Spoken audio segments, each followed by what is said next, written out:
Hey, this is Juan Tutors, and today we are working on the January 2025 Earth Science Regents. This is for some of you the very last Earth Science Regents, and for some of you the second to last Earth Science Regents that you'll ever see, because in June they are replacing the curriculum for Earth Science with the curriculum of Earth and Space Science. So in that case, you may be taking the Earth and Science Regents in June, or you may be taking the Earth and Space Science Regents in June. And either way, this is the last Regents that I'm going to publicize for the Earth Science. The next one that I will publish is going to be the Earth and Space Science. I will not be doing the old Earth Science Regents in June because those are done. But the new Earth and Space Science Regents I will definitely do after June's test day. Now that said, the stuff that you need for this test, you need a pen, you need a pencil, and it does say that you need a 4-function calculator, and of course the reference table. The reference table, that is an important piece of information to have right there. That we need the reference table. The reference table this is a very reference table heavy test. Very reference table heavy test. Unlike a lot of other tests that have reference tables, this one uses it with I would say extreme fidelity. If I want to make an exception of another test that uses the reference table more, maybe if you wanted to be maybe a little bit technical, maybe the physics uses it even more than this, in the sense that every equation that you need on the physics regents is on the reference table. So that said, that's a bunch of equations, and then a little bit of details from other tables in the reference tables. This one uses the reference table details other than equations tremendously. So we are going to get started with this test. And over here, I see a picture of Ceres from NASA. NASA shares this image with us. And what is Ceres? Ceres is what's called a minor planet. It's in between the orbits of Mars and Jupiter. And it was discovered all the way back in 1801. So we've known about it for a while. But this picture is a real picture of Ceres. This is what Ceres actually looks like. And it was a big surprise when we first took pictures of it that we saw this really very shiny spot on the surface of Ceres. If you happen to know what it is, please do post, because I actually just realized that when I learned about this, we didn't know what the bright spot was. Although there is speculation that it might be salt deposits or that it might be ice deposits making that really bright spot. And so the what you see here, it's not light emanating from Ceres. It's actually light being reflected from the sun onto the telescope or onto the satellite that was able to go see it. And yeah, so this is what Ceres actually looks like. It's pretty cool. And that the reason we went over that is because question 1 is going to go over that one topic.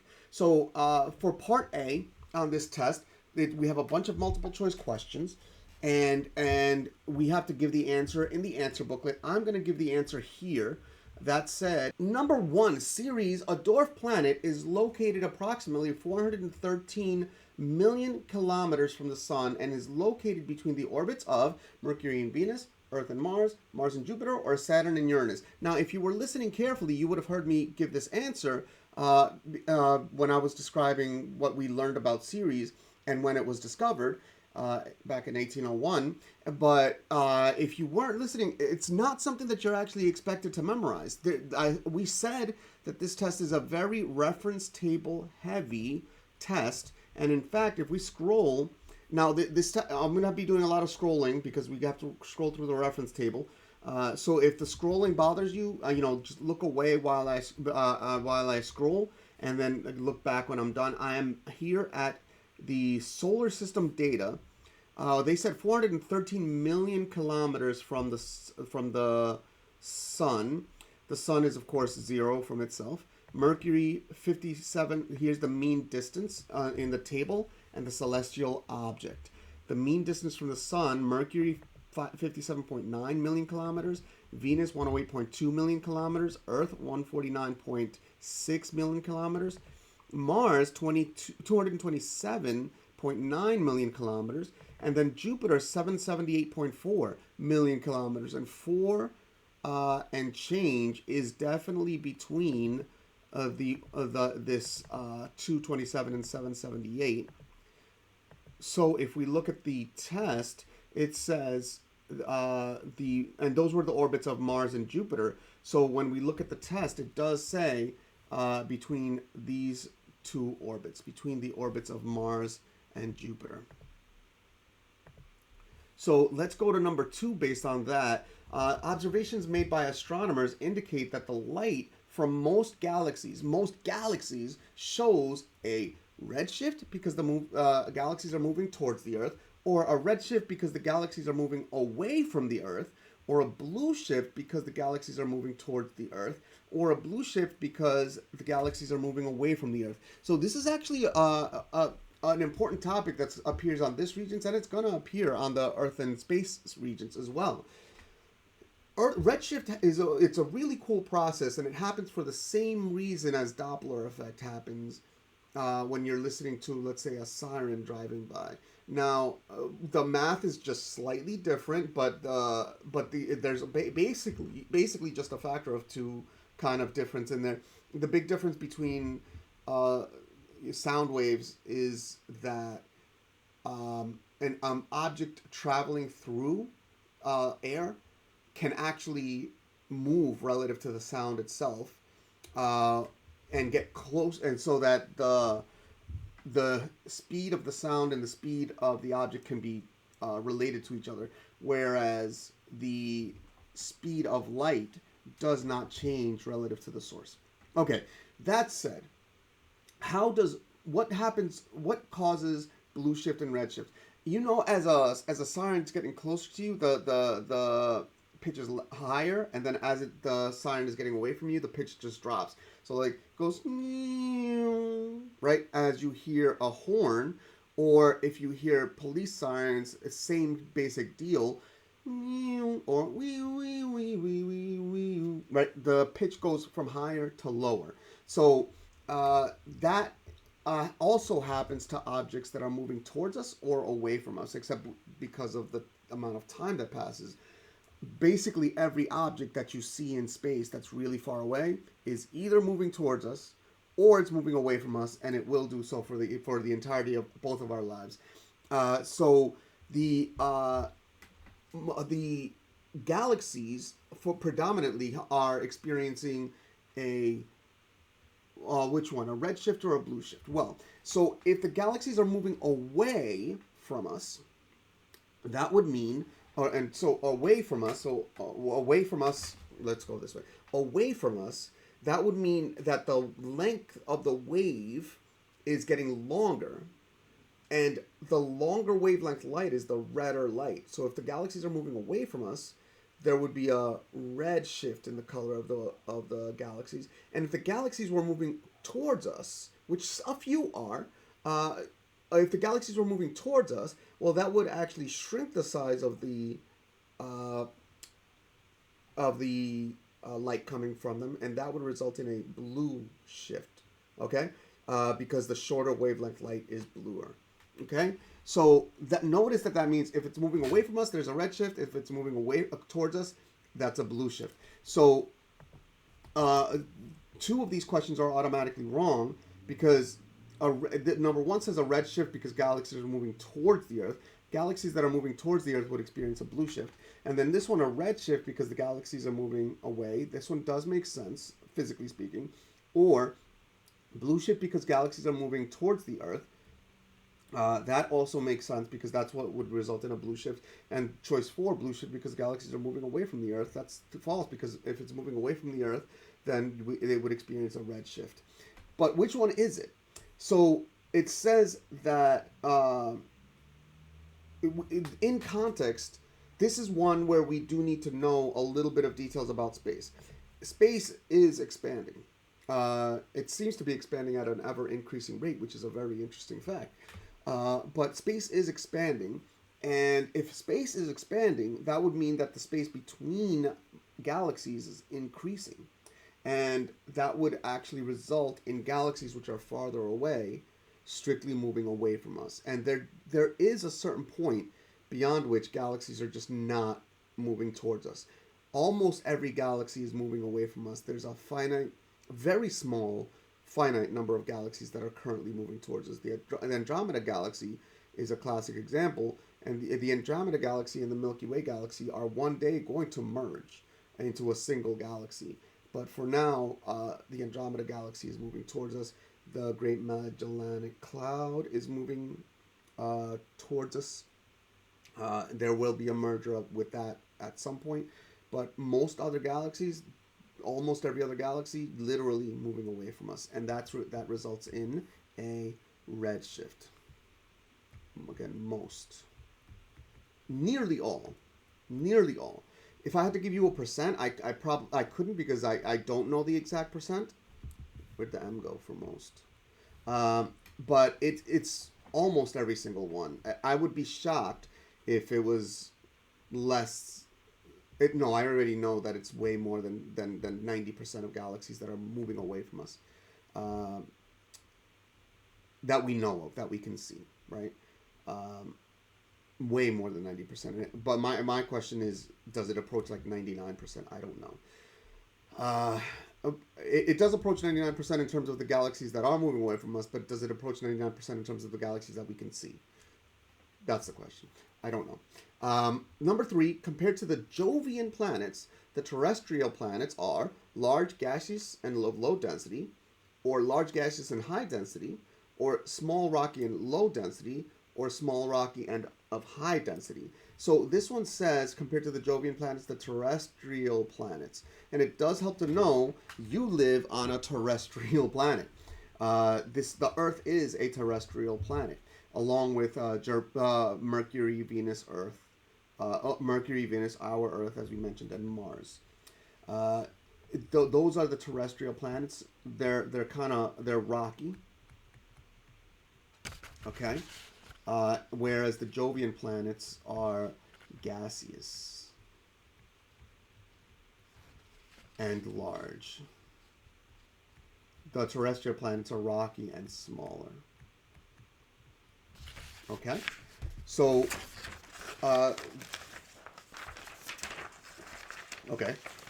and by the way, I mentioned this in all my videos. I'm not doing any edits to my video, only due to the fact that doing all the edits takes so much time. You might see a few edits here and there, but honestly, most of my mistakes are just going to stay in the video. I'm going to fix them, make sure that everything that I say to you is fixed if I ever make a mistake. But for the most part, every cough, every sneeze, every rustling of paper, going to stay in the video.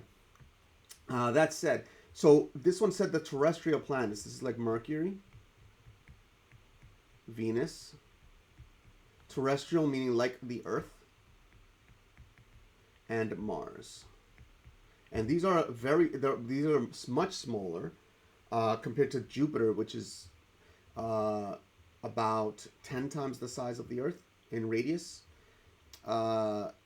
Small makes sense. Rocky also makes sense. Not large and gaseous. Remember, we are talking about the terrestrial planets here.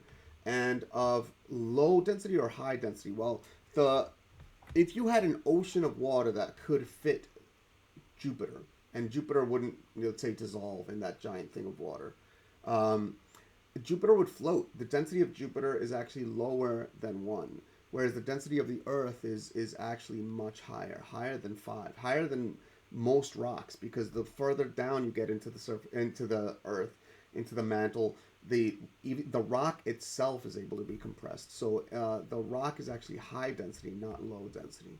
And so that's choice 4.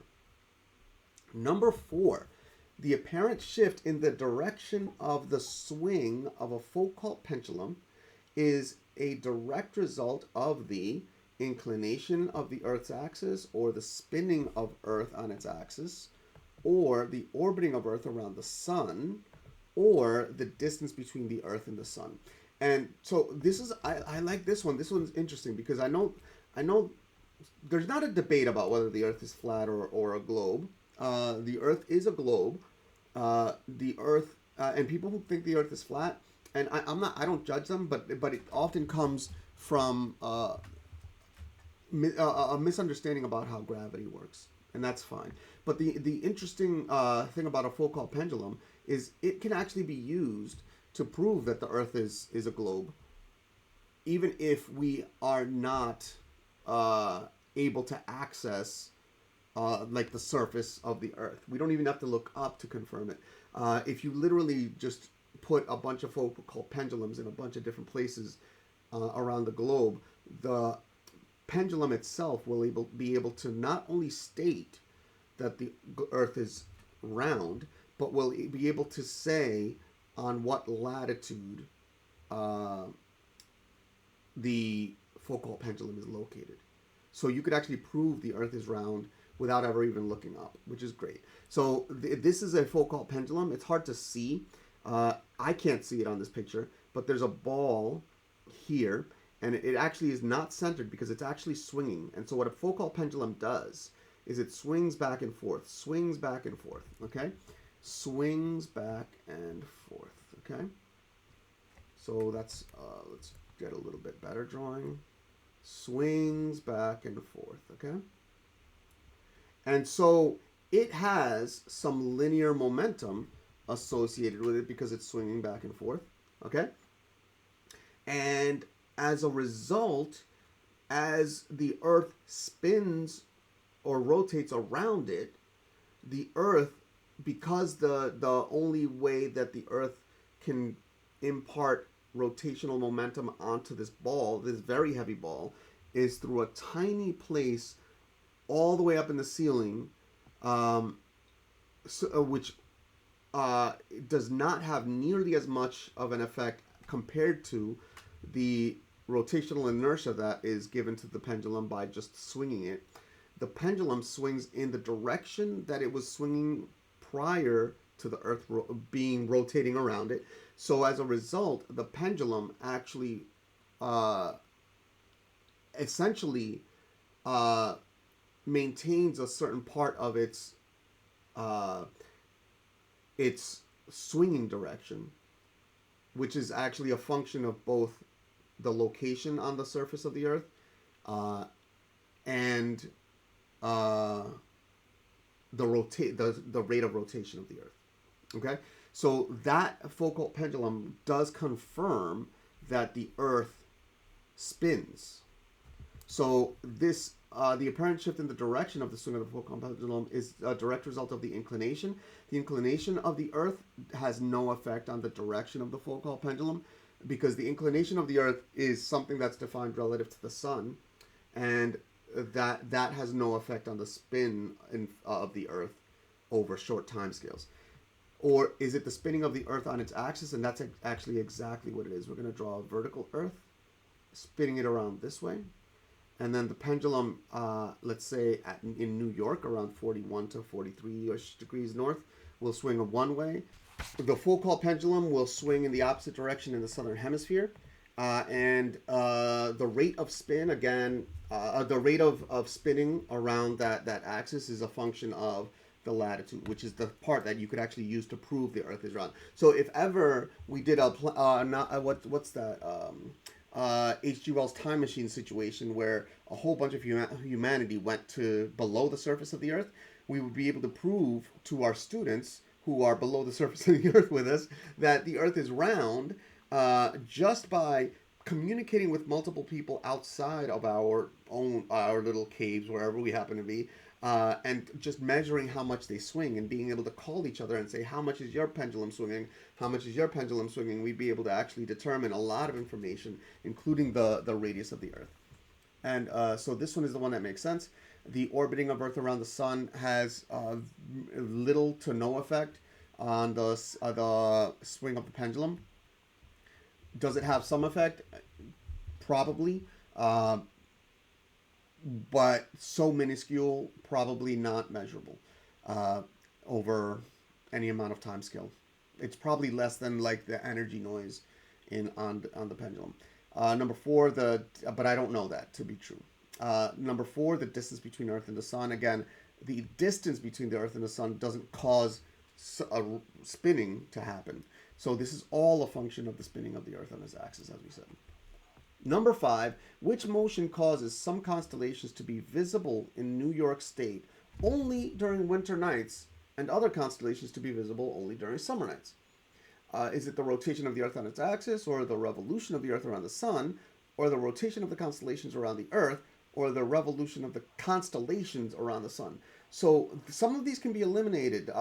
If you're a flat Earth theorist, again, I don't judge, but the Earth is round according to every bit of evidence. Rotation of the constellations around the Earth. The constellations really are, well, they're made by stars that are in the night sky, right? And the stars barely move relative to their current position in the sky. So slowly do they move that the constellations as we see them now are very nearly the same constellations that our ancestors 2,000, 3,000 years ago were looking at. There's maybe one or two stars out there that move a little bit faster, but still very little. Like they're still literally almost in the exact same place as they were back then. So all of this is literally due, it can't be due to the constellations moving around the sun, nor can it be the rotation of the constellations around the Earth, because the constellations don't move. So it's either the rotation of the Earth on its axis or the revolution of the Earth around the sun. And now, why can we eliminate choice 1? The fact that the rotation of the Earth around the sun is not what causes winter constellations to be visible, and then different summer constellations to be visible during the summer. Well, whatever constellations you see at this moment in time for you. For me, today is June 1st. I believe that says the date, but if it doesn't, I got to code it in there. The constellations I see at night as the Earth spins, I'm basically going to see the same constellations tomorrow in a very slightly different position. And some constellations will be setting little by little over many days, weeks, while others are rising over many days to weeks. So the constellations that you see today and the constellations that someone on the other side of the Earth sees at night are essentially the same constellations. You and the other side of the Earth see the same night sky.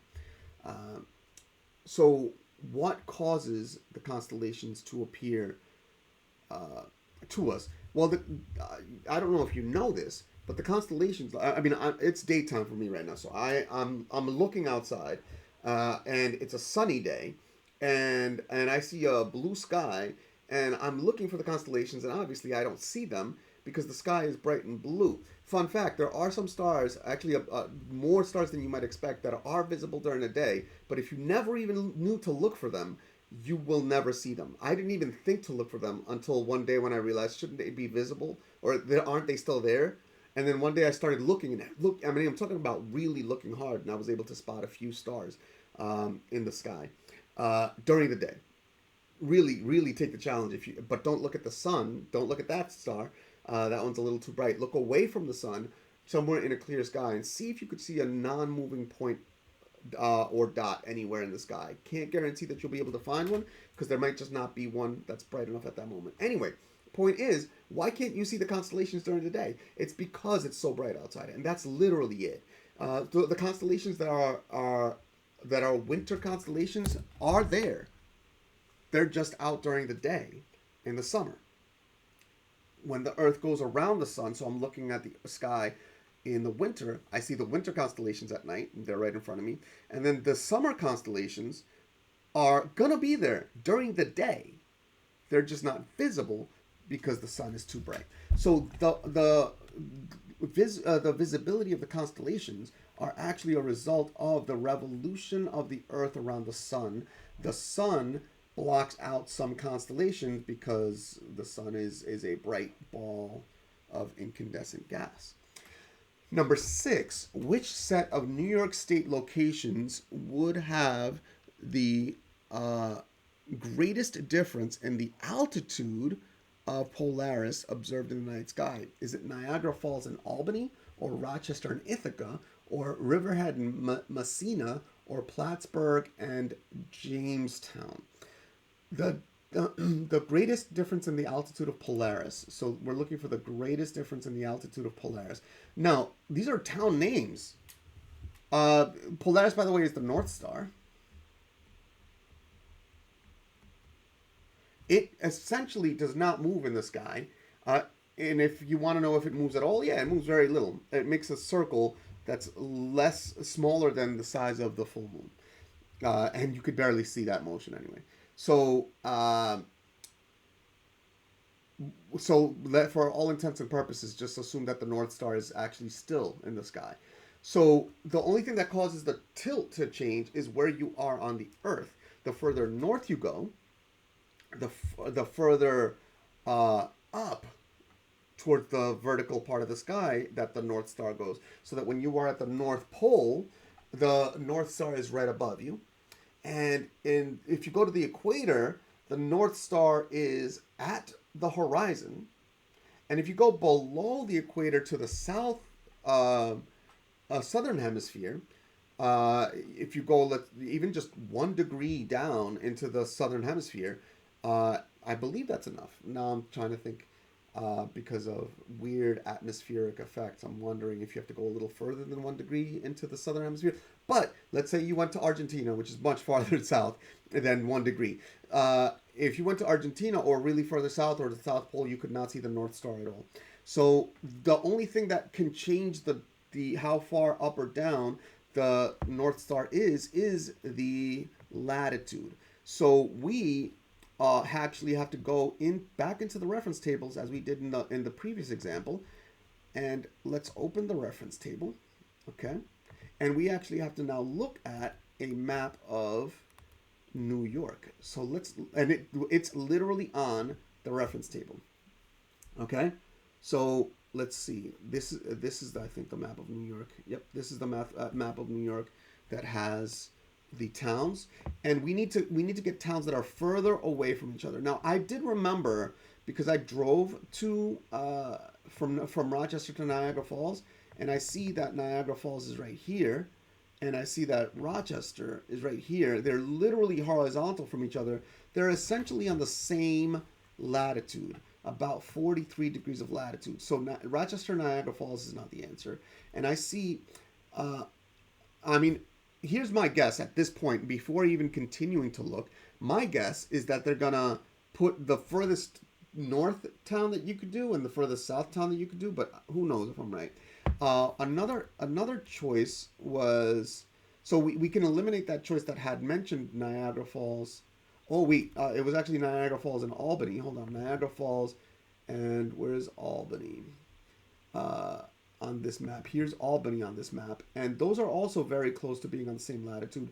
Niagara Falls is slightly above 43 degrees in latitude, and Albany is slightly below the 43 degrees in latitude, like 42.7. And so it's not those two, but Rochester and Ithaca. Here's Rochester, and here's Ithaca. Those are slightly further apart from each other, north to south, because Rochester's a little above 43 and Ithaca's around 42.5. So that one's more likely to be it. But then if we go to Riverhead, Messina, actually I was born and raised in Long Island, Nassau County, but I do know that Riverhead is in Suffolk County, Long Island, and Long Island is about as far south as you can go. Really, Staten Island is the furthest south that you can go. But Long Island, compared to the whole New York State, Long Island is basically all south, right? So here it is, Riverhead. And Messina, I remember seeing all the way up here, almost in Canada. Messina is between the St. Lawrence River, or the St. Lawrence River is between Messina and Canada. So it's as far north as you can go. And the Riverhead is the as far south as is named on the map, other than New York City, as far south on the map that is named that you can go. So as a result, that is the one that makes the most sense. Before we even go to number 4, choice 4, which was Plattsburgh and Jamestown. Okay, so I'll leave it up to you to. Here's Plattsburgh, which is not that far away from Messina, but then Jamestown is over here. Okay, now those are very far from each other, and a lot of students might pick those. But the thing is that it's not the total distance that matters for the elevation of Polaris. It's the vertical north to south distance that matters for the elevation of Polaris. So as a result, the answer to this question is that um, uh, Riverhead and Messina. Okay. Number 7, which process of the water cycle allows, which processes of the water cycle allow water vapor to enter the atmosphere? So water vapor to enter the atmosphere. We're talking about some sort of evaporation. So any answer that says evaporation in it will likely be correct. Evaporation sounds good, and evaporation sounds good. Evaporation is just the process of water going from the liquid phase to the gaseous phase at any temperature. At, let's say, for example, room temperature, maybe a little warmer, maybe a little cooler. Condensation is the opposite of that, though. Condensation is the formation of droplets of water.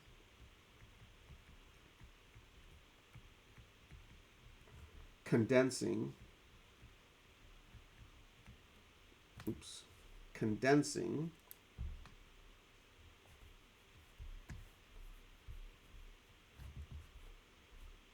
condensing, there you go, condensing or coming together from the atmosphere.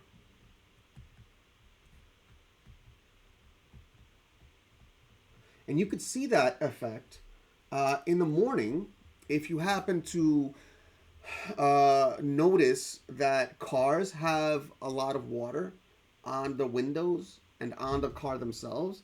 And if you're wondering, did it rain? Usually it's not that it rained. It's usually that the air had a certain amount of moisture. Then the sun set, and all of that moisture got stuck onto colder things. When the temperature of the air drops, when the temperature of the air drops, the water needs something to condense onto. Sometimes it does condense in the sky in the form of fog or clouds, but sometimes it condenses on objects like your car or a window or grass. Dew on the grass is condensation. Another time that condensation happens is closer to the morning as the sun is starting to rise. Before it really has had a chance to heat many things up, it causes a lot of water to evaporate, and then that water evaporating then condenses back onto cold things like your car. Okay, so any that say condensation is not the answer, because this is allowing water to enter the atmosphere. Condensation is not right. Infiltration. What is infiltration? Infiltration is the permeation of water into soil. So the water trickles down through the soil, between rocks, between crevices. That's infiltration. This is liquid entering the soil layer. Okay, so it's the opposite of what this problem is saying. Transpiration, though, what is transpiration? Transpiration is the release of water in gaseous form by plants and animals.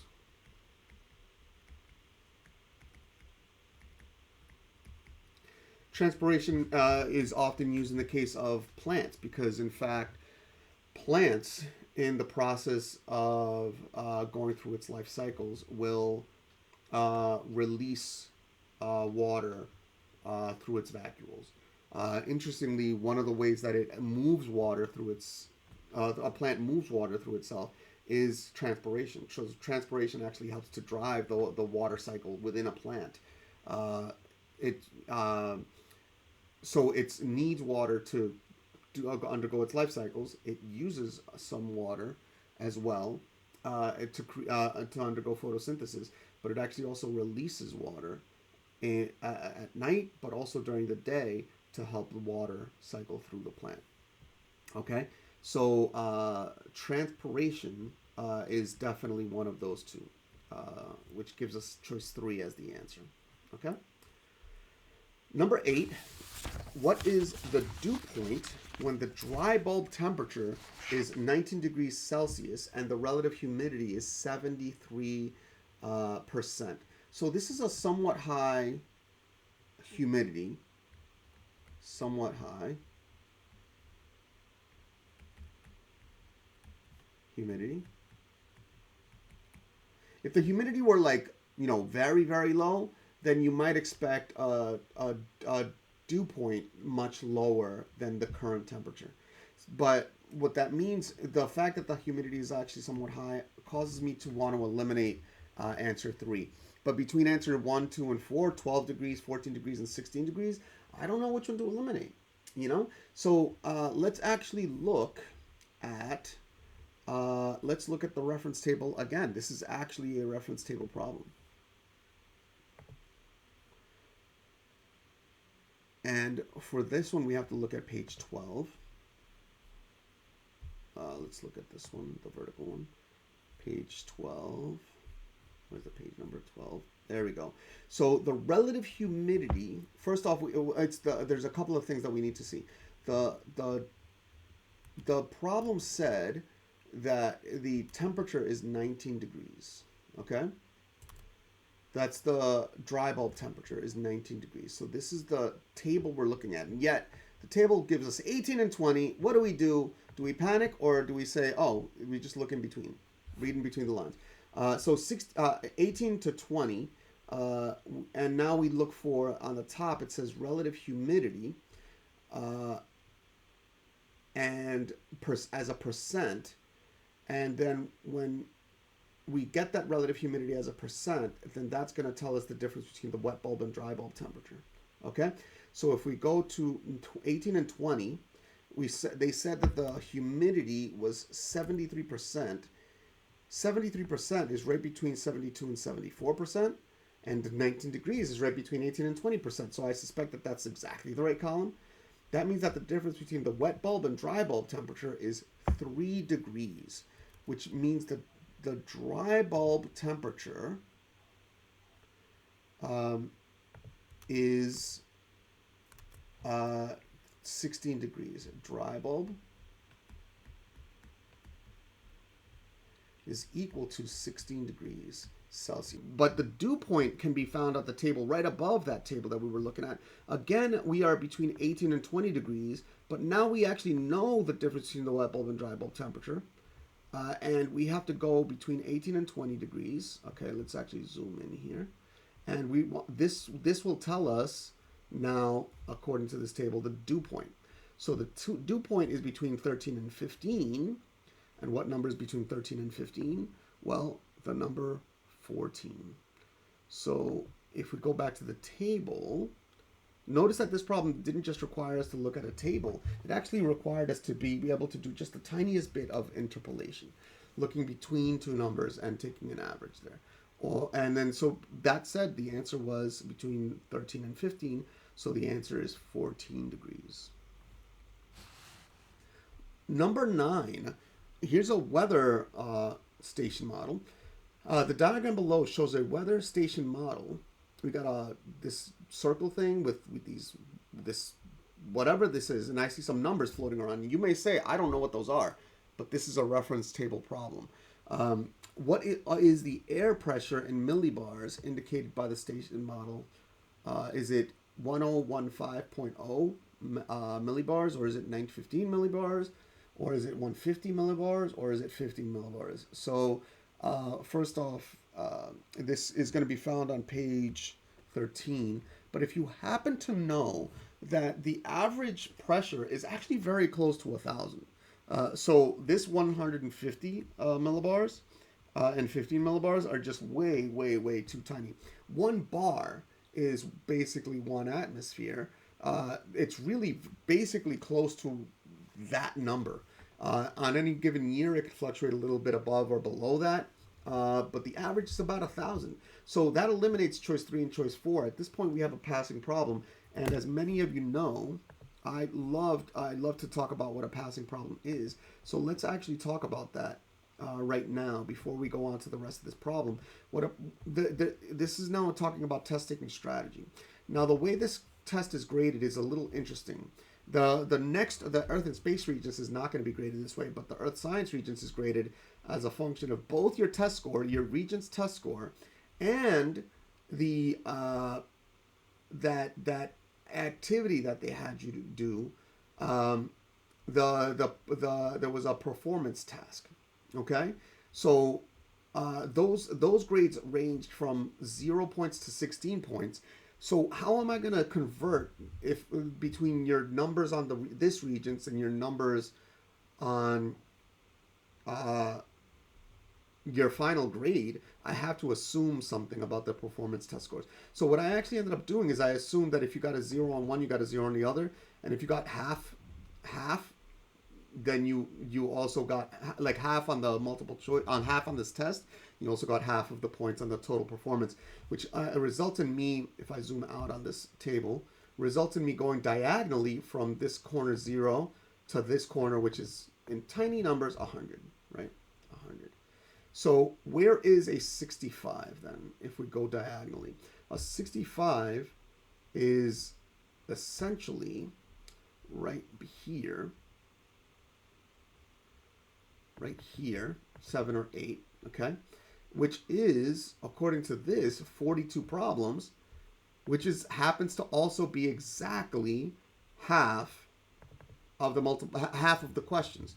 Well, half of 85 is 42.5, but sure, half.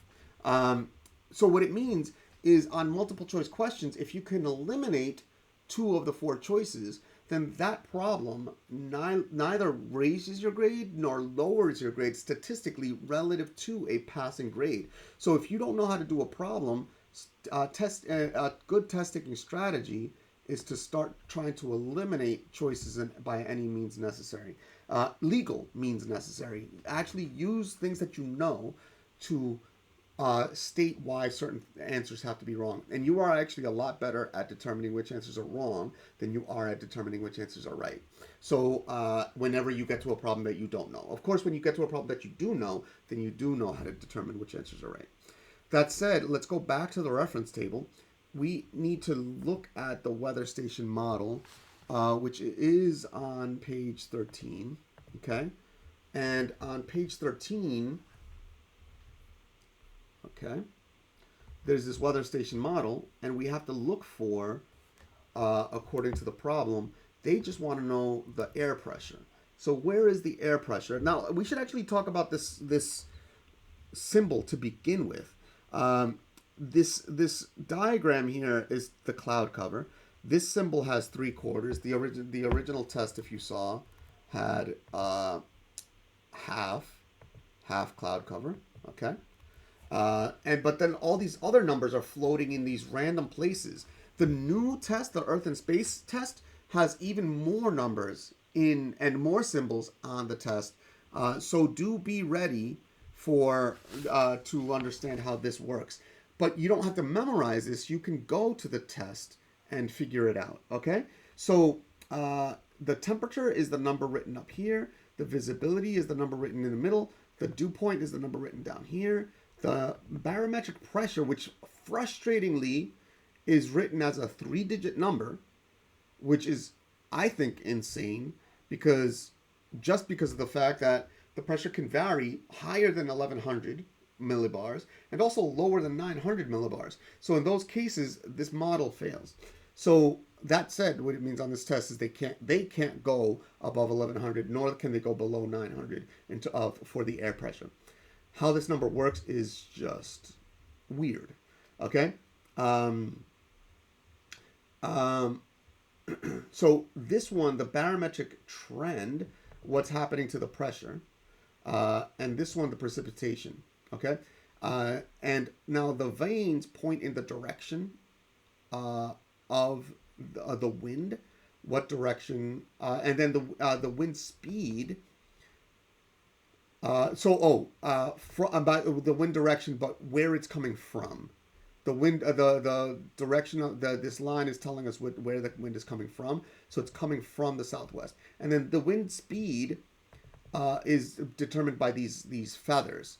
And one whole feather is 10 knots of speed, which is around 10 miles an hour, or 10 kilometers an hour. No, 10 miles an hour. It's around 10 miles an hour. Uh, uh, a half a feather is 5 knots, which is around 5 miles an hour.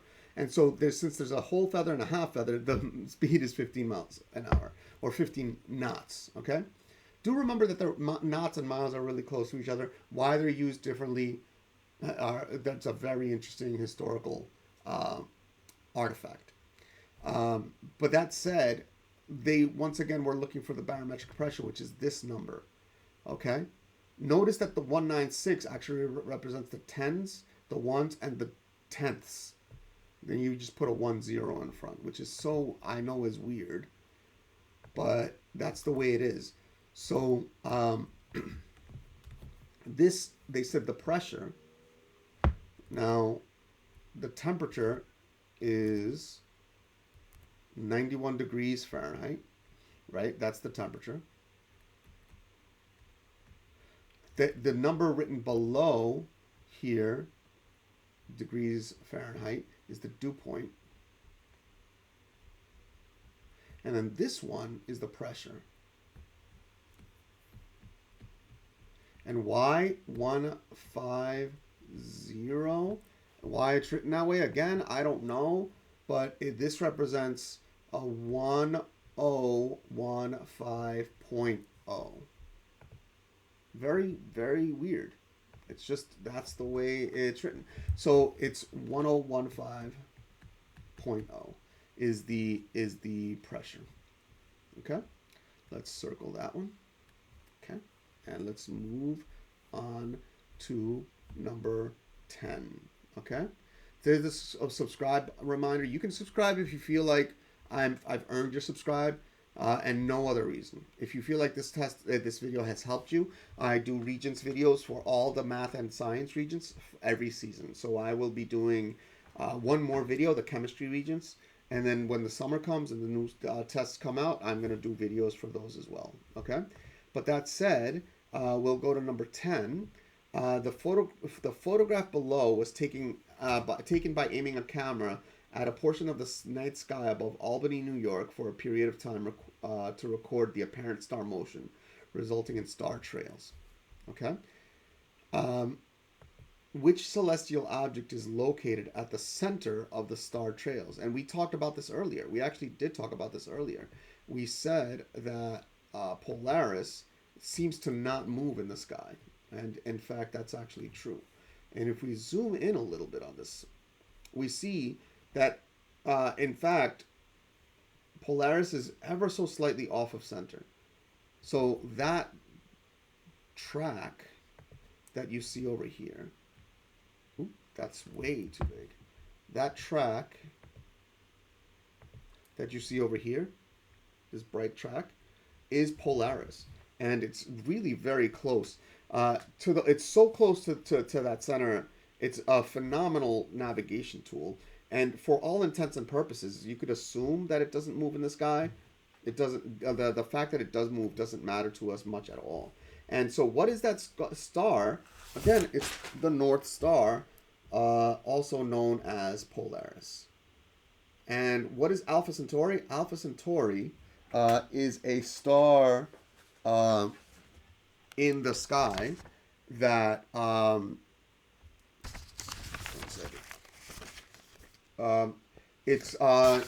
I have some notes on here. I wanted to remember how many stars there are in it. So Alpha Centauri actually is a triple star system, and it includes Proxima Centauri.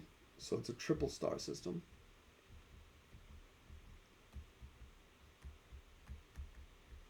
which includes Alpha Centauri. Nope. It includes Proxima Centauri.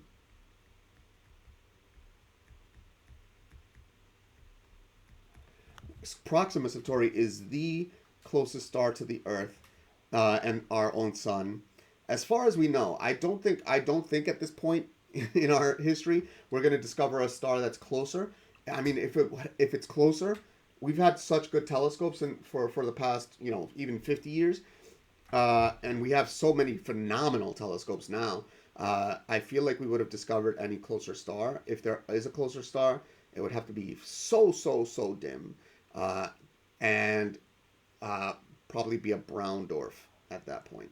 Okay, so that said, Polaris is the North Star right there.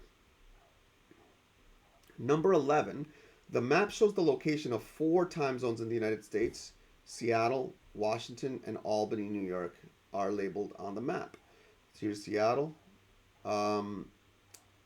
Washington, and here's Albany, New York. If the time in Albany, New York is 10 a.m., what would be the time in Seattle, Washington? And so the fact that they show us the time zones allows us to just kind of count 1, 2, 3 time zones away, which means that the time in Seattle would have to be 3 hours away from 10 o'clock in the morning, which means we could eliminate very quickly 12 p.m. We could also eliminate 8 p.m. But the question is the time in Seattle earlier than the time in New York, or is it later than our time in New York?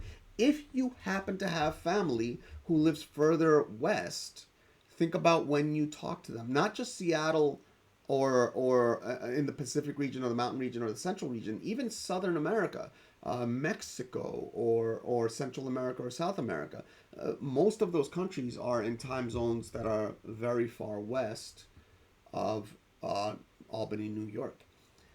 When you call, has the sun risen for them yet? Is the hour earlier for them or later for them? And in fact, the sun rises in the east, right? Where's my pen? The sun rises in the east and then goes over the sky, and the sun sets in the west.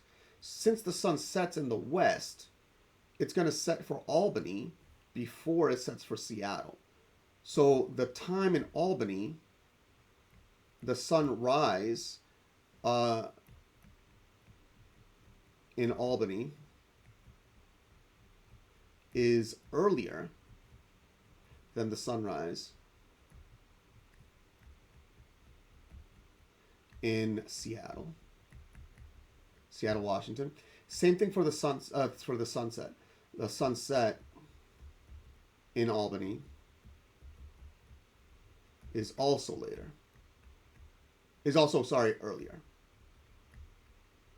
than the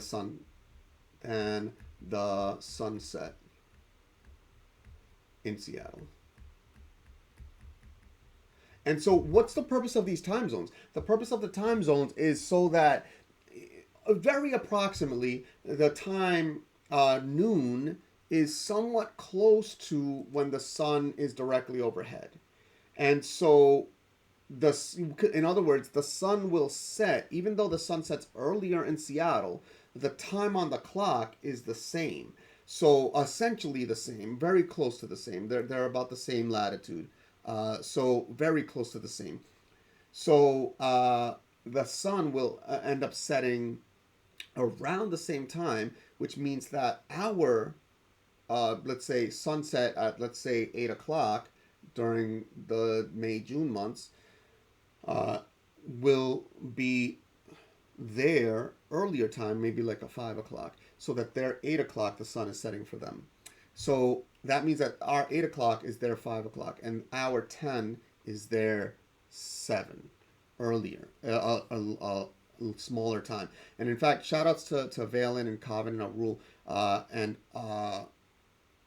MJ and Oh my God, I know so many people that are on the West Coast. Shout outs to all of them um, who right now it's 6 o'clock for me, so it is 3 o'clock for them. They're basically just getting out of school, which is great.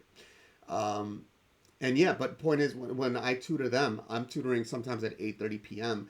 and they're just recently gotten out of school and maybe got to drive home and had a snack before even dinner. I'm going to bed and they're just about to have dinner. So yeah, if for us, our 10 a.m. is their 7 a.m.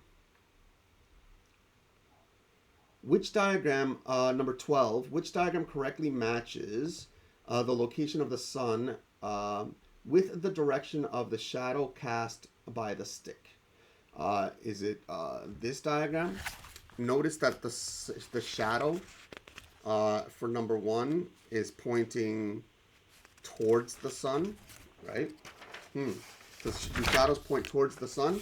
Not last time I checked. So the shadow pointing towards the sun got to be false. This one, the west one, though the sun is on the west and the shadow is pointing towards the sun again, that one has to be wrong. And then this one, the sun is close to the east, but not quite there yet, between east and south. And the shadow is pointing away from the sun between west and north. This one is looking very good. And then this one, the sun is almost west, and then the shadow is like perpendicular to the direction of the sun. But what causes a shadow is the light of the sun being blocked. So if you look at the ground and there's a stick, if the sun is shining this direction, then notice that all of that ground here will be illuminated, and then the shadow is right here. So the shadow points in the opposite direction of the sun. The one that points in the opposite direction of the sun is choice 2.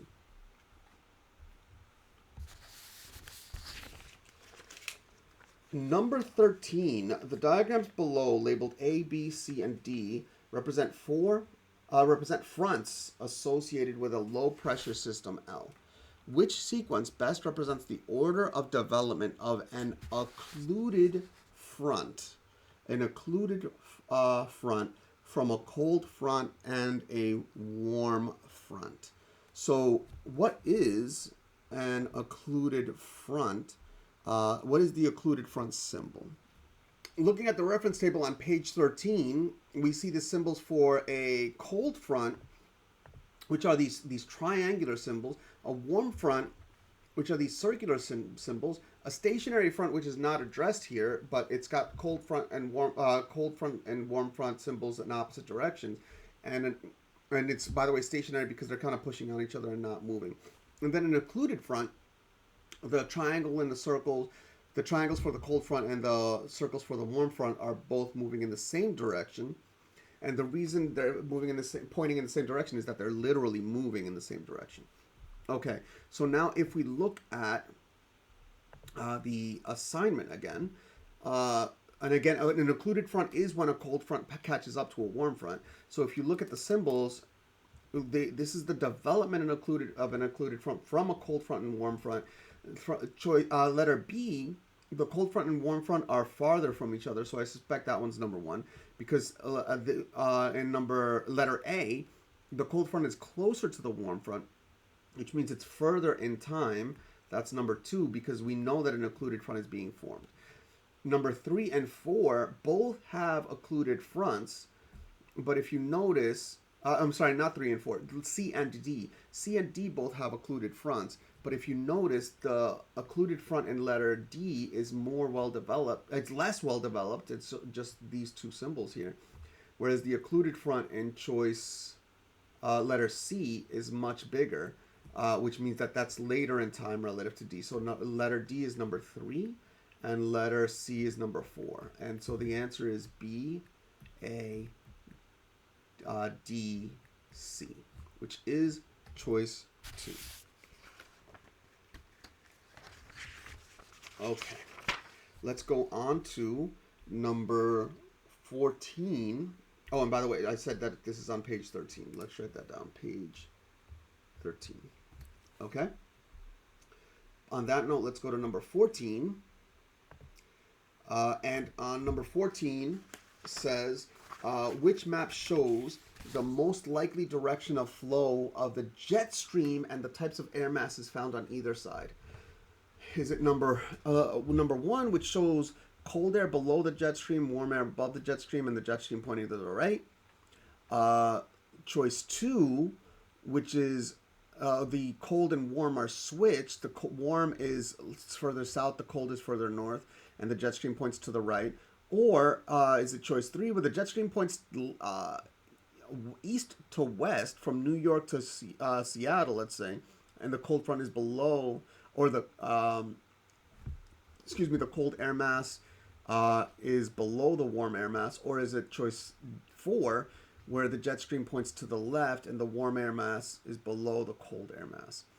Now, it is kind of an important thing to know that the shape of the globe, right? The shape of the globe has the North Pole, which is very cold above, and the South Pole, which is very cold below. So as you go further north, you get colder on the northern hemisphere. On the northern hemisphere, as you go further north, it gets colder. So the cold air mass is always going to be further north. So any that have the warm air mass further north have to be incorrect. Okay, so choice one and choice three have been eliminated. This is now a passing problem, PP, passing problem. And but are we expected to know the direction of the jet stream? Of course, it's extremely helpful to know the direction of the jet stream. But if we go to the reference table, there it actually does tell us the direction of the jet stream. Let's see if we can find it here. Okay. Now it does say here that above the 30-degree mark, prevailing winds go from west to east, from west to east. So this diagram does show, and by the way, New York is above the 30-degree mark. So the northern jet stream points travels from west to east. And I'm just checking real quick to see if there's any other place where a jet stream symbol appears. Okay, let's see. Those are the water currents. So it looks like that's it.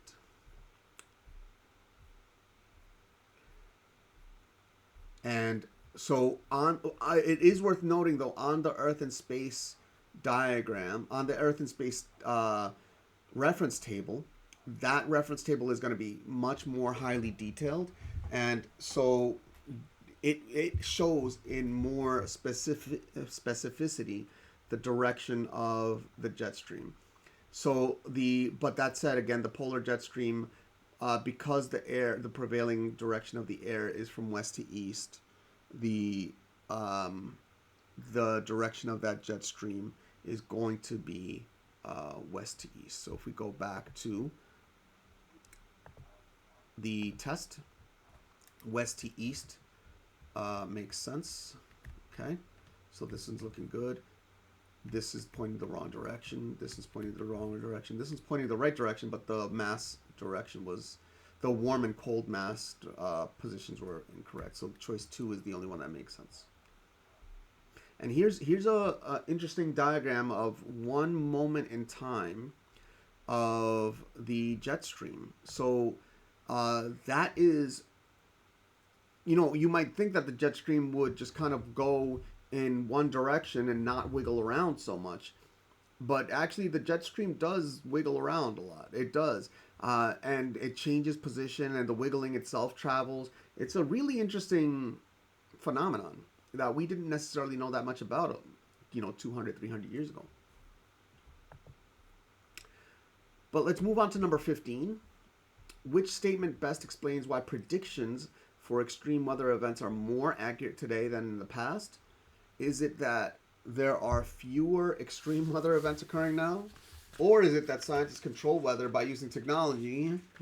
Or is it that weather conditions change more slowly now than in the past? Or is it that advanced computer models use weather data to make predictions?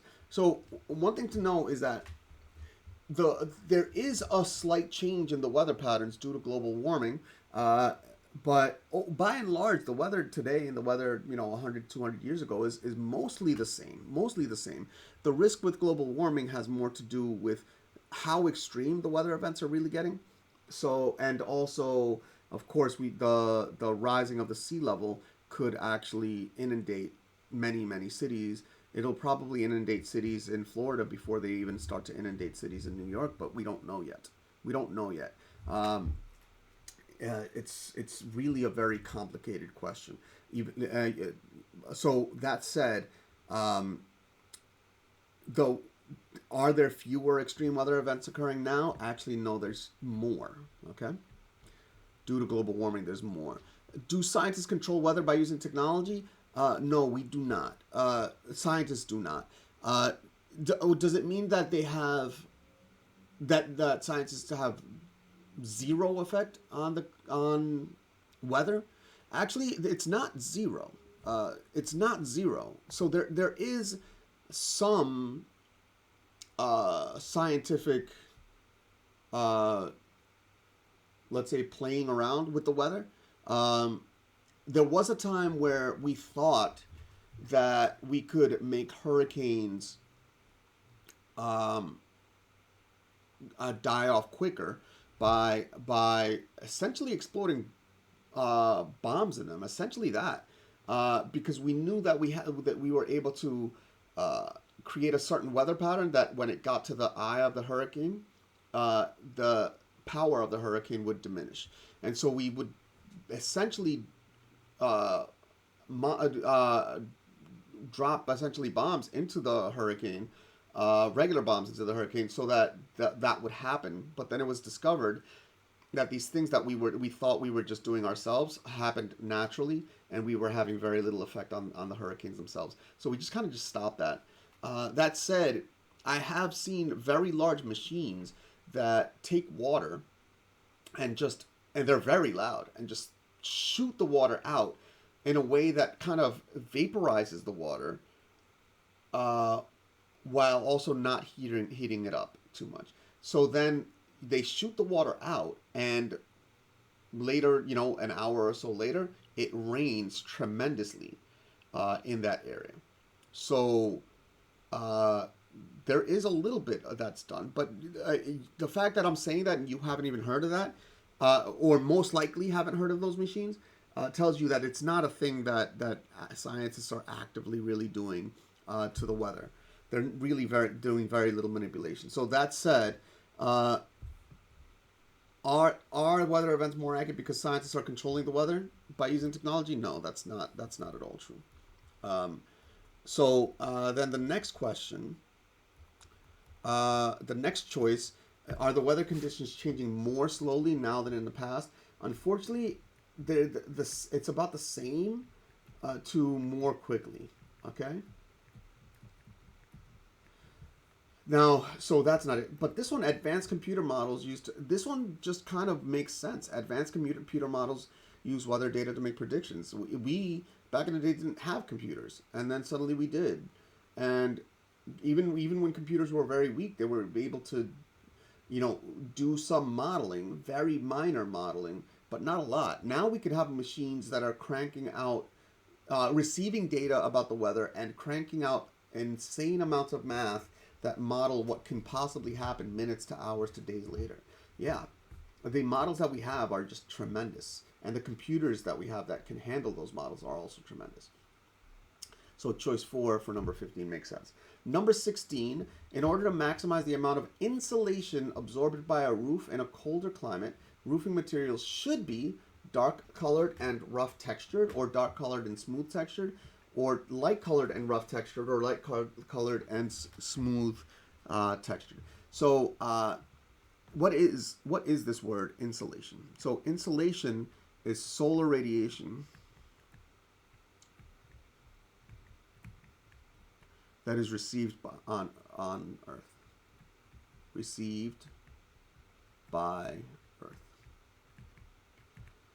Solar radiation received by Earth. So that insulation, if you live in a very, very, very cold climate, which by the way, if you live in New York, yes, it can get cold during the winter, but overall, you should think of your house as being hotter, not colder. Um, in fact, your roof tends to be significantly warmer than the rest of your house. The amount of energy you would save um, in the winter by heating your house with a dark roof is far outweighed by the amount of energy it would cost you to cool your hotter house because of a very hot roof during the summer. So you live in a warmer climate. We're talking about a much colder climate than even New York. Uh, so in those places, does it make sense to have a dark colored roof or a light colored roof? Well, dark colors absorb more light.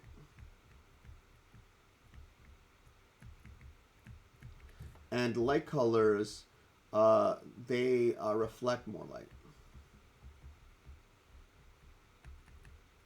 So, but if the dark colors absorb more light, that would mean that they're warmer. Because as they absorb the light, that light is energy, and that energy, by being absorbed, makes the object hotter. And so reflecting more light makes the object cooler. And so dark colored makes sense, but light colored does not make sense. So we could actually cross out 3 and 4. But what about this rough textured and smooth textured? It's not necessarily obvious which one would be better, I think. I can come up with kind of arguments, kind of, why one might be better than the other, or versus the other. And it is true that there are some effects that make a smooth textured roof absorb and keep more energy than the rough textured roof. But the thing is that the effects, the net effects of having a rough texture for the roof, in terms of warming, completely outweigh the positive effects of a smooth textured roof. A smooth textured roof would lose its energy less quickly, okay? So it would keep the energy for longer. But the same way it keeps the energy for longer, it just also doesn't absorb as much. So overall, what you want is the absorption of that energy. So rough textured is the way to go. Smooth textured is not the right way to go. So choice 1 is the right answer. So what does that mean for New York and warmer climates? Well, you should paint your ceilings white and make them as smooth as possible. Yeah, and that'll save tremendous amounts of energy. Number 17, uneven heating of Earth's surface and atmosphere, along with the Coriolis effect, produces ocean currents with a general clockwise flow in both northern and southern hemispheres, or counterclockwise flow in both northern and southern hemispheres, or clockwise flow in the northern hemisphere and counterclockwise in the southern hemisphere, or counterclockwise flow in the northern hemisphere and clockwise flow in the southern hemisphere. And it turns out that this is a reference table. Ooh, what just happened there? This is a reference table problem on page 4. Okay, so if we go to the reference table, to page 4, and this one's rotated, so page 4. Okay, if you notice the clockwise, so you do need to know what direction the clock hand moves. At 12 o'clock, the 12:01 is to the right, 12:02 is to the right. So a clockwise direction is going to go this way. Okay, that's clockwise. And in fact, we see that the northern Pacific Ocean current and the northern equatorial current, if you follow the equatorial current to the Kuroshio current, to the North Pacific current and back down, this is clockwise. And in fact, if you look at the North Atlantic Ocean, follow the north equatorial current up to the Gulf Stream current and back down to the Canary current. These are going also clockwise. So northern hemisphere definitely clockwise. So we can eliminate choices that say counterclockwise for the northern hemisphere. We're talking about clockwise northern hemisphere. But if you do the same thing for the Pacific Ocean, generally speaking, there's this funny little dippy dip here. But in the southern Pacific Ocean, we have a to the left near the equator and then to the right near the North Pole. So we're talking about a counterclockwise motion. Same thing in the South Atlantic Ocean, counterclockwise motion. Okay, so we can actually say that they're opposite directions and that it's clockwise in the northern hemisphere. Clockwise in the northern hemisphere, but not the southern hemisphere. So that cancels that clockwise, counterclockwise. There we go. So the only one that seems to make sense, clockwise flow in the northern hemisphere and counterclockwise flow in the southern hemisphere. It's number 3. Number 18, which human activity contributes to the high levels of greenhouse gases in Earth's atmosphere? Is it burning fossil fuels or watering farm crops or using solar energy or replanting forests? Which activity contributes to high levels of greenhouse gases? Replanting forests, ideally, some of the data is a little conflicting here, but if you replant forests, what forests do, the trees in the forest grow. In the process of growing, they make trunks and leaves, and those trunks and leaves are made largely of carbon, along with oxygen and hydrogen. But carbon is a big part of plant matter. Plants literally, what they do, they have their the ones that photosynthesize, which is almost all of them. They have their leaves out, and they're absorbing light. And in the process of absorbing light, they also have, in the chlorophyll, carbon dioxide and water ready to combine through many chemical reactions that eventually make glucose. And those glucose molecules, which are made from absorbing carbon dioxide and water, then so that reduces the carbon dioxide. But that glucose is used for a lot of things. 1, energy for the plant and other life functions, and 2, literally building the plant itself. So the cellulose is made of glucose bound together in very complex webs. So replanting forests ideally would reduce greenhouse gases.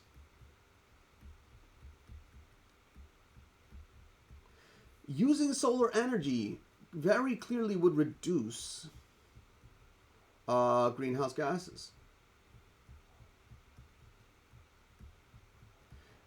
Mining the materials for the solar energy apparatuses, like the solar panels and the batteries that are required, clearly takes a certain amount of CO2 that gets pumped in the atmosphere. But there is a very strong community online which insists that the amount of greenhouse gases pumped into the atmosphere in the process of mining for batteries and for the materials in solar panels completely outweighs the greenhouse gas effects that are saved by having the solar panels. But that's actually very false.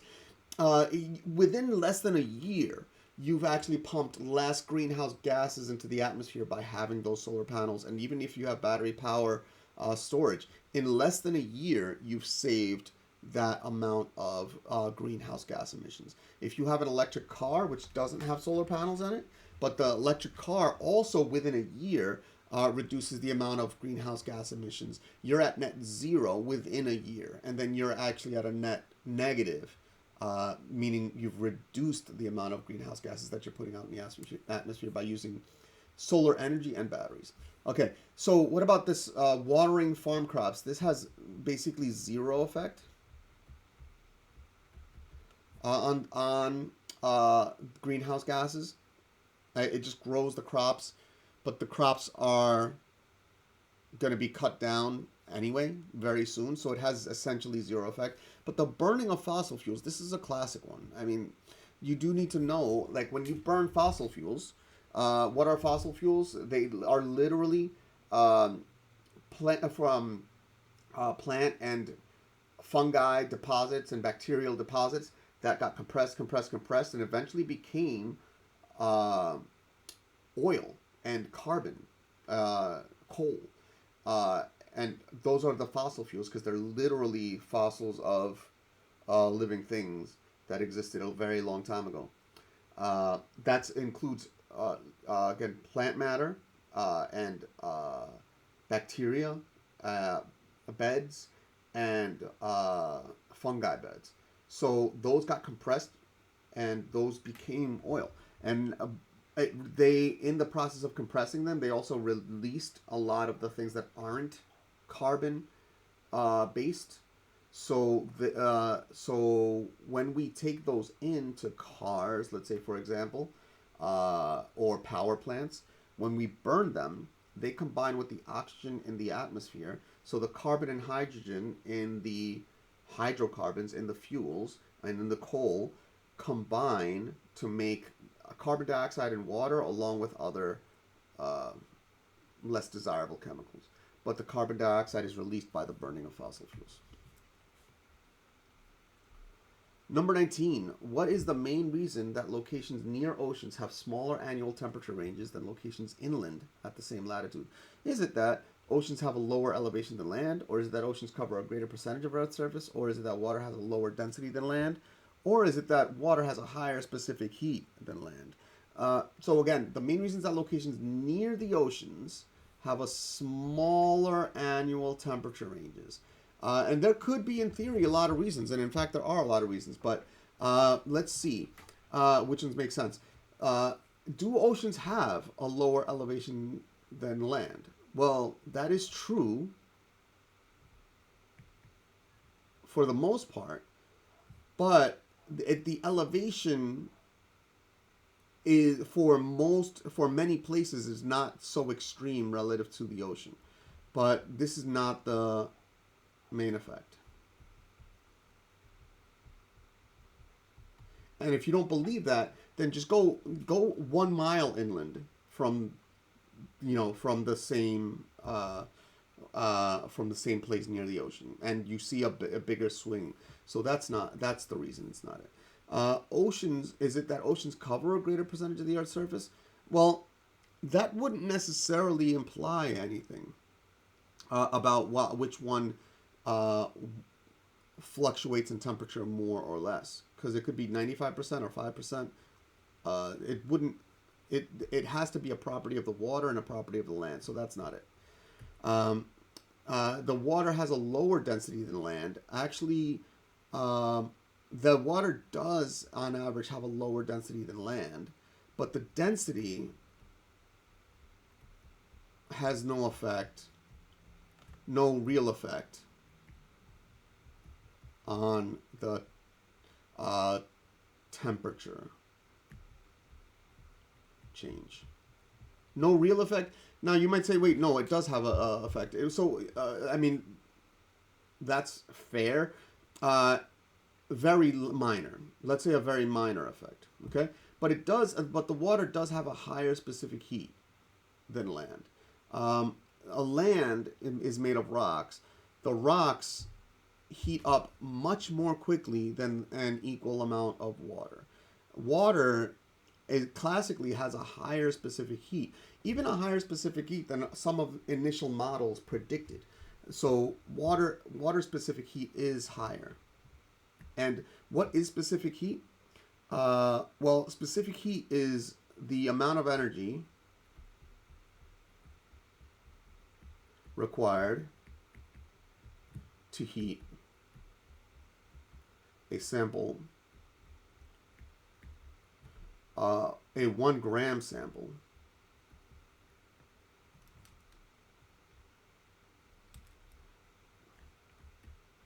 of water by 1 degree Celsius. And so that is actually higher for water than it is for a rock. Rock heats up a lot faster than water. And so that's it. There are other effects. There are other reasons why water, again, has a more consistent temperature. or and places near the oceans as a result.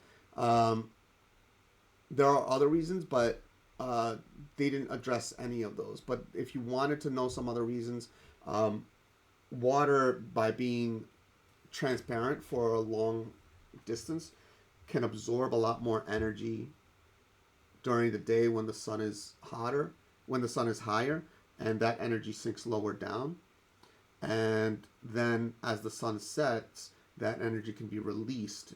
And so then the water actually ends up having, just by being transparent, also ends up having a more consistent temperature. It's tons of reasons, but the reason that they gave is the specific heat. Number 20, the division of geologic time into periods, eras, periods, and epochs is based primarily on celestial events, tectonic events, the absolute age of rocks, or the fossil record. So why is it not a good idea to measure geologic time by celestial events? Those are largely unknown. Largely unknown. There are some celestial events that we have some records of. Like, for example, if you count, the asteroid that struck the Earth 66 million years ago, and killed off the non-avian dinosaurs. If you count that as a celestial event, although it happened on Earth, right? We know around when that happened, due to like uranium dating, for example. Um, but other events, there's one uh, extinction event, one extinction event that we think was caused by, we are starting to suspect was caused by a star explosion, or a supernova. But I mean, beyond that, it's really impossible to measure celestial events with accuracy further back in time than recorded history. So, is it number two, tectonic events? Uh, these happen very slowly, and so slowly, in fact, that there's a lot. There are a lot of things that happen on the Earth that happen more quickly than the rate at which the continents move. We're talking about a centimeter per year. The continents move about the same rate. This is a rule of thumb. Continents move about the same rate as your fingernails grow. It's a nice little rule of thumb. It's about a couple centimeters a year, and it changes depending on where on Earth we're talking about. Uh, so, but is it the absolute age of rocks? So, the absolute age of rocks, I mean, in theory, I guess that could make sense, except that it's just, this is something that you need to know. It's not how we do it. If we actually go to page 8 to 9 on the reference table, it is a reference table problem, and it doesn't maybe seem that way, but let's go to the reference table, okay? Page 8 to 9, okay? Oops, is this a vertical one? This is a vertical one. And if you look, okay, the geologic eras are named here, okay? And then the periods within the geologic eras are named here, right? Many of them. And then the periods are broken up into epochs, which are named here. And if you look right next to it, it actually talks about what life existed on Earth. Life, okay? And if you look on page 9, which is the continuation of this chart, if you look at it, talks about the time distribution of fossils, including, for example, dinosaurs and ammonoids. So we actually do time geologic eras. Oops. We do time geologic eras, periods, and epochs based on what life existed on Earth at that time. So it is the fossil record. Number 21, during which geologic time period, speaking of that, during which geologic time period were thick layers of evaporites deposited in New York State? Triassic, Permian, Silurian, or Pennsylvanian? Good luck knowing that. If you actually just know that, I'm proud of you. But if you go to page 9, which is the table that we were just on, we could actually define that.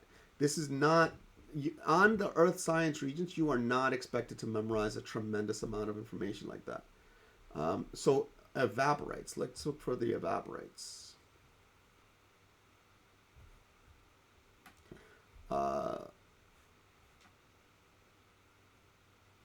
Let's keep looking.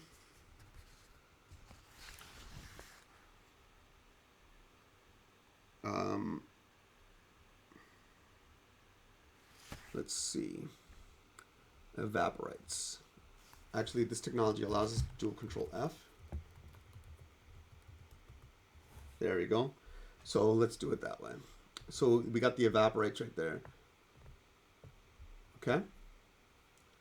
So we now, unfortunately, this screen only allows us to see the reference table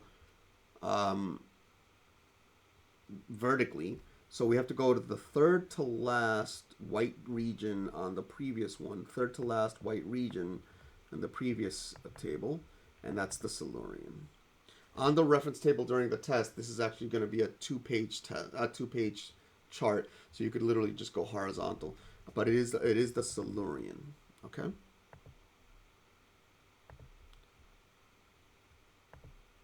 So we go back to the test. And we, if it lets me, there you go. And we circle the Silurian. And we go to number 22. Earth's outer core is inferred to be liquid because P waves cannot travel through it, or S waves cannot travel through it, or P waves travel faster than S waves through it, or S waves travel faster than P waves through it. It's important to know that P waves are primary waves, which means that they arrive first.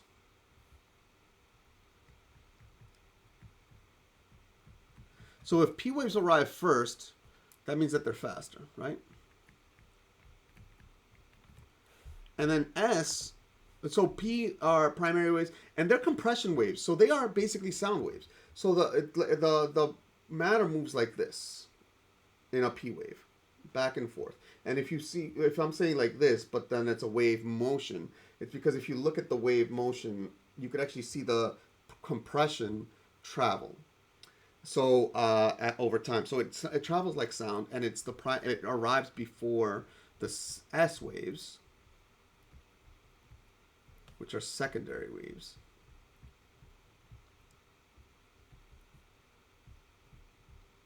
And they're also called shear waves, which happens to start with the letter S, which is nice.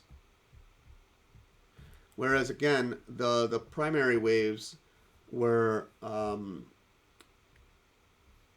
where's my pen? Oh, there it is. The primary waves were compression.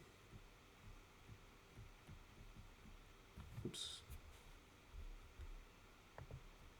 Compression waves. Whereas the S waves are secondary waves, and they're shear waves, and they're slower. Okay? All starts with an S. Now, let's look at a picture that I put here. Compression waves are like sound waves, and you know that sound can travel through a solid, a liquid, and a gas. So the P waves can travel right through the center of the Earth, and including the parts of the center of the Earth that are liquid. But the shear waves do require some shearing and some elasticity of the Earth. So as a result, shear waves travel through solid materials, but they do not travel through liquids. Okay? So the question here was asking about specifically that. Okay? Shear waves are slower because they require shearing. They cannot travel through liquids.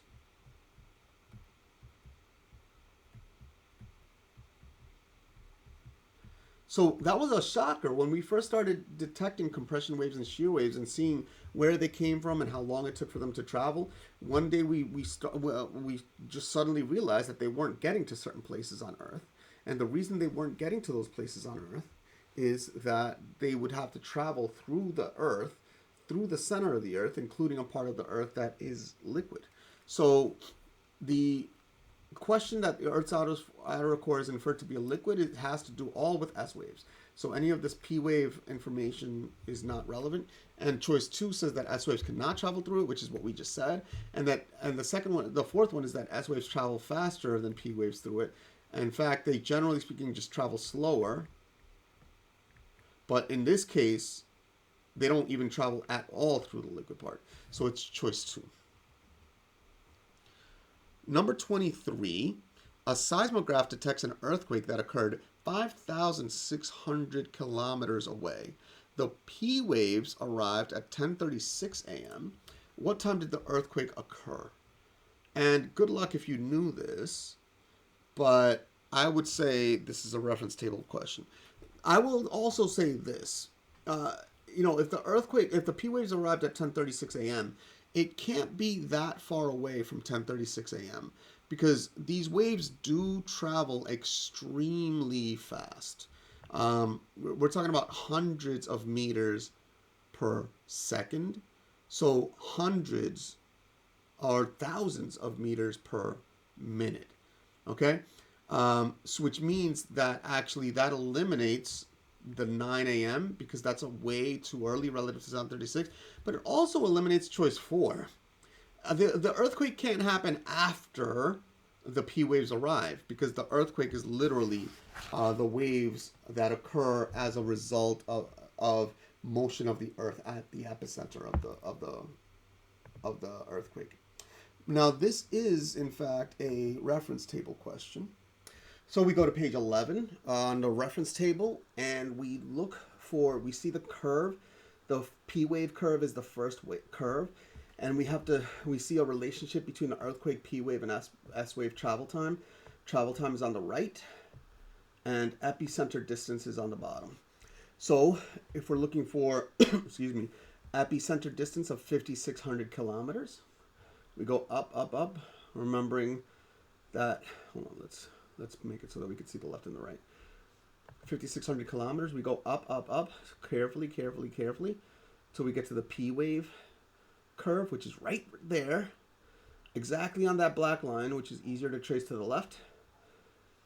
And we see the number 9 here. And this is travel time in minutes, which means it took 9 minutes for the P wave to travel from the epicenter to the location that the P wave was measured. Excuse me. So now we go back to the test. There we go. Go back to the test. Okay. And we recall that it did say 9 minutes before. And in fact, the 36-minute mark time, which is right over here, minus those 9 minutes is equal to 27. This is where the scientific calculator is useful. So the arrival time is definitely 10:27. I'm sorry, the earthquake time is 10:27 a.m. Number 24, the Mariana Trench has formed because the Pacific plate is overriding the Philippine plate, or overriding the Indian Australian plate, or subducting beneath the Philippine plate, or subducting beneath the Indian Australian plate. And if you know this, there are a lot of interesting things about the Mariana Trench, so you may actually know this. But this is, again, a reference table problem on page 5. Okay? So if we go to the reference table, and we got to see what's going on between the Mariana Trench between the Pacific plate and another plate. Excuse me for my, I apologize for my coughing. But let's open the reference table again. Let's go to page 5. Okay.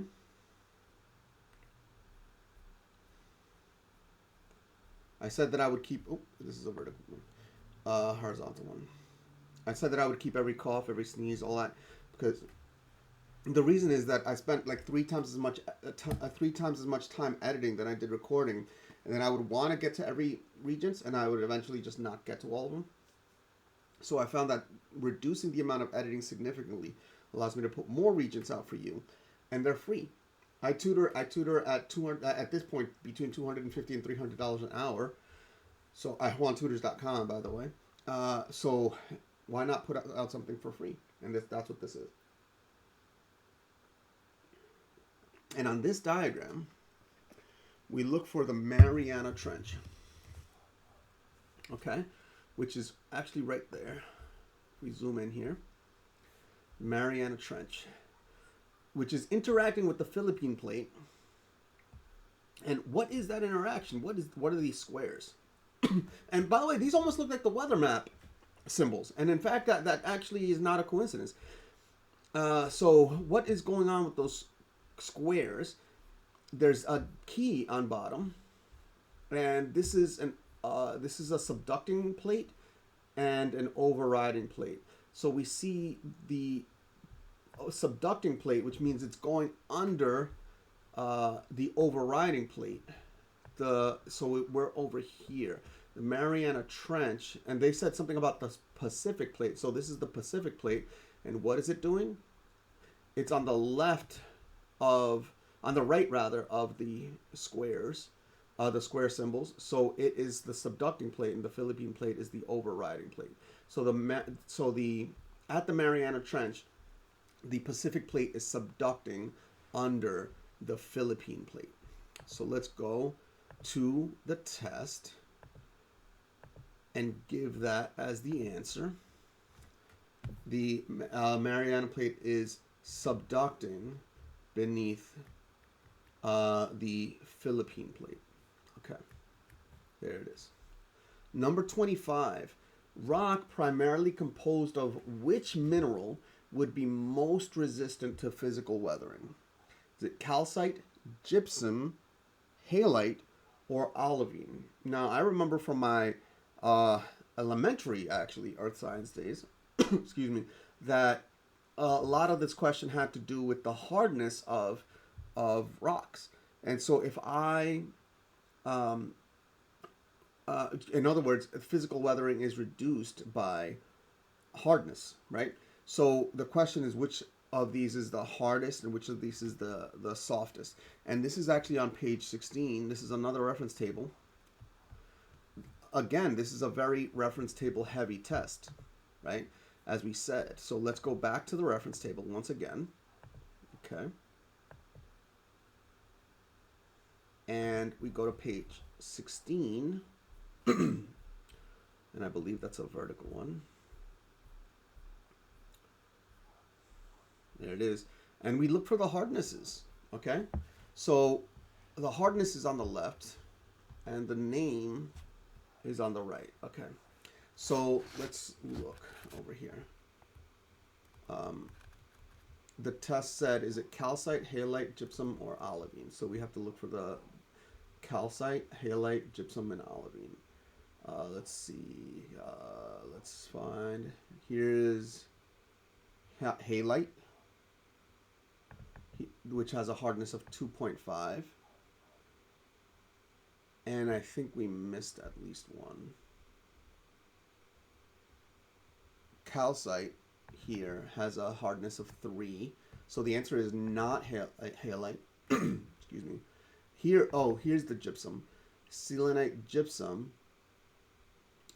has a hardness of 2. So that one's definitely not it. But so far we have only a hardness of 3 as the highest hardness, calcite. And let's see if olivine is lower. Olivine is in fact lower down here with a hardness of 6.5. Okay? So the hardness of halite, of olivine is the highest. And let's actually put these hardnesses in again. Calcite hardness is 3, gypsum hardness is 2, halite hardness is 2.5, and olivine hardness is 6.5. And so the one that has the highest hardness is olivine, and that one is the one that would be most resistant to physical weather. Number 26, which agent of erosion produces parallel scratches and grooves in surface bedrock? Is it glaciers, wind, running water, or ocean waves? And I mean, I guess if you thought about this one just without knowing anything beforehand, some of these might make more sense than others. But the thing is that running water has an effect of creating tumbling, which doesn't create parallel grooves. It actually just creates weathering that eventually tumbles down. So that's not it. Ocean waves also produces weathering that eventually just breaks off and tumbles down or dissolves. That's a bigger one. Wind tends to change direction, so the scratches tend to not be all in the same direction. So what about glaciers though? Glaciers, like if you look at rocks that are so far north, for example, that the weather is cold enough that trees don't grow in those regions. The last glacial retreat from the Ice Age about 13,000 years ago left grooves in rocks and islands that are visible from space. And those grooves are very parallel.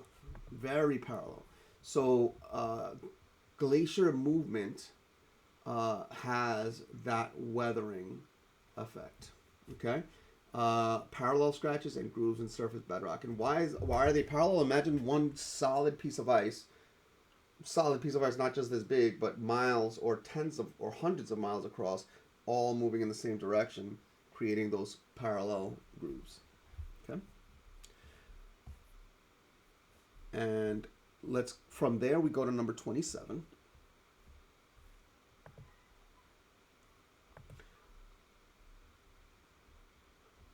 Let's zoom in here. Okay, number 27. The map below shows the prevailing wind direction over the Sierra Nevada, a mountain range in California. Letters A and B represent locations on Earth's surface. That's in California and Nevada. Compared to the climate at location A, the climate at location B is generally cooler with more precipitation, or cooler with less precipitation, or warmer with more precipitation, or warmer with less precipitation.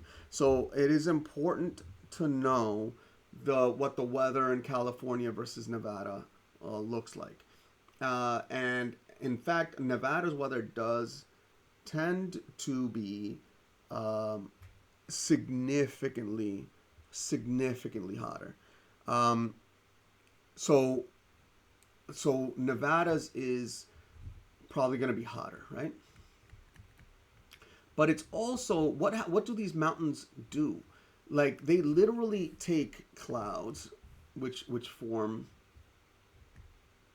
Let's see, which form here, right? Clouds that form here. Literally, as they're traveling west to east, the mountain range literally blocks them from traveling across, which means the moisture doesn't really arrive to the right, which means that the region to the right is also going to be drier. Okay, and why hotter and drier? Why if we have this mountain range here, why couldn't it just be cooler? Especially since we know that higher elevation air does tend to be cooler. Well, that air is coming off of the mountains. But the thing is that the higher elevation air is cooler because of the rarity of the air.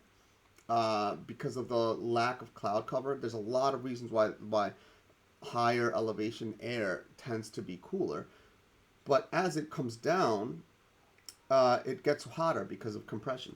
So that coolness from the mountains doesn't actually translate to coolness in Nevada. What happens in the Nevada area, and specifically in B, is that since you have significantly drier conditions, you have less cloud cover, which results in more insolation. Okay, um,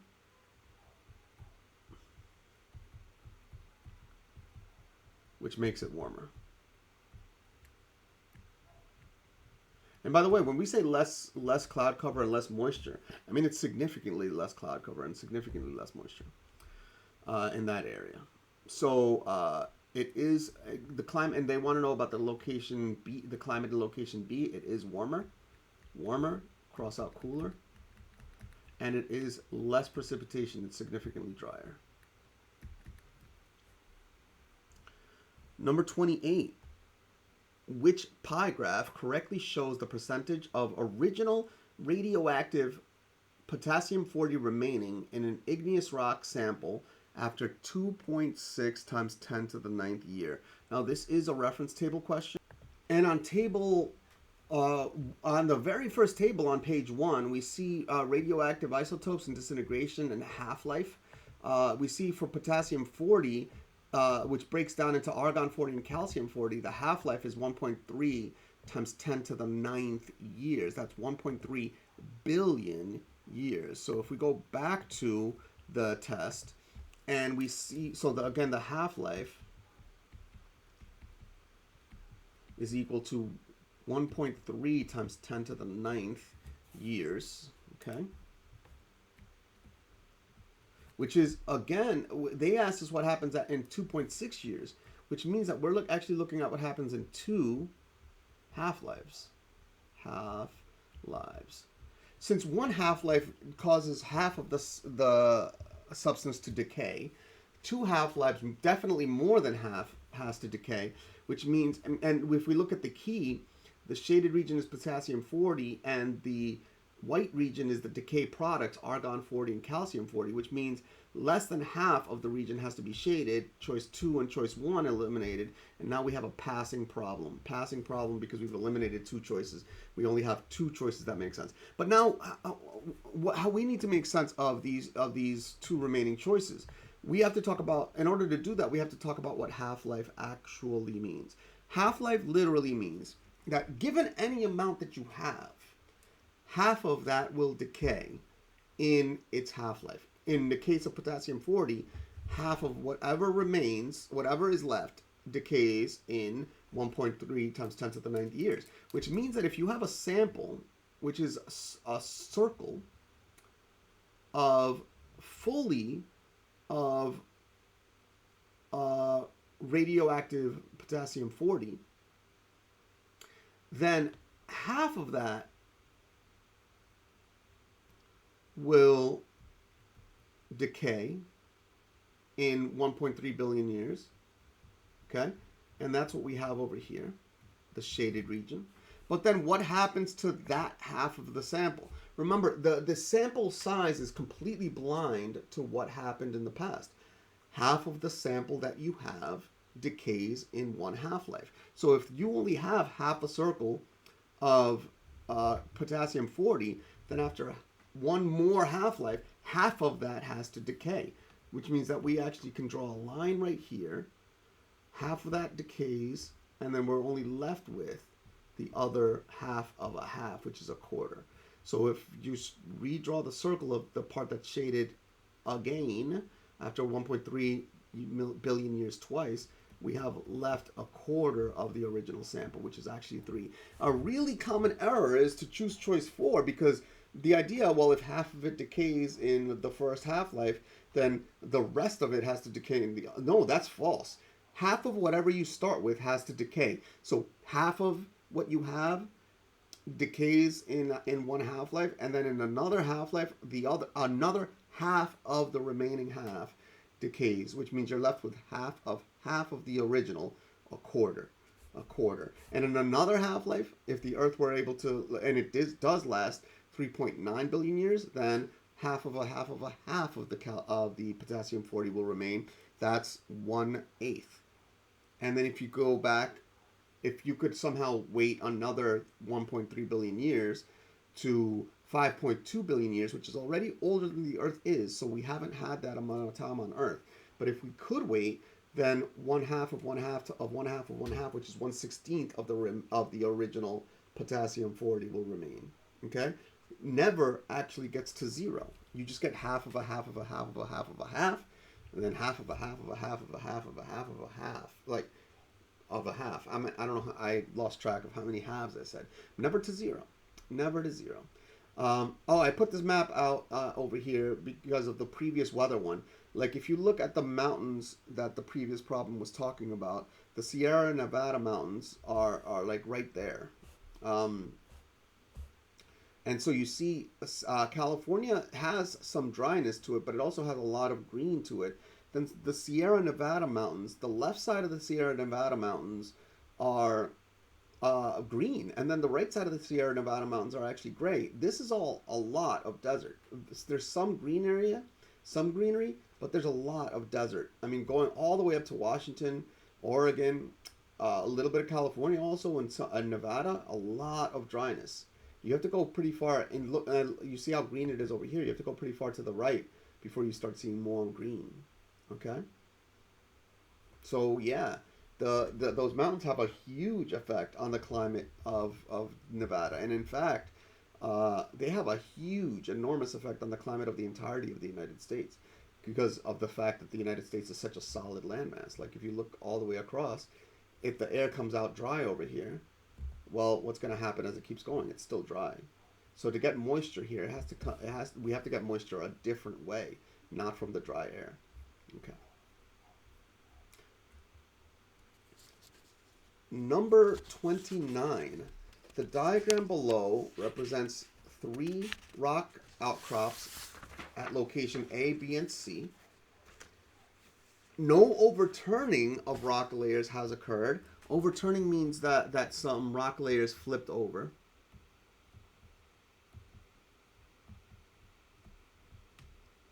So in this case, rock layers, there's no overturning, so rock layers didn't get reversed. And an overturning could literally occur by one way or another, the rock literally being flipped over. Some overturning event could have happened. Okay?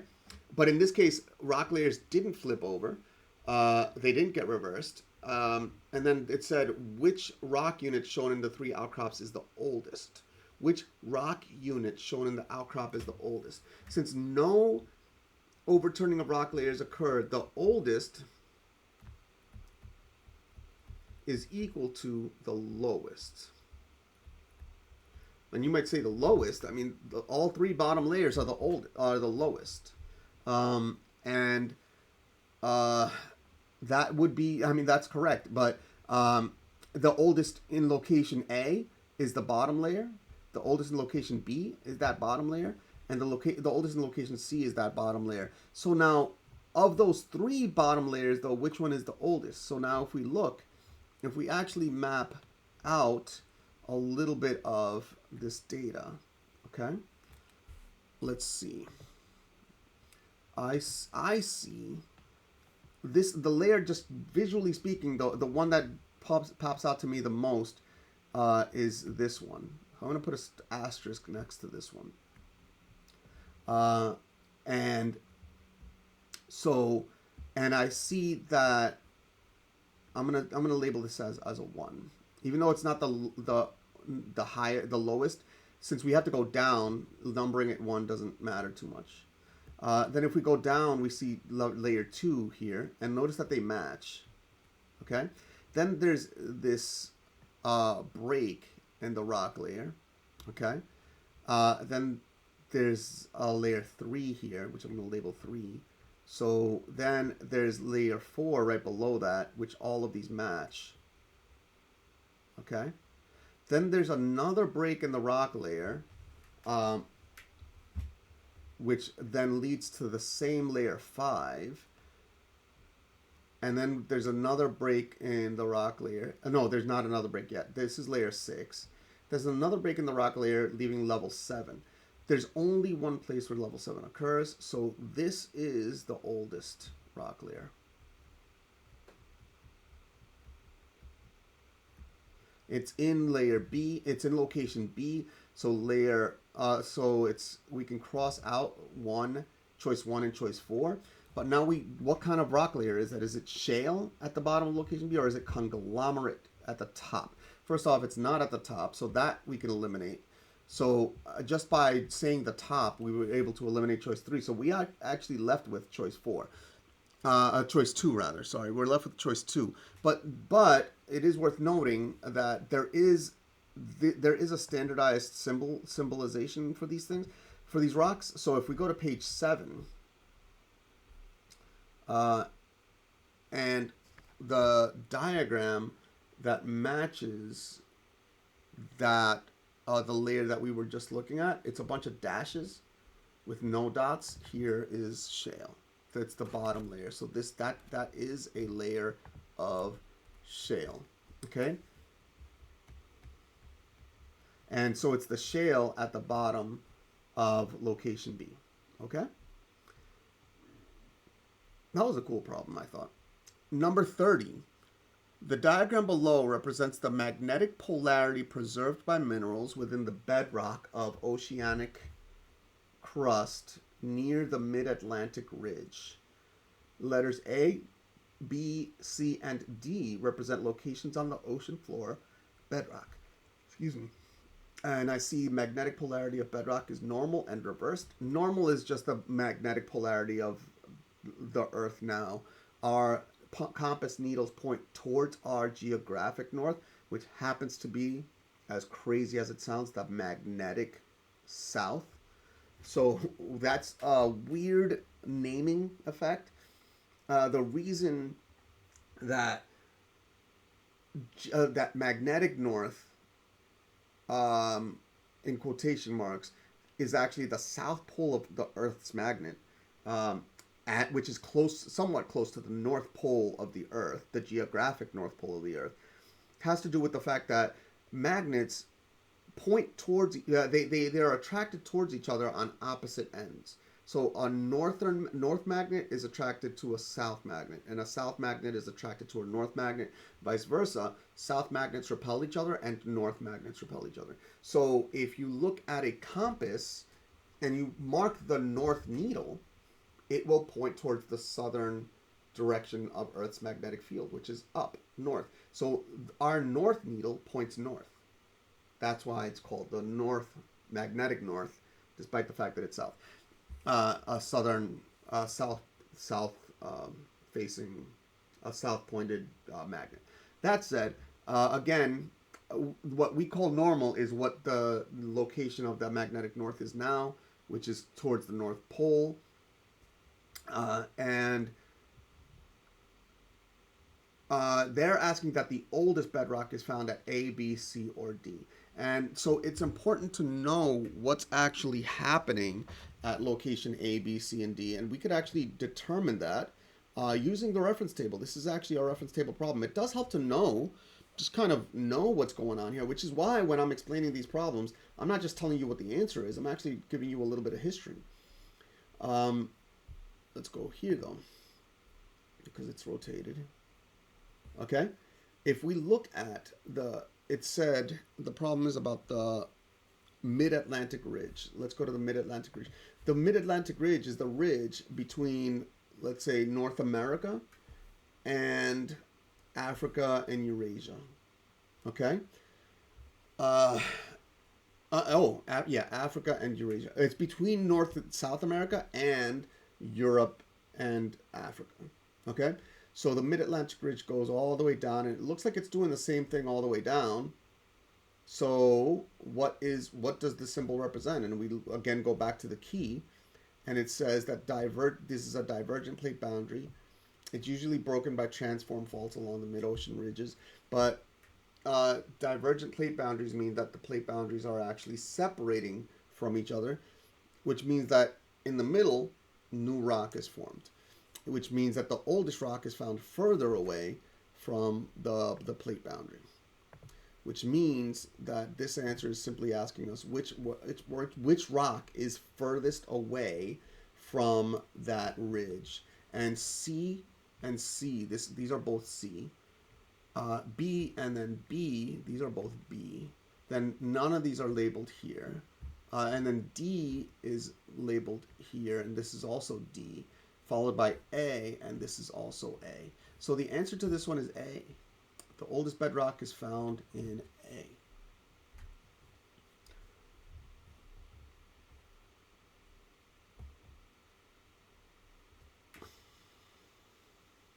Number 31, Oswego and Old Forge, located at similar latitudes in New York State, have very different landscapes. Which two factors are primarily responsible for these landscape differences? Is it that the soil characteristic and bedrock composition, or the soil characteristic and bedrock age, or the bedrock structure and bedrock composition, or is it the bedrock structure and bedrock age? So if we look at Old Forge and Oswego, and back in the reference table on page 3 now. Here we go. Let's see. We got Old Forge here, and Oswego here. Okay? And we actually see the key of what they're made of is different, right? And what they're made of is down in this key over here. The diagonal parallel lines are limestones, shales, sandstones, and dolostones, okay, in the Ordovician. And then the Old Forge is here, the middle Proterozoic, made of gneisses, excuse me, quartzites and marbles, and the lines are generalized structure trends. Okay, gneisses are some of the oldest rocks that exist on Earth, and in fact, if you find an extremely old rock, like the oldest rock that can be found on Earth, around 3.8 billion years old, they're going to be gneisses. So that tells you that. So that said, what's responsible for the landscape differences, though? The bedrock age does not have that much of an effect on the landscape differences. The bedrock structure, though, does. So the bedrock structure is, now going back to the test, the bedrock structure is different for these. So bedrock structure, anyone that says bedrock structure makes sense. The soil characteristics have very little effect on the landscape. So soil has very little effect on the landscape. Now you might say, wait, but that changes where trees can grow or not grow. That's not false, but that also does not have massive effects on the overall landscape of a region.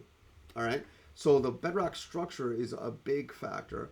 Now bedrock age, I see here that bedrock age is one of the choices, but it doesn't have an effect on the landscape. Again, the landscape itself, like any type of rocks over time, can be elevated, subducted, reduced, eroded, or one way or another converted into some other thing, and also its position can be changed. So the bedrock age doesn't change the landscape over geologic time periods, but the bedrock composition can have a massive effect on the landscape. Okay, so that one is the one that makes the most sense. And that one I thought was a really tough one. I did.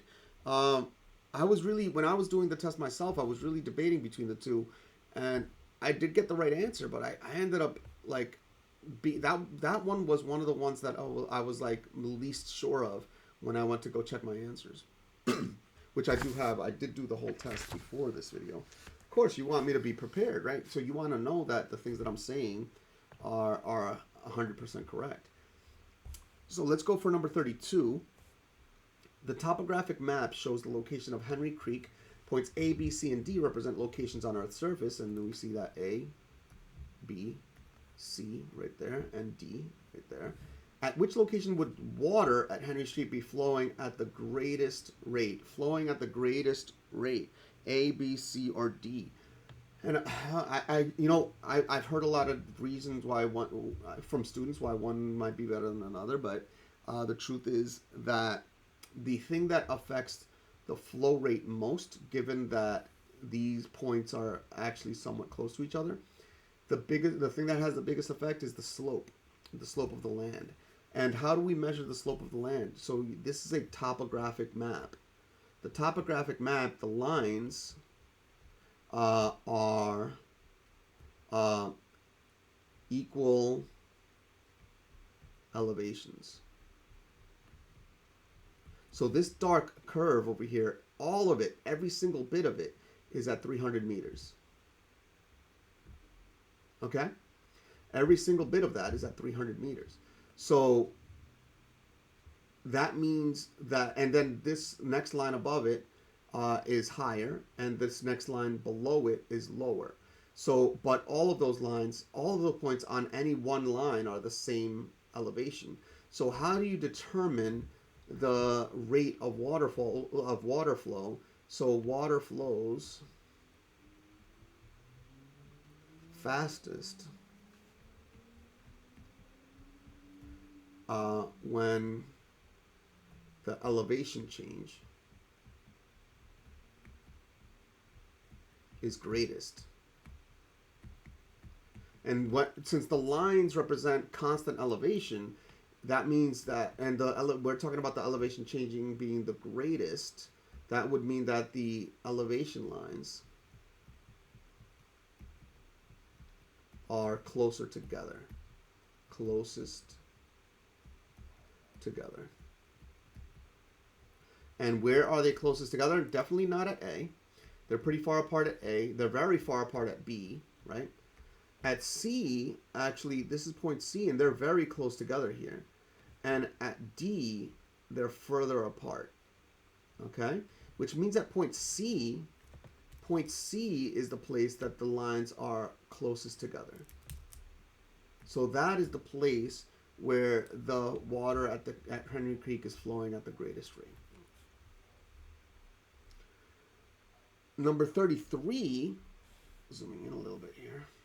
Number 33, metamorphic rock with banding is described as having a clastic texture or a non-clastic texture or a foliated texture or a non-foliated texture.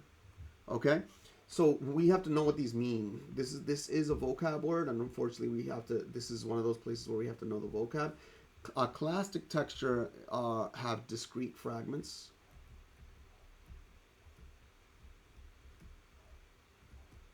Or grains. And a foliated texture, okay, would mean that it's planar, banded, okay, a planar or banded arrangement of minerals.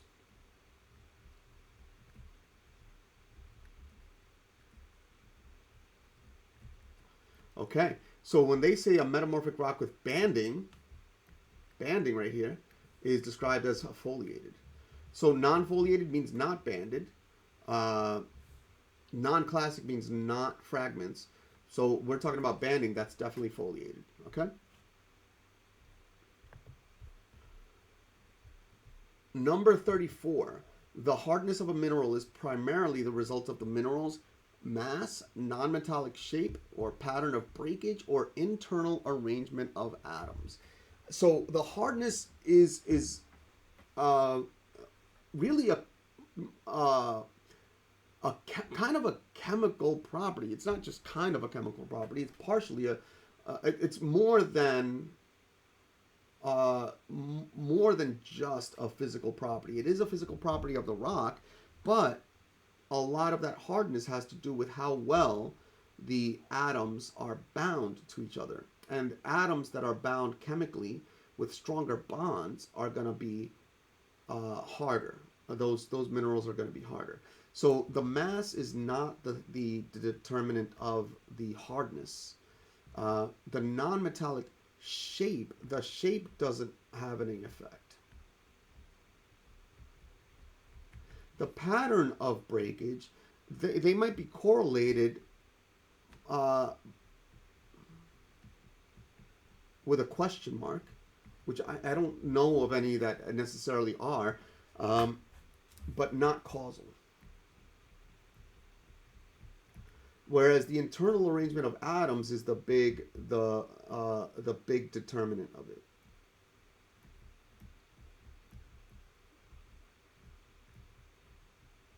Again, those mineral bonds are going to be very likely chemical bonds. There are other effects, gaps in the those chemical bonds, missing atoms, random occlusions, things like that. But all of them, that all is within the realm of arrangement of atoms, internal arrangement of atoms. So that's definitely going to be the answer. Number 35, two sedimentary rocks formed from organic sediments are bituminous coal and limestone, or bituminous coal and anthracite, or rock gypsum and limestone, or rock gypsum and anthracite coal. I actually, when I did this test, I gotta admit, speaking of the other one, because I did get the other one right, but I actually did get this one wrong, because I was my problem was that I knew that there were three rocks on this question that were formed by organic sediments. Coal is formed by organic sediments that literally get compressed, and so choice 1 and 2 have coal in them, bituminous coal, but choice 2 has anthracite coal in it. And I'm like, but I knew that limestone is also so again, coal. Before I get to limestone, coal is formed by compacted carbon based life. Like, for example, again, bacteria, as we talked about, bacterial beds, old bark. You see right now when a tree falls, the bark rots after a certain amount of time. There was a point in our geologic history where the bacteria and fungi that would break down the plants just didn't exist. Like, they didn't have the ability to do that. So trees would literally fall and they would just kind of stay there for almost forever, for long enough that they would be covered by other trees and other trees and other trees and other rocks, and compressed and compressed and compressed till they made coal. Bituminous coal is less dense than anthracite coal, but then the reason I ran into trouble is that I knew that limestone was also an organic sediment that is formed by cemented shells. So cemented seashells of different types. So I'm like, wait, I'm looking at this wrong. I'm like, wait, hold on. There's got to be one answer. And so I kind of picked one, and I did end up getting it wrong. But the reason I picked it is I picked choice 2 initially, which again is not correct. But the reason I picked choice 2 is that coal is again a compacted carbon-based life, right? Except that they asked for sedimentary rocks, and that was the key. So anthracite coal has been compressed for so much time and has experienced some heat that it actually is a metamorphic rock.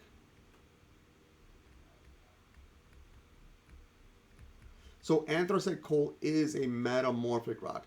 Granted, it's probably undergone the least amount of metamorphism compared to other rocks, but it is a metamorphic rock. Whereas limestone is just cemented, deposited shells that are compressed but not undergone metamorphism. So choice one is the answer. Yeah, I got that one wrong when I did this test. But with that problem though, we got it right now, and we did get a perfect part A. So we should actually be proud of ourselves. Congratulations on getting a perfect part A. We are very close to getting an 80 on or a 65 on this Regents. We're not quite there yet, but we are approaching that point. So we got a perfect part A. With that, we are going to have a snack break. If you've already listened to my conversation about snacks, feel free to either carry me around while you go get a snack, while you take a bathroom break, while you do what you got to do. But the next piece is I just want to talk about snacks that you could bring to the test. One thing that I've been talking about is breakfast bars. Like I had brought a pure protein bar. Let's see if I still have it here. I'm looking at my desk. I know I have it somewhere. Let me see. Oh, I put it like a genius. I put it in my desk. So I have a pure protein bar here. Okay. The reason I recommend pure protein bars is that they're higher in protein. They do have a little bit of carbs, 18 grams of carbs to give you a little bit of energy, and a little bit of 5 grams of fat, which is not much, but it gives you a little bit of energy as well. And because it's high in protein, it makes you not have to go to the bathroom so quickly. You don't want it to digest so quickly that you have to go to the bathroom mid-Regents. Another recommendation that I have is Fairlife milk. Big fan of Fairlife milk. It's a small amount of liquid, so you don't have to go use the restroom so quickly. And it does have 30 grams of carbs, which fills you up. 30 grams of protein, which fills you up. Without having too much carbs, only 4 grams of carbs, so not that much energy, but keeps you full and gives a little bit of energy. And also has a little bit, 2.5 grams of fat, this chocolate one does. If you get there's another Fairlife protein shake. You can get chocolate too. The reason you keep seeing me hold up chocolate ones is that I'm a big fan of the chocolate. There's another one that has 26 grams of protein and a higher level fat content and a higher level protein content. I'm sorry, higher level fat content and a higher level carb content as well. So higher of all three. And is that one better? Well, sure, I guess. If you want to get more full with more liquid. And I think it's not so much liquid that it has to affect you. There's one that I hadn't mentioned in too many tests that I started mentioning more recently, like a bag of mixed nuts. Costco sells pralines, which I think are a great snack. They have a lot of carbs in them and a lot of fat in them and not that much protein, but they're very high. They're calorie dense. They're not. It's not that they're super good for you, but we are not feeding ourselves to be on a healthy diet during the Regents. We are feeding ourselves to have as much energy as possible without having any body effects. So if you're not allergic to nuts, some mixed nuts are a very good option. I'm a big fan of the pralines, but this mix right here is actually just mixed nuts that I got from various places, mixed with some of those pralines that I had talked about. And pralines are delicious. Okay. On that note, we are moving to part B.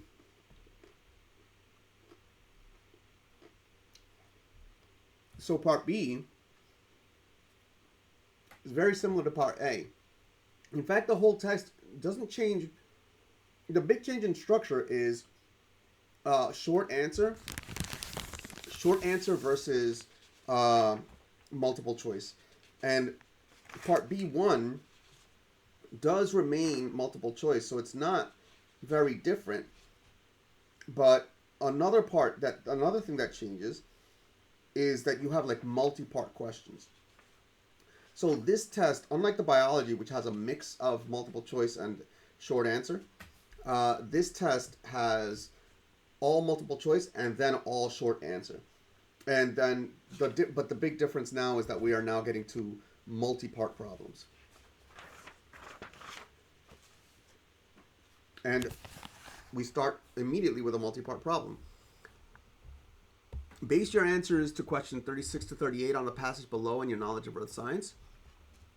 Bouvet Island, the most remote uninhabited island in the world, is located above a geologic hotspot on the southwest Indian Ridge. The closest landmass to the island is Antarctica, which is 1,700 kilometers away. Most of this volcanic island is currently covered by glaciers.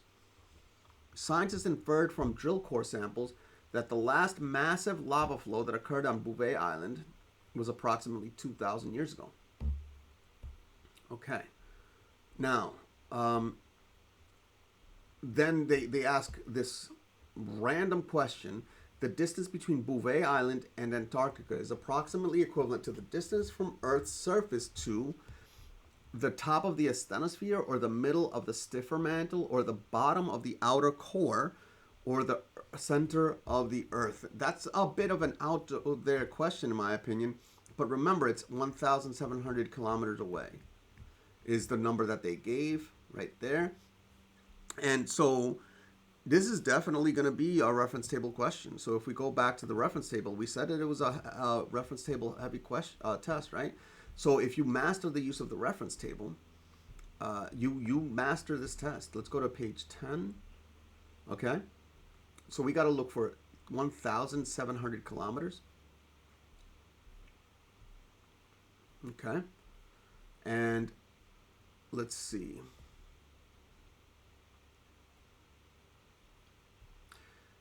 So if you go up, does it show the asthenosphere?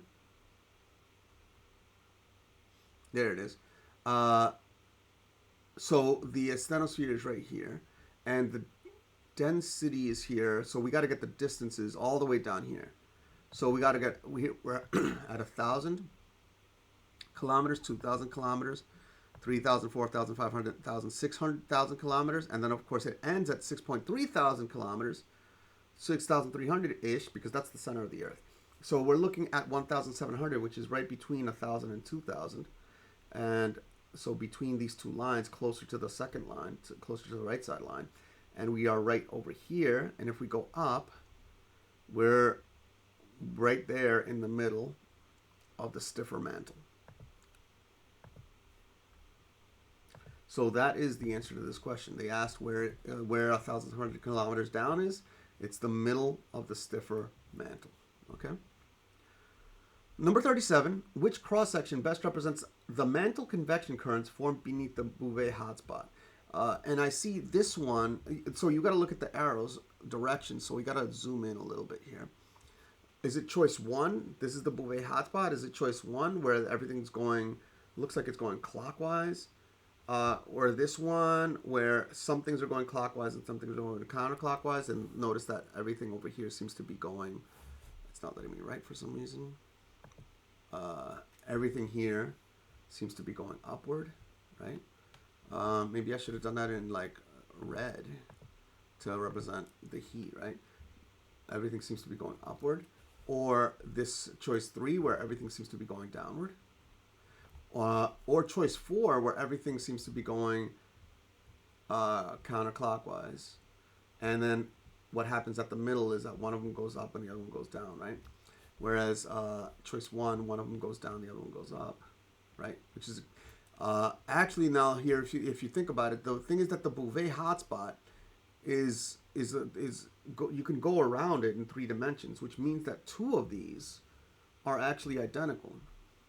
Choice 1, with everything going clockwise and things going in opposite directions in the middle, is actually technically identical to choice 4, which you would get if you just turned your head 180 degrees and everything goes counterclockwise. So choice 1 and choice 4, by virtue of being identical answers, have to be incorrect. Again, 1 and 4 are technically identical. So in terms of test-taking strategy,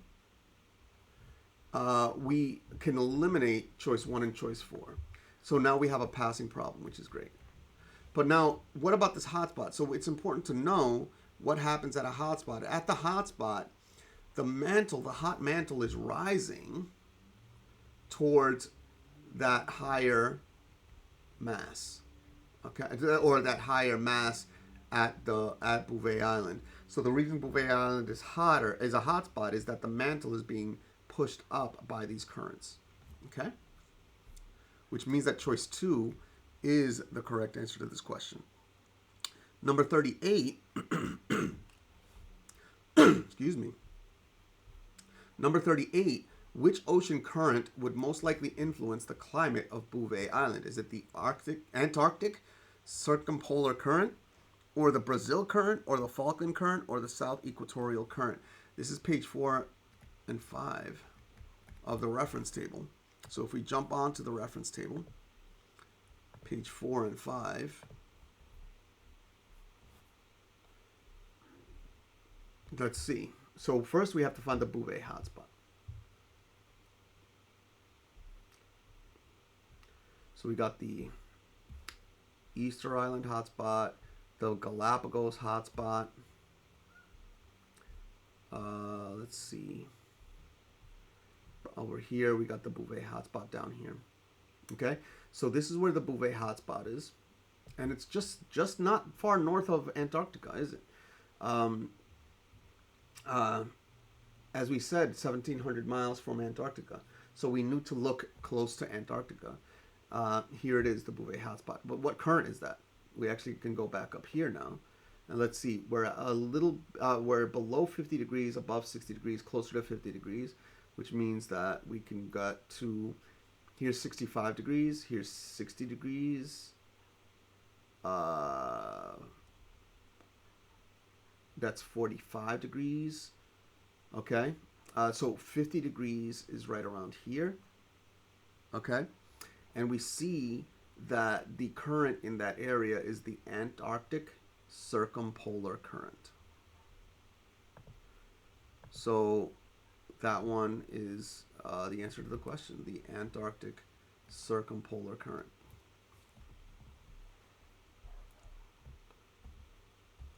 Another multi-parter.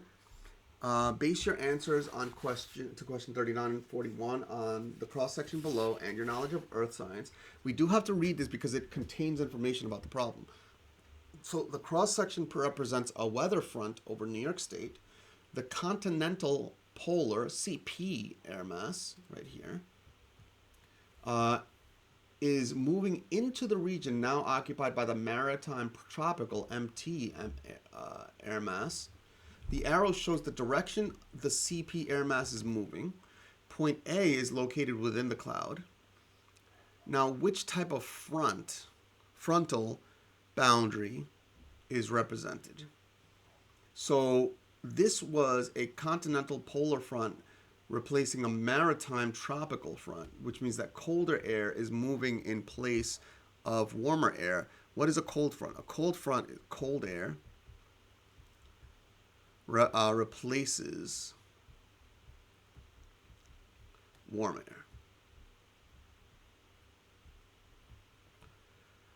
air. So that's not it. So the only other possibility, it's not a warm front because it's not the warm air that's moving in. And it's not a stationary front because the air is not stationary. It's not that this front is actually not staying still. But is it an occluded front? The thing is that a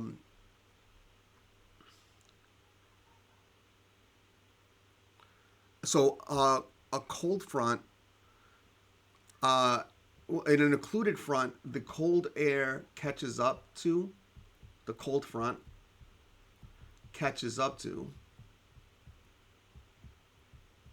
a warm front. And the end result is you get a cyclonic storm.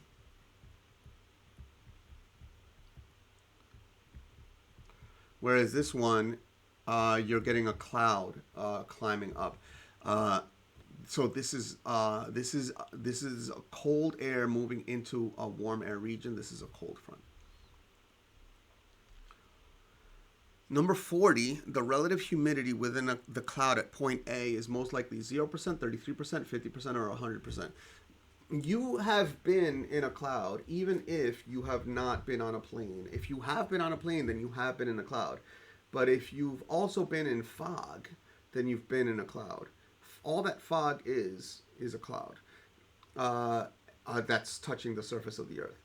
And so, if if the air can create fog, which is made by air droplets floating around, it would mean that the air had to have a tremendous, tremendous amount of water in it for that water to gather as a cloud or as fog specifically.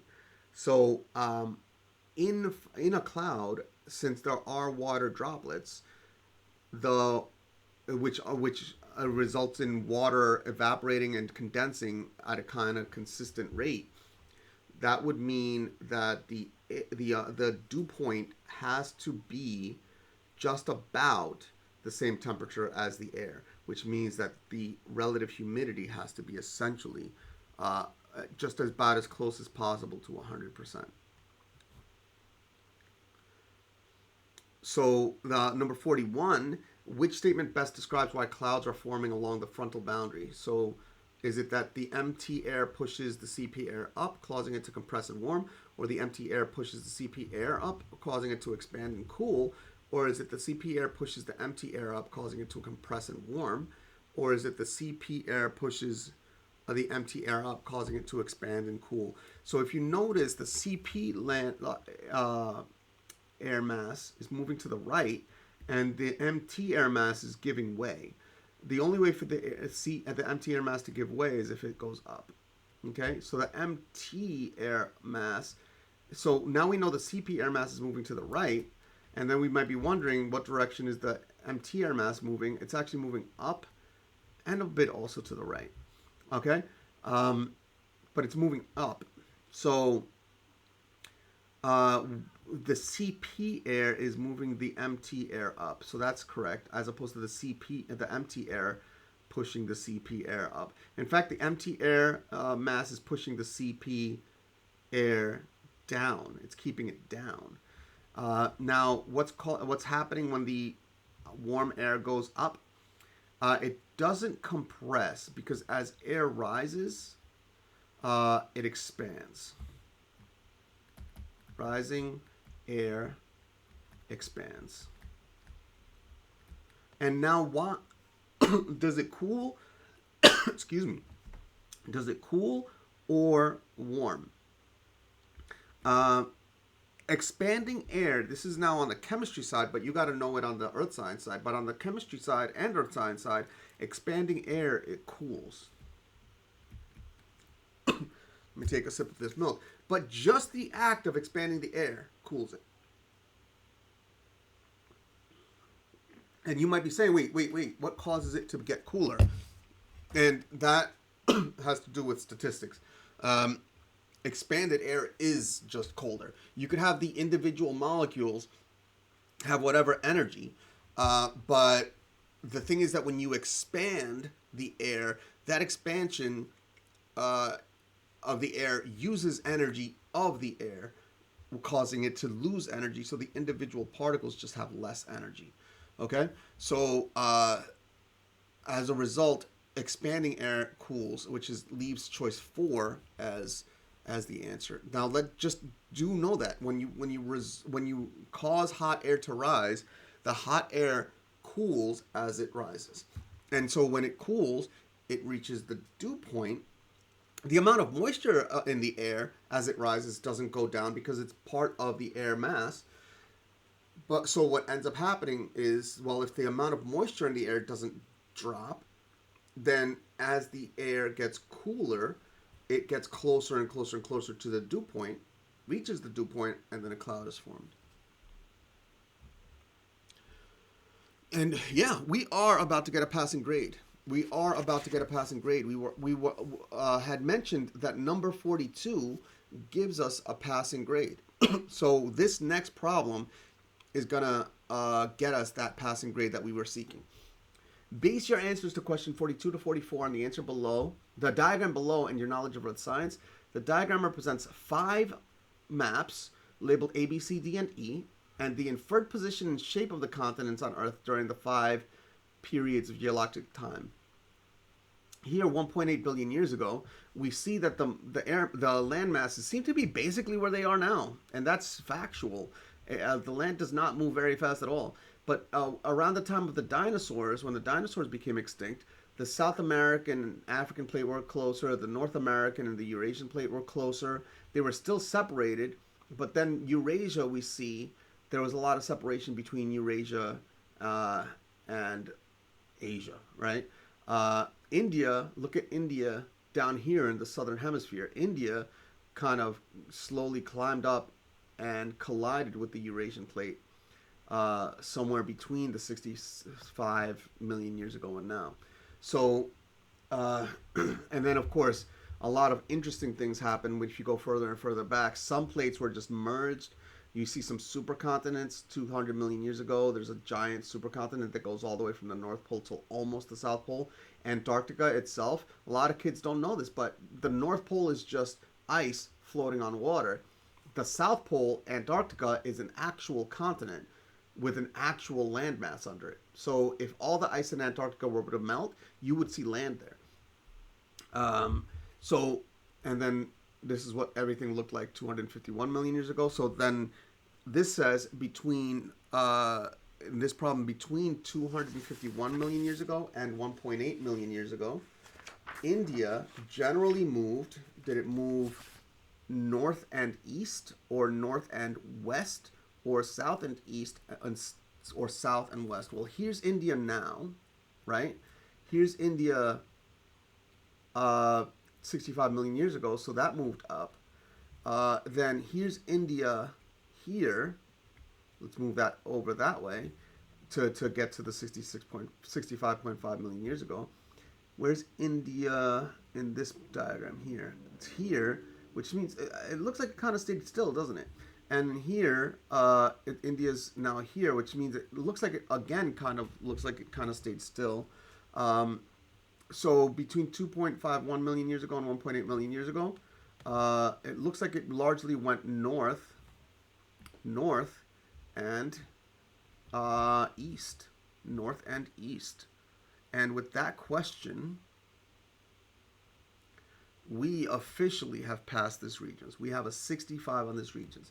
The rest of the work that we're doing is working towards getting us a 100 on this regions. We are not aiming for just a 65. We are not just aiming for passing. If we aim for 65 only, now we're talking about working towards scores that are between a 0 and a 65. We don't want to do that. We want to aim for 100, no matter what level we're at right now, or whatever perceived level we feel like we're at right now.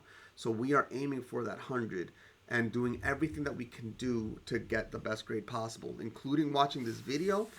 And I believe in you, and I know you can do it. And that includes watching this video, and it includes watching as many videos as we can and reading as much as we can between now and then. So let's get a 66. Pangea is represented on the map. Is it at A, C, D, or E? And so Pangea is a supercontinent that existed about 251 million years ago. You see this massive supercontinent over here? This is Pangea.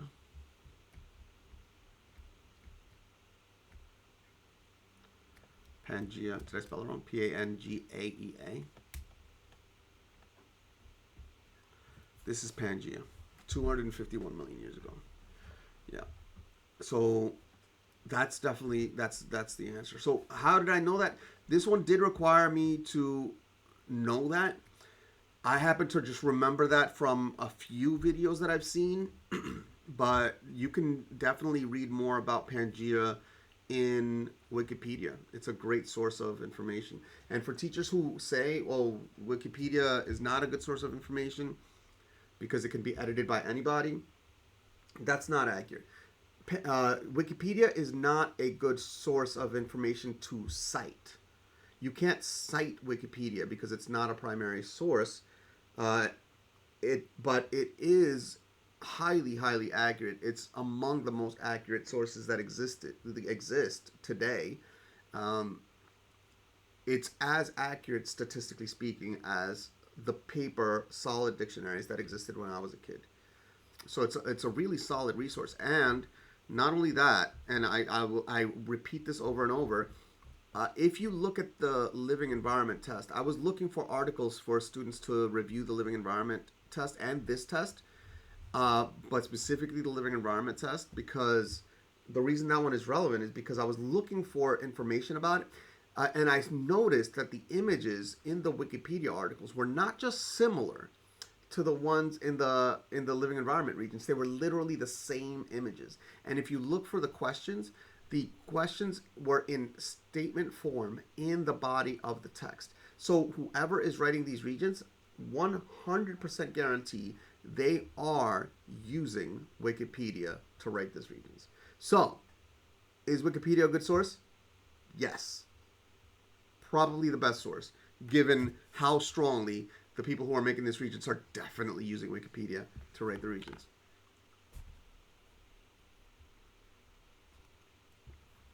And number 44.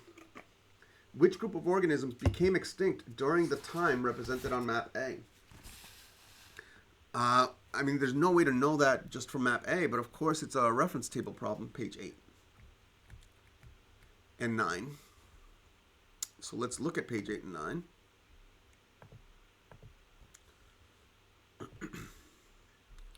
Page 8 and 9. That's not flipped over. Page 8. So now we have to look for 251 million years ago. Ooh, I went the wrong way.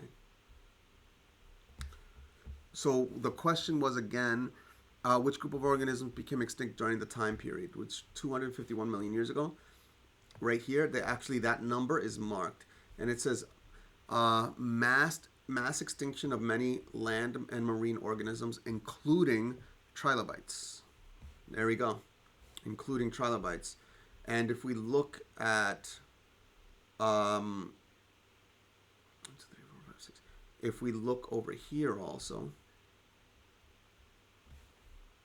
let's see, there it is. Here's the line for 251 million years ago, and here's trilobites ending at that line.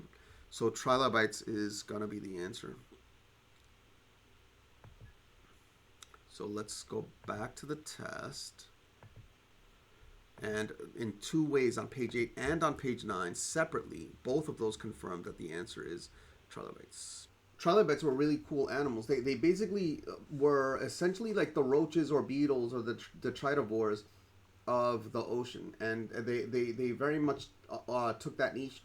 There were many varieties of trilobites. So some were big, some were small, some were medium-sized. They looked in a lot of different ways. And some of these, there's artist impressions, but these over here, there's some fossils of trilobites, and they're found everywhere. And they did go extinct at about 251 million years ago. So let's go back to the test.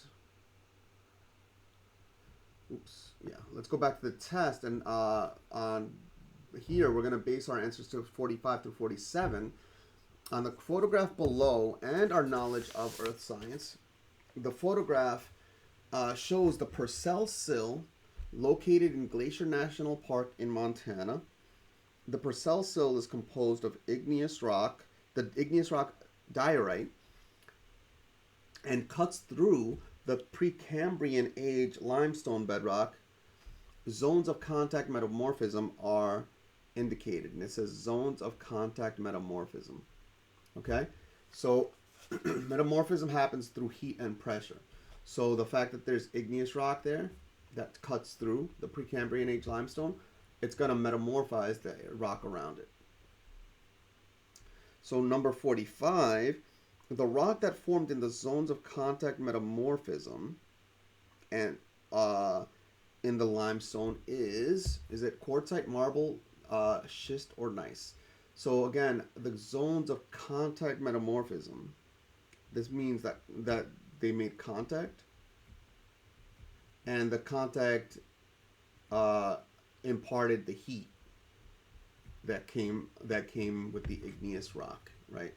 Um, so we have to go back to the the reference table, but before that, um, let's see. the igneous rock, the igneous rock, it says here, cuts through the Precambrian age limestone bedrock. So it's the limestone that was metamorphized. Limestone was metamorphized. So now we have to go into page 7 and look at the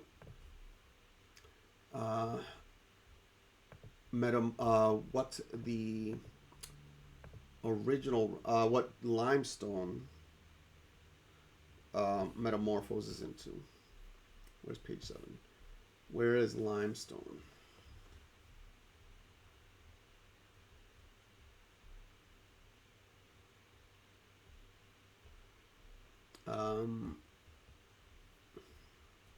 Let's look over here. So this is what they are, but this one actually doesn't actually say what it metamorphoses into. So we have to look further down. Oh, here it is. The scheme of metamorphic rock identification. So we are looking for which one metamorphoses from limestone. Okay, and it does say the metamorphism of limestone or dolostone is marble. Okay, right there. So the answer to this is marble. And if we look, I think, let me just verify. Did it mention dolostone? I see limestone. Let's see. Direct limestone back. I don't see dolostone mentioned here. So it just mentioned limestone, which metamorphoses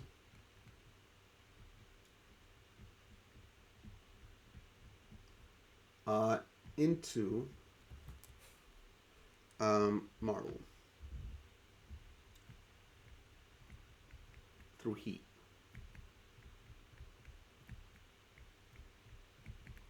Okay, so marble is the answer. Number 46, which minerals are most likely found together in a sample of diorite taken from Purcell Sill?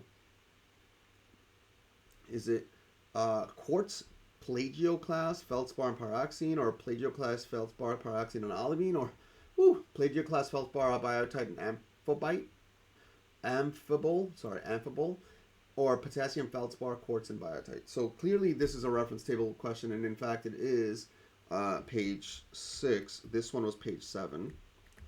So if we go to page 6 on the reference table,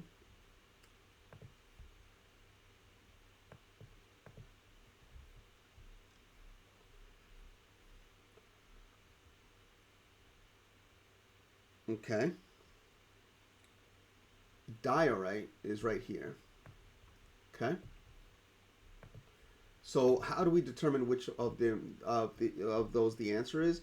We have to look for what is contained in that region. Okay, and we see that it intersects the quartz, the plagioclase feldspar, the biotite in black, the pyroxene here, and the amphibole. Now, we have to also ask what is the greatest amount of each, because there's actually multiple answers. Like the answer does have choice 1 is quartz, and I'm going to read this for you while we're looking at this chart. Choice 1 is quartz, plagioclase, feldspar, and pyroxene, which is here. But if you notice, a very small amount of those are found of each of quartz and pyroxene. Then choice 2, it has the plagioclase feldspar and the pyroxene and the olivine. The olivine doesn't even intersect that region, so that's not the answer. Choice 2 is easily eliminated. Here, choice 3, plagioclase feldspar, biotite, and amphibole are much more have a much bigger intersection with this region. Okay, and then finally, the potassium feldspar, it doesn't even intersect this region for choice 4, and then the quartz barely intersects the region, and the biotite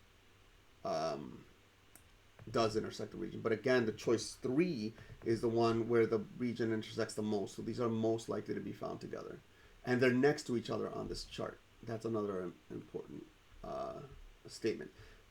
Let's actually read what the heading said about this chart. This is the mineral composition relative by volume. So larger volumes for each of these, for plagioclase, feldspar, biotite, and amphibole, due to their having larger amounts of the area. So all of that was to say that the answer was choice 3. The ones with the biggest area. Biggest area. Now, problem 47, the texture of the diorite found in the sill is best described as, is it fine-grained and non-vesicular, or coarse-grained and non-vesicular, or fine-grained and vesicular, or glassy and vesicular? And this is, again, page 6 review. So let's go back to page 6.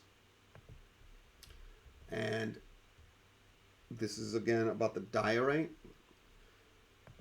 And it says here, it's intrusive, it's plutonic, let's see, granite, gabbro, basaltic, pyrite, let's see, coarse, here it is, coarse, so it is coarse, and also it says non-vesicular, so it does say both of those things in this diorite, okay? Very reference table-ish question. Coarse and non-vesicular. Now, the next set of questions, we're going to base our answers to question 48 through 50 on the map below and our knowledge of earth science. The map shows a meandering stream entering the ocean. Fun fact, one of Einstein's papers in 1905, one of his big papers was actually on meandering streams. Dude wrote about everything. 4 locations labeled A, B, C, and D are indicated on the map. Each location has a cross-section line labeled X, Y. Okay? So then the problem 48 says that the cross-section below represents the shape of a stream channel between X and Y, one location along the stream. And which location is best represented by the cross-section? Location A, B, C, or D. Now, this one, I had to go read about this one to even get this answer, to be honest. I had a feeling that the answer to this question had to do with like older versus younger parts of the river, because I have been on older river, like just Dominican Republic, being in older rivers, just hanging out, and I know that older rivers tend to have a stream bed, a stream surface, and a stream bottom that just kind of does this and stays flat for a while. So that's the stream surface. And then, so that's the stream surface. And then the land continues that way. But the thing is that it turns out that it doesn't have to do with the age. So it actually has more to do with how far down river the region is. So earlier parts of the river,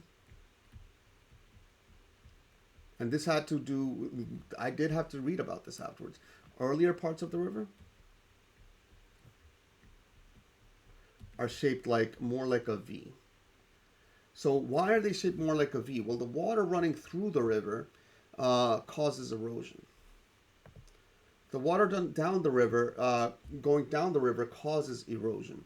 So in what direction should the flowing water cause erosion? Well, it should cause erosion downward early on in the river because of the fact that the water near the center is flowing faster.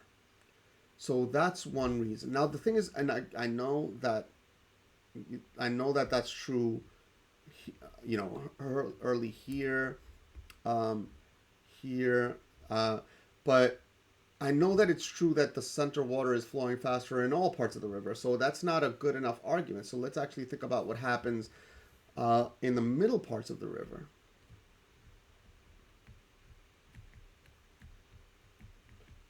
Well, at the middle parts of the river, some of the eroded material from earlier in the river starts to get deposited. So even though the erosion happens a lot in a lot of ways, the way we just said, erosion happens on bottom, but at the same, and of course it also happens on the edges. But as erosion happens on the bottom, deposits also happen on the bottom. So what ends up happening is you get a river that looks like this. Okay? And then in later parts of the river,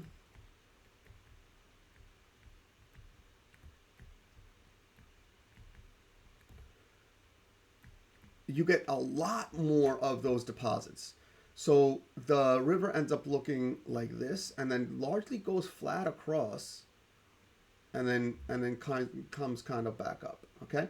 So if we look at where A, B, C, and D are, so D is further along.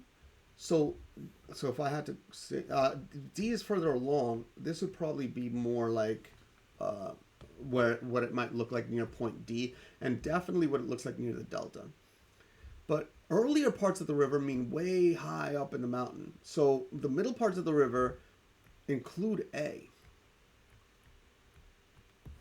So A would be the middle part of a river. What about why point B, since it's so close to A, why not point B? Well, point B, you see a meander over here.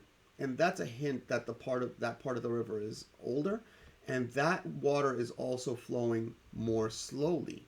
Since that water is flowing more slowly, it acts like a later part of the river. Now, a lot of the erosion that happened further up in the river is getting deposited at B and C, which is at another bend, and at D, which is at another bend. So yeah, I did have to read about this, and my gut feeling pointed me towards slightly earlier in the river, but it turns out to be the middle of the river. Location A is around the middle of the river.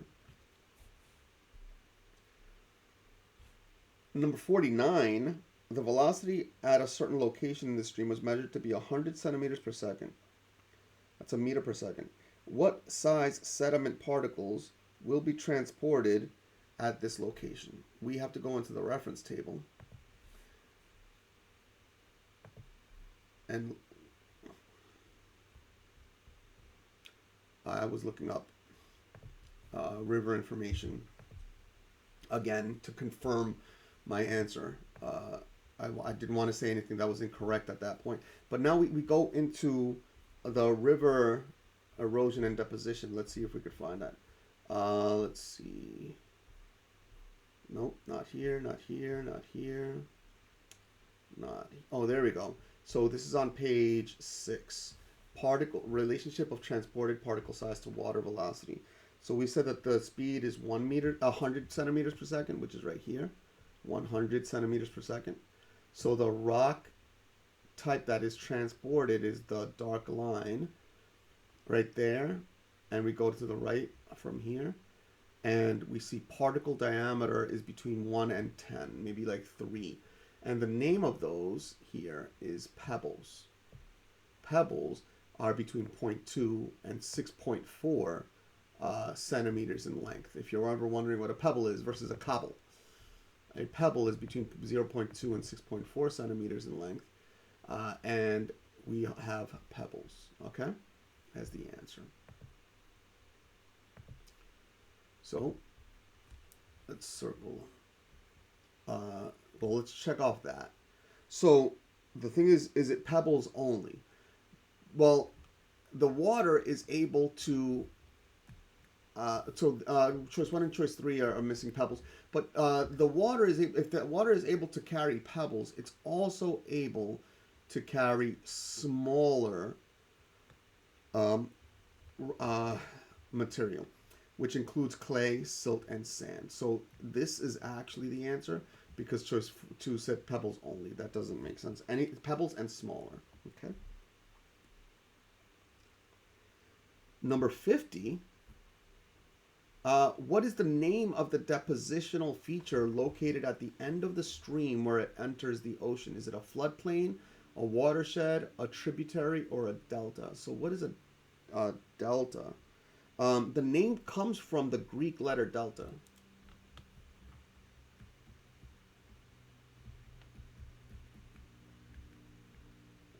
That's a delta. Delta. Okay?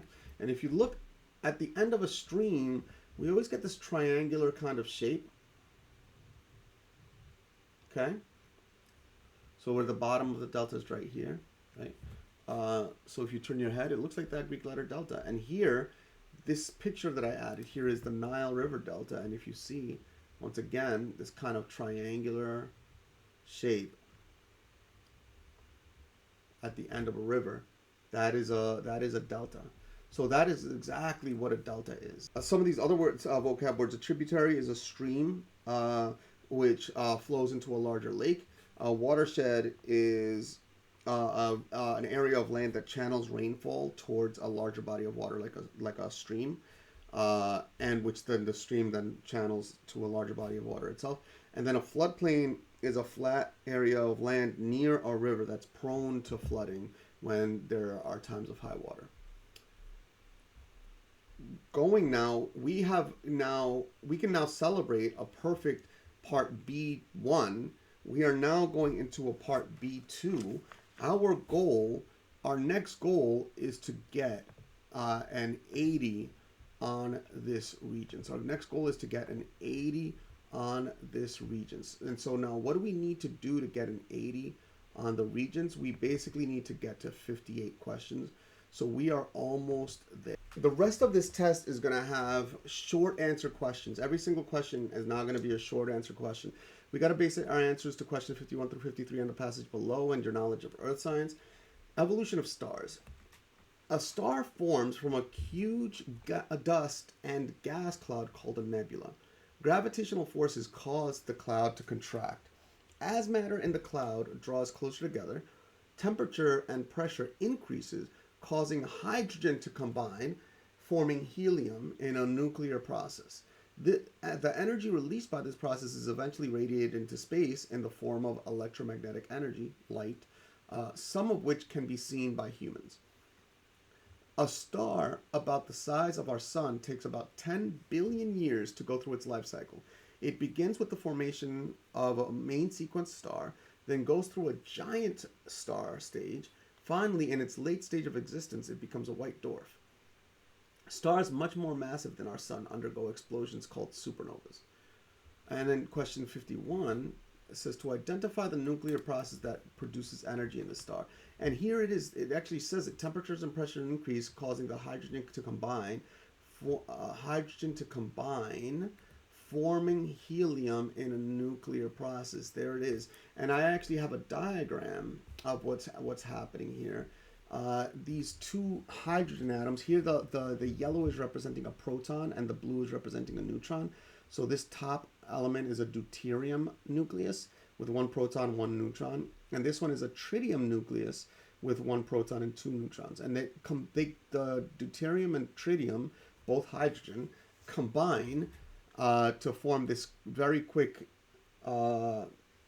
nucleus with two protons and three neutrons, but that very quickly decays to one neutron and then a very stable helium-4 nucleus and a tremendous amount of energy. When we say a tremendous amount of energy, we mean relative to the size of the individual atoms. These are single atoms merging to form a bigger atom, right? So that's a very fast process. And they're very tiny particles. So yes, it's a tremendous amount of energy, but it's relative to their size. And in fact, if you're wondering how much energy the sun produces, that big ball of incandescent gas, how much energy that the sun is producing, it's actually about the same proportion as, like, believe it or not, this is as insane as it is, like an active compost pile. An active compost pile, which is not producing very much energy at all, is it? How could it be that the sun is this giant ball of incandescent gas if that's the average rate of energy production?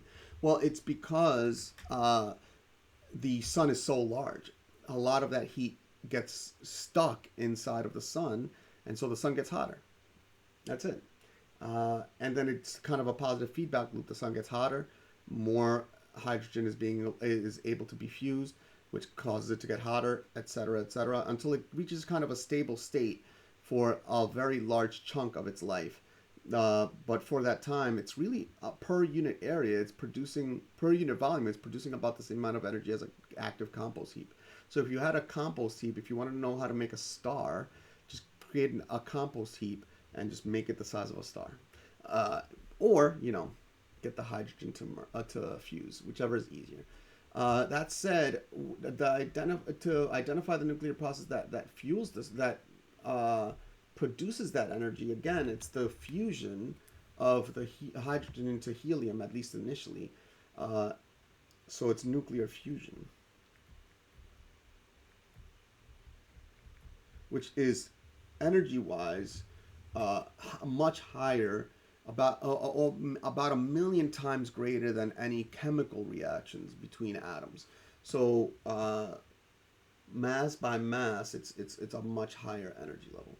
And initially, it's hydrogen merging into helium, and then larger elements start to merge into more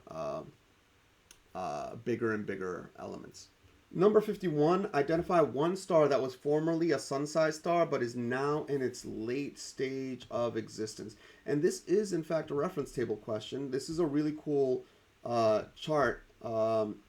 It represents not just, basically every star that exists out there, you could plot it versus surface temperature versus luminosity on this graph. And it turns out that when you do plot stars that way, they make a cluster here, then they make a separate curvy cluster over here, which curves and becomes more sporadic up here, and also curves and becomes more sporadic over here. And that actually happens with stars. And on the right, we see that there's actually a label small stars versus massive stars. Massive doesn't represent actual mass here. Massive means size, huge, big, versus small stars, which are tiny. So if you see the sun right here is at a luminosity defined as exactly 1 to be able to compare everything else to it. Then what happens with the sun, it was at one point, it was cooler and dimmer, and over time it got more luminous and hotter. What's going to happen at some point, though, when the sun is really done burning its hydrogen, is it's going to start burning helium, and at that point it's going to start expanding. So it's going to start moving up this diagram. Notice that this movement is not a physical movement in space, because this diagram doesn't represent actual space. It's a graph of surface temperature versus luminosity. And also massiveness. It turns out that the more luminous a star is, the older it is, but also the bigger it physically gets. And so what happens is the sun, instead of going up this sequence up here, it's actually going to take a beeline to the right into the giant stars. And it's going to start doing what a lot of these stars are doing, Pollux and Aldebaran and Polaris. And then at some point, very late in its existence, it's going to undergo a process of becoming a white dwarf. There is at least when I was looking this up 10 years ago, there seemed to be a little bit of debate about whether the sun itself was going to explode or not. In that we know that a lot of giant stars do go nova or supernova, but not all of them do. And it happens to be that the sun is just very close to that size where it may or may not explode at the end of its life when it becomes a white dwarf. But that's what's going to happen. The sun is going to go up this diagram. It's going to become a giant star, engulf Mercury, engulf Venus, very likely engulf Earth too. And then it's at maybe a couple million years after that, it's going to become a white dwarf. Okay? And then it's going to stay being a white dwarf forever and ever. It's going to be on the surface quite hot, but not very luminous. Because it's going to be very tiny. We're talking about, the size of Manhattan, as opposed to the size of 100 times the size of the Earth in radius, and about 1 million times more volume. It's going to have instead the volume of a ball around Manhattan. Very small. So when they're, and this problem, they're asking for to identify a star that has undergone all of that process. They're asking us to name a white dwarf. So you could give this white dwarf, you could give this white dwarf, or if you happen to just in your memory remember a white dwarf, you could just give that white dwarf as well. So in this case, I'm going to give one of the white dwarfs that the test gave. They gave the star 40 Eridani b.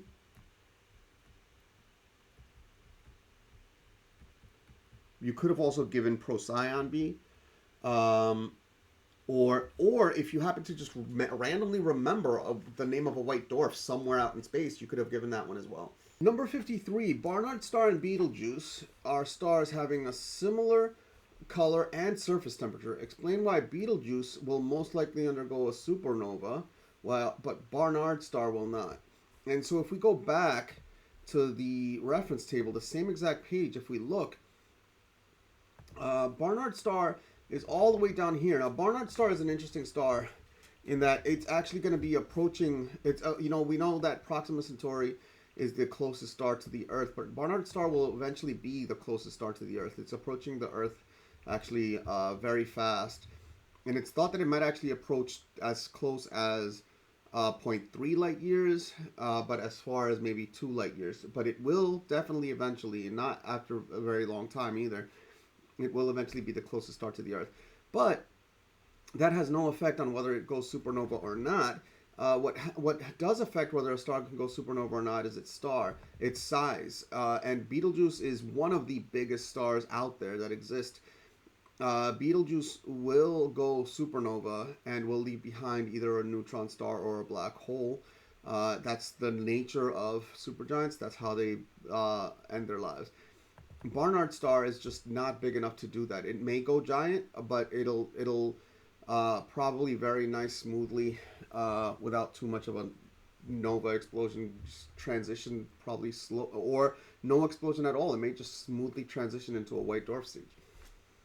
There's also an open question about whether small stars can transition into a white dwarf at all without having some sort of an explosion. After all, in a white dwarf, there's no fusion going on. So the white dwarf stage happens at kind of the moment where fusion ends. But if fusion ends very slowly, then a star can theoretically transition into a white dwarf stage slowly. But that said, we talked about how the sun will slowly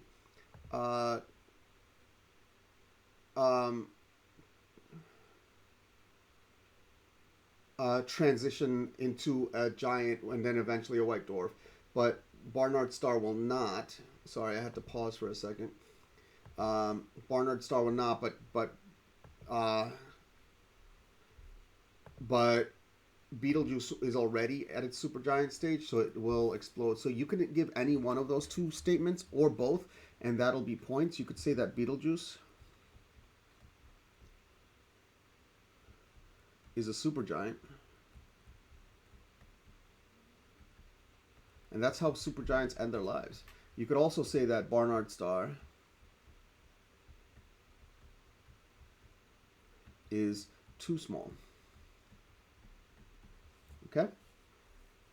And on that note, we are going to hop over to questions 54 to 56, which we will base on our knowledge of earth science and the passage below about the formation of the Albany pine bush. The Albany pine bush. Approximately 6,000 acres near Albany, New York, is known as the Albany pine bush. Its history began about 15,000 years ago when a 1-mile thick glacier melted at the end of the last ice age, forming a giant lake that was over 190 miles long. Scientists call this lake Glacial Lake Albany.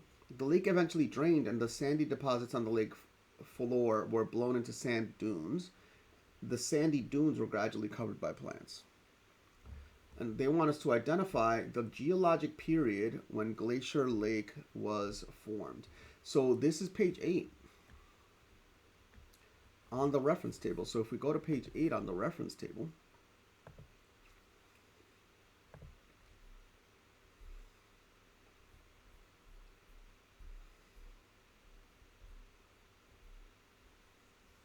it's 15,000 years ago, not very long at all. They want to know the period. Well, the quaternary period went from now through 1.8 million years ago. So we are definitely in the quaternary 15,000 years ago. So the answer to that question is the quaternary. Let's go here. So let's write here, quaternary.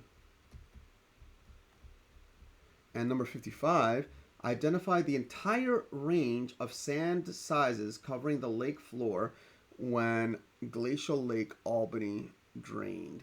And that's back at that chart.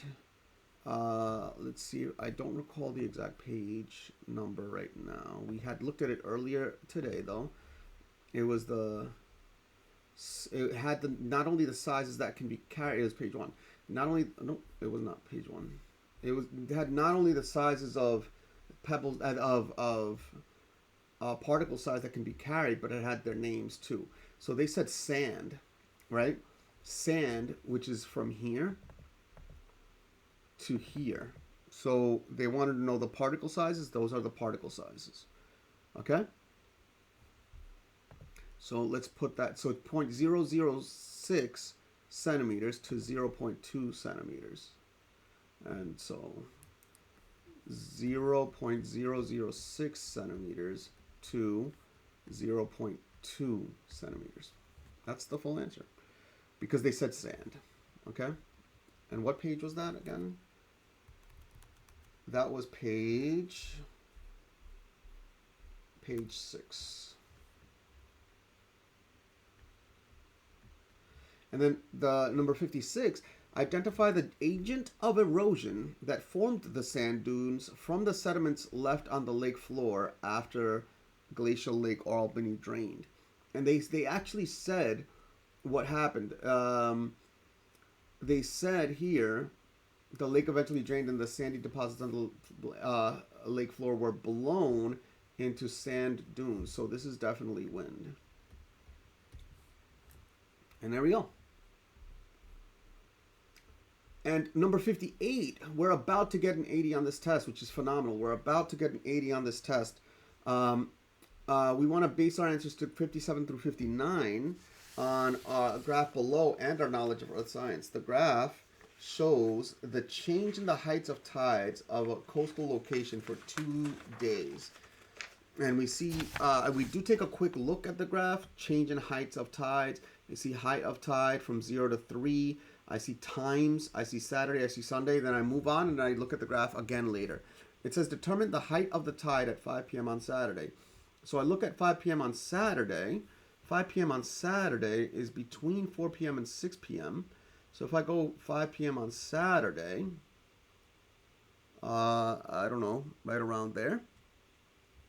So looks to me like I can safely put it there. And that's this is 1.5, so a little higher than halfway from 1.5 to 2. I'd say 1.8 or 1.8 meters. So 1.8 meters. Okay?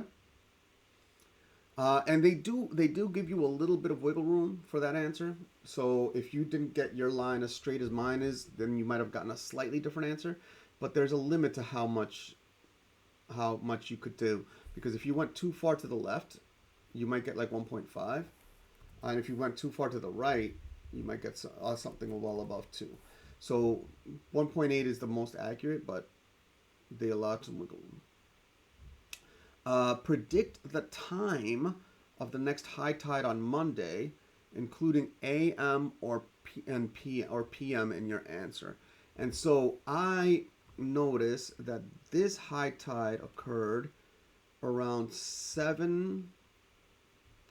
Well, here's 6 and here's 8. This is slightly past 7.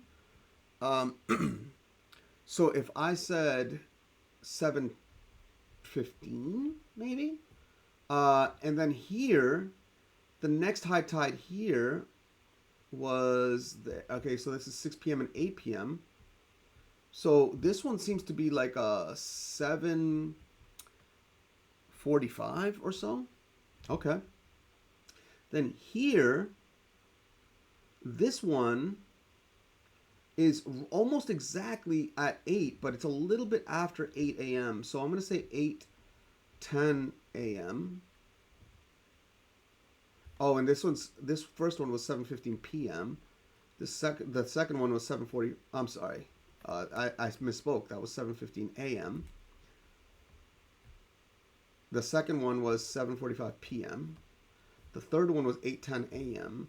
The next one is about, let's see, here's 6, here's 8, here's 10, here's about 9 p.m. So not only is it like about 12 hours ahead, but it's a few minutes past 12 hours ahead. So if I actually do plus 12 hours, I get to 9 a.m. and then plus a few minutes. So how much is a few minutes? Well, 7:15 to 7:45, that's about 30 minutes. 7:45 to 8:10, that's about 25 minutes. 8:10 to 9, that's about 50 minutes. So if I add, that's about an average of 30 minutes. If I add 30 minutes, if I said 9:30 a.m.,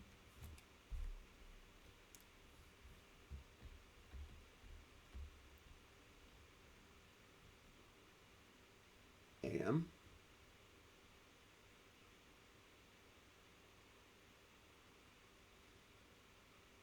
Okay, let's find out what kind of answers this actually allowed us to get. If we look at the answer sheet, there we go. If we look at the answer sheet, I mean, we said 9:30 a.m. and they actually allowed 1 credit for any time between 9 a.m. and 10 a.m., which is great.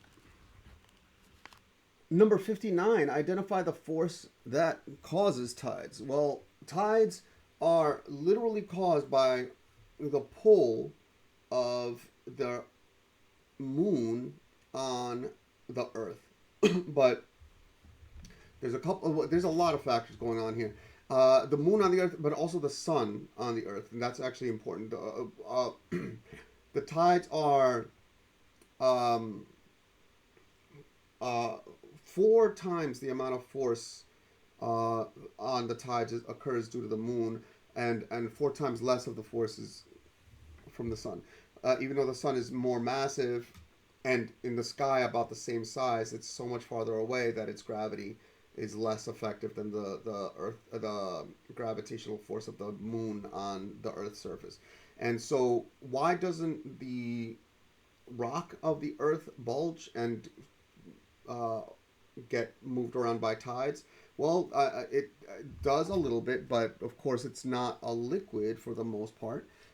So it just moves a lot less, whereas liquid water is free to flow.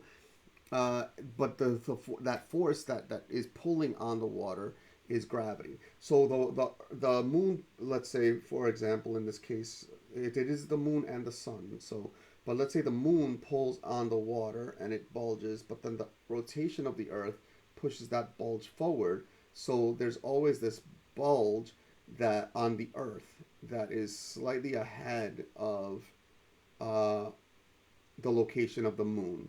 And but either way, that bulge is the location of the tide. So as the Earth rotates, that bulge stays in the same place. So that the result of that is where the bulge is, there's a high tide. And then when the Earth rotates to a place where the bulge isn't, there's a low tide. And then on the opposite side of the Earth, there's another high tide. So identify the forces that causes tide. What force is that? That force is gravity.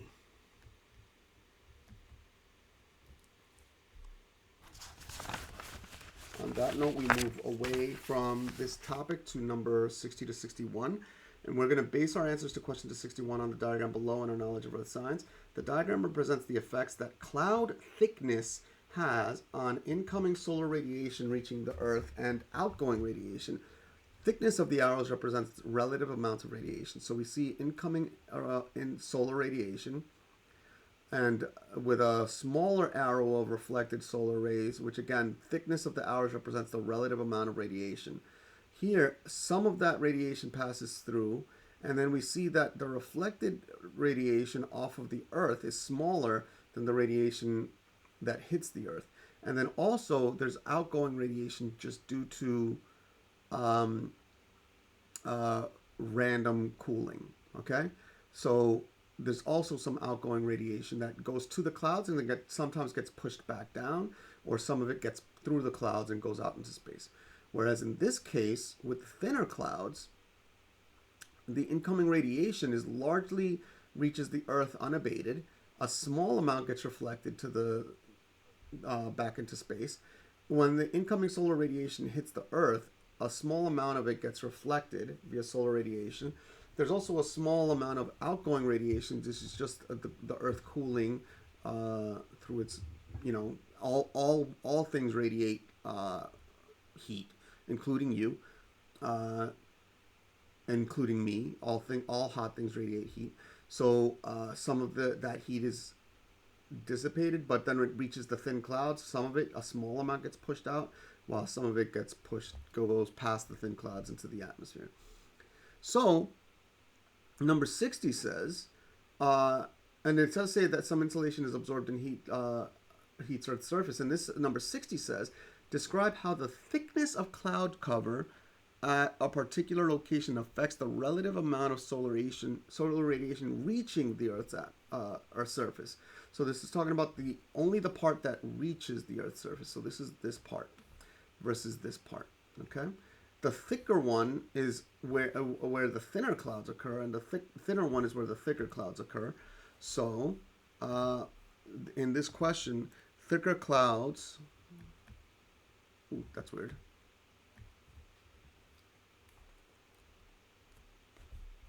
Let's try again. Thicker clouds cause less solar radiation, because this arrow's thinner,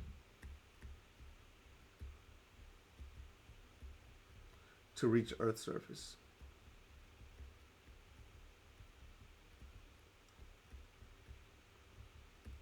Number 61 says, state the name of the temperature zone of Earth's atmosphere where most clouds form. This is the same layer that we are in. That is the troposphere. Okay, I just want to do a quick look at the reference table to see if this reference table actually discusses that. If we look at this diagram, this is on page 14. There is some information here. There's a graph of temperature as you go further up in the altitude. We are at sea level, which is 0, so we are in the troposphere, and the tropopause occurs somewhere higher up, about 10 kilometers up. Okay. And if we look, the water vapor, the vast majority of water vapor is in the troposphere. So most clouds are actually going to form in the troposphere. So that is the name of the temperature zone of Earth's atmosphere where the most clouds form. It's a troposphere. Okay. On that note, we go to number 62 to 65, which are based on the diagram in our answer booklet, which is this diagram. Okay. And our knowledge of Earth science. The diagram represents a view of Earth as seen from space on the first day of a certain season. Some latitudes have been labeled. On the diagram in your answer booklet, shade the portion of the Earth that represents nighttime. Identify the season that is beginning in the northern hemisphere. Oh no, that's number 63. Number 61, 62. Answer your shade the portion of the Earth that represents the nighttime. So the sun throws light onto only the side of the Earth that is leaning towards the sun. So there's a very vertical line passing through the equator, and this is the beginning of the season. So also passing through the edge of the Antarctic Circle and the edge of the Arctic Circle. So there's a nice line that can be drawn here. And they want us to shade the side that's night. The sun rays hitting the right side, so the nighttime is on the left side. Okay? That's nighttime. Okay? And so that one's done. Now, this one wants to us to identify the season that is beginning in the northern hemisphere when Earth is in this position. In this position, the Earth is leaning towards the sun. The North Pole is facing towards the sun. That, as far as possible, as far as it goes, 23.4 degrees or something like that. So that is the beginning of summer. Spring is ending and summer is beginning at that moment. 64. State the number of daylight hours that an observer at the equator would experience on this day. And if you notice, there is a way to determine it based on this diagram. If you notice, 50%, let me actually go highlighter. 50% of the equator is in the nighttime zone, or at least 50% of it on one side is in the nighttime zone. And then 50% of it is in the daytime zone, which means that it's very likely, and in fact it is true, that no matter what time in the year, the equator gets the same exact amount of sun in the winter, spring, summer, and fall. It's 12 hours. Number 65, compared to the current summer and winter temperatures in New York State, describe how New York State's summer and winter temperatures would change if Earth's rotational axis were tilted at 33.5 degrees instead of 23.5 degrees. We could speculate, but definitely in New York State, the sun reaches. The Earth is tilted about 23.4, 23.5 degrees, and we are at about 40 to 45 degrees, or 41 to 45 degrees, according to the chart. We should actually look. We are tilted, and this is actually relevant to us in this problem. So, let's see. It's around. Okay. So if you see both of these graphs have our latitude. So 41 degrees is here. So 40 degrees is below New York State, but not very far below. And then, oops, minimize that. Didn't mean to. And then 45 degrees is right at the very top of New York State. So we are literally between about 40.5 degrees to 45 degrees of latitude. So. And the Earth right now is tilted 23.5 degrees.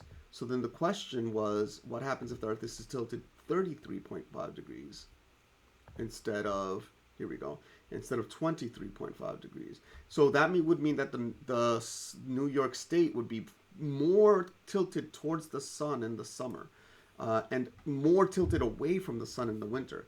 So one thing you could say is that there would be more extreme. So this is how New York State summer and winter temperatures would change. More extreme changes in temperature. New York would get significantly more sun during the summer, so hotter summers.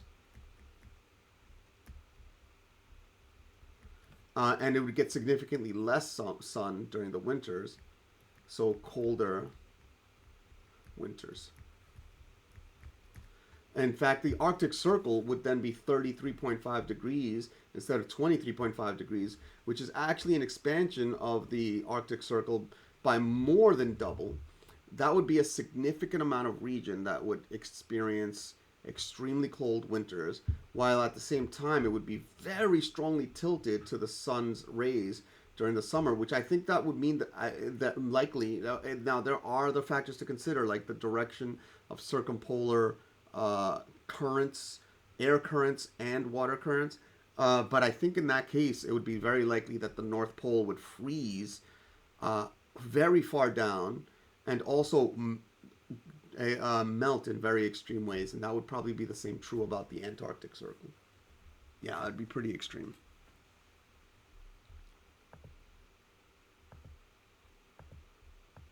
On that note, we got to move this image down because it seems to be messed up.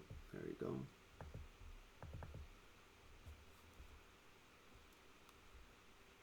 So number 66 to 85. So now we have passed successfully part B. Part B1 and B2. We are now on part C of this test. And we already established that we've already gotten the 80 on the test. Number 58 gave us the 80 on the test. Now we are working towards a 90 on the test. And a 90 on the test is now, we're talking about, I don't know, about 70-ish questions in total. And that'll give us the 90 on the test. So we are now working towards 90 in part C. So record your answers in the space provided in your answer booklet. Some questions may require the use of the reference tables. Base your answer to 66 to 68 on the passage and map below and your knowledge of Earth science. The map shows a portion of northeastern New York State and northwestern Vermont. The wollastonite, a versatile industrial mineral. Wollastonite is a mineral composed of calcium, silicon, and oxygen, CaSiO3. The formation of wollastonite can occur when a large area of silica-rich rock and limestone is deeply buried and recrystallized at temperatures from 400 to 450 degrees Celsius. The Lewis deposit, located in Willsboro, New York,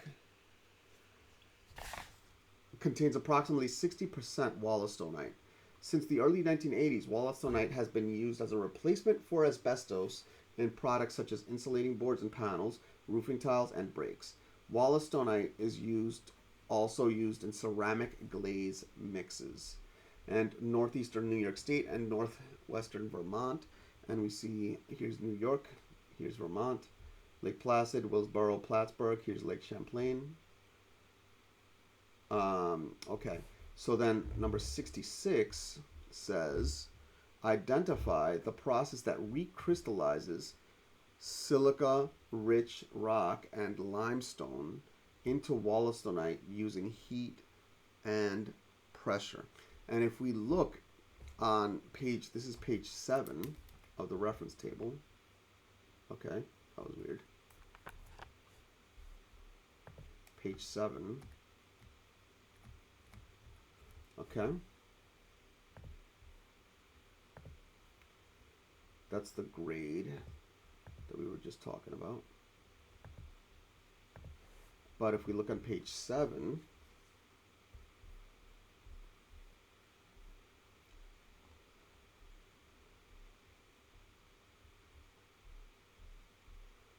so there's really two types of metamorphism here. Regional metamorphism and contact metamorphism. At this point, either one of these two answers would have been valid. So you could have said regional metamorphism,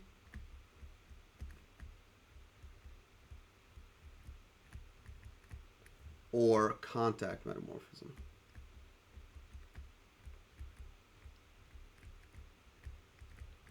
And if you gave either one of these answers, that would have been valid.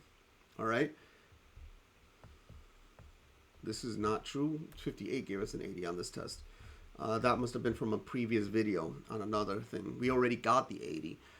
We are now working towards a 90, which is more like question 70. We are actually almost at a 90.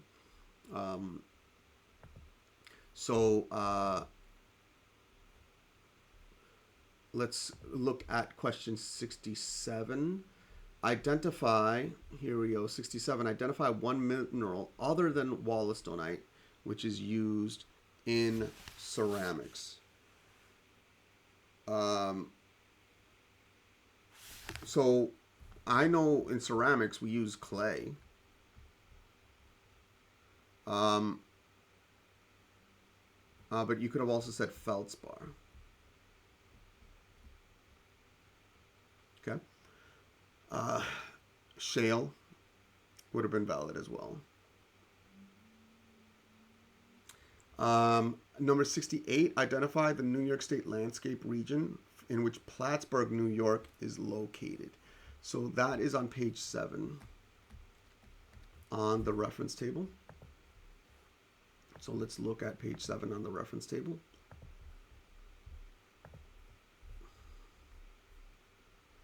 The geologic region. Is this page, nope, 5, 6, 7.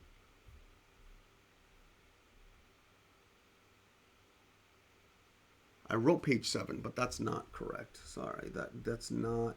It's on page.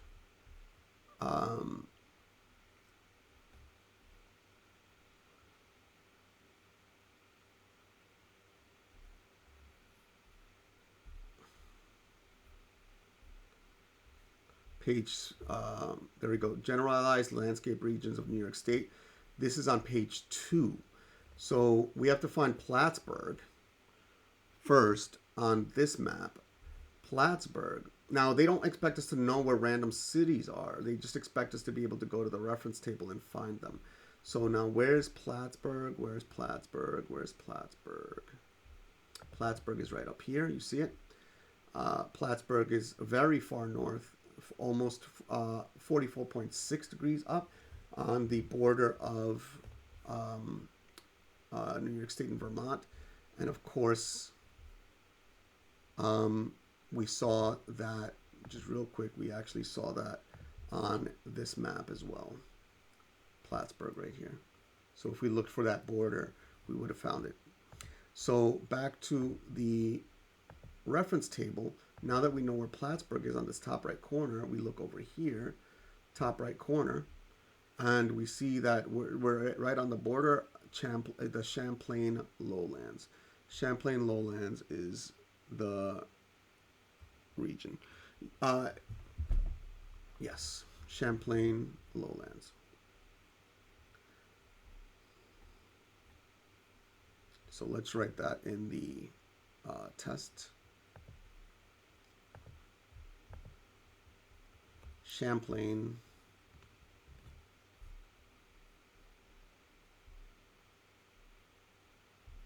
Lowlands. Where are we? There we go. Page 2. Page 3 and 2. Champlain Lowlands. Okay. Now we're going to base our answers to 69 and 70 on the diagram below, the diagram and table below, and our knowledge of earth science.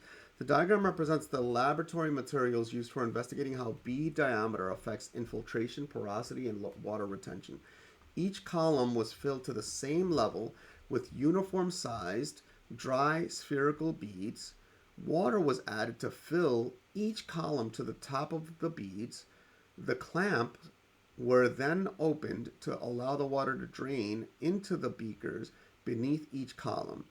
The time it took the water to drain and the amount of water left in each column was calculated. The table shows below the results of the investigation. So we see beads with a diameter of 0.4 millimeters all the way up to beads with a diameter of 5 millimeters. And we see the infiltration rates, how fast the water took to go down, the porosity, same porosity because they're the same shaped beads, okay? And the retention, how much water was left when the water was finished draining. On the grid in our answer booklet, which is this grid over here, construct a line graph by plotting the infiltration rates of the 5 bead diameters listed on the table, okay? So bead diameter 0.4, infiltration rate 18 millimeters per second. So 0.4, this is 0.5, 0.4 is right here. This is 15, 18 millimeters per second, okay? Then 1.0 and 25 millimeters per second. 20, 20, 1.0 is here, up 20, 25 is halfway between 20 and 30. Okay. Then 2.1, we're up to 31 centimeters per second. So 2.1, 2.1 is one space to the right of 2, and we go up to 31 meters per second. So 30, and one up above that is 31, and then 3.5 and 34. Okay, 3.5 up to 34. And then 5.0 up to 36. 5.0, here's 35, one above that is 36. And then we connect these with straight lines. So straight lines. I do have to do a straight line, so let's try that again. Straight lines, perfect. Straight lines. Okay, straight lines. Oh, come on. You can do it. Straight line. There we go. Straight line. Good. I think this one needs to move just a tiny bit up.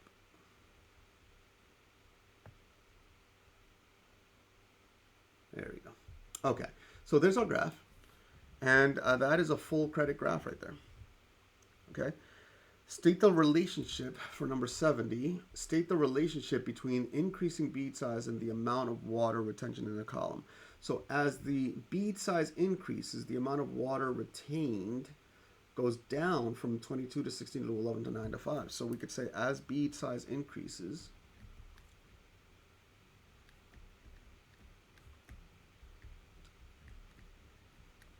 okay, water retention, water retention decreases. Okay.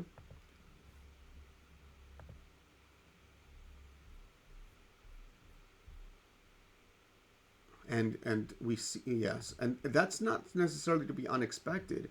As the bead size increases, the surface area of the individual beads goes down. So what ends up happening is the cohesive forces go down.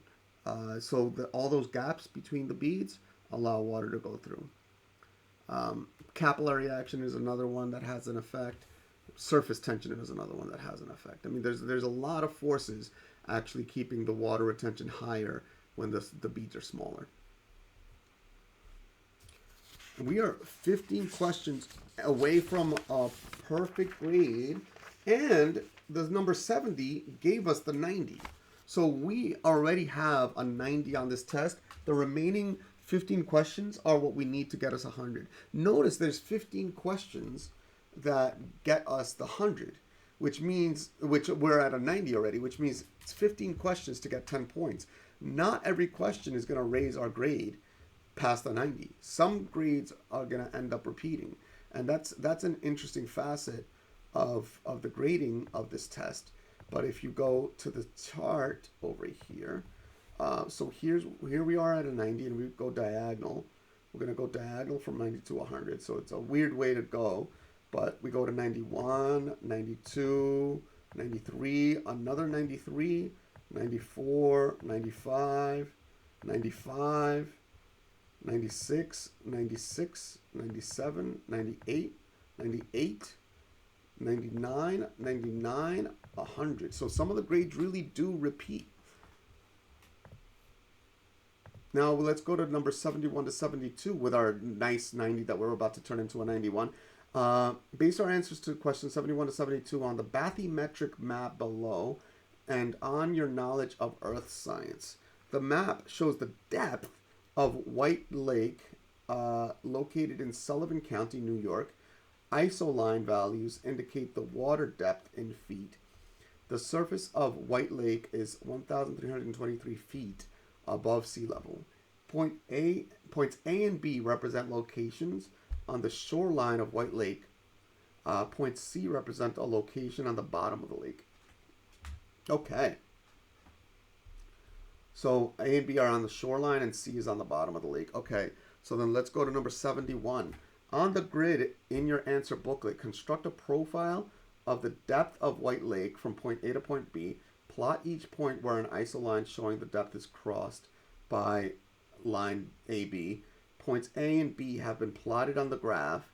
Connect the plots with a line starting at A and ending at B to complete the profile. So we see that from point A to point B, from A to just almost here, we're already at 60, never gets to 80, and then goes halfway from between A and B, we're at 60 again. So these are points that I noticed that are very easy to plot. And then about a third of the way to B, we're at 40, and then almost at B, we're at 20. So I'm going to start by plotting what corresponds to this point here. Halfway, we're at 60. Halfway, we're at 60.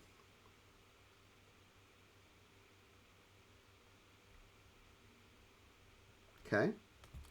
Then, almost 2/3 of the way from that midpoint to A, so, or 1/3 of the way from point A to that midpoint, maybe even like a quarter. Like if I divide this in a quarter, yep, a quarter of the way from A to the midpoint, we're already at 60. So here's a half, here's a quarter, right here, already at 60. And then 40 and 20 happen successively about equally distant. Then from 60, about a third of the way, a little more than a third of the way from the 60-degree midpoint to B is the 40-degree mark again. So about a third of the way, or a little more, is 40. And then when you're almost at B, we get a 20-degree isoline. So 20-degree isoline, almost at B. And so then the curve, this one can be smooth. Curve looks like that. We don't know exactly how far it goes, but then we draw something like this.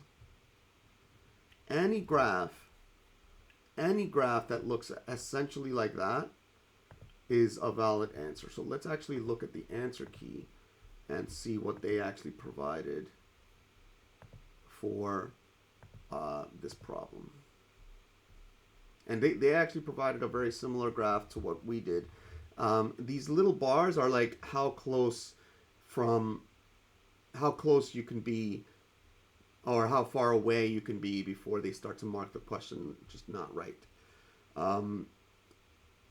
And so this is, in other words, it gives you a range of how far or near you can be. Okay? Let's go back to the test. That was number 71. 72 is to state one possible water depth at C. We see that the water depth at C is in the inside of the 80-degree isoline, which means that the depth at C has to be less than 80, but there is no 100 foot or 100 100 feet isoline. So the depth has to be any number between 80 and 100, excuse me. So you could have said 90. Any number, if you chose any number between 80 and 100, you would have gotten the right answer. I think 90 is a very valid choice, very good choice. Let's go to number 73. We want to base our answers to questions 73 to 75 on the data table below and our knowledge of Earth science. The data lists the distance from the Earth to the moon and the percentage of the lighted proportion of the moon visible from Earth each day for a 9-day period. We say day 1 through 9. We see approximate Earth-moon distance, which does vary quite a lot. And then the lighted portion of the moon visible, 84, 76, 67, 58, down to 14.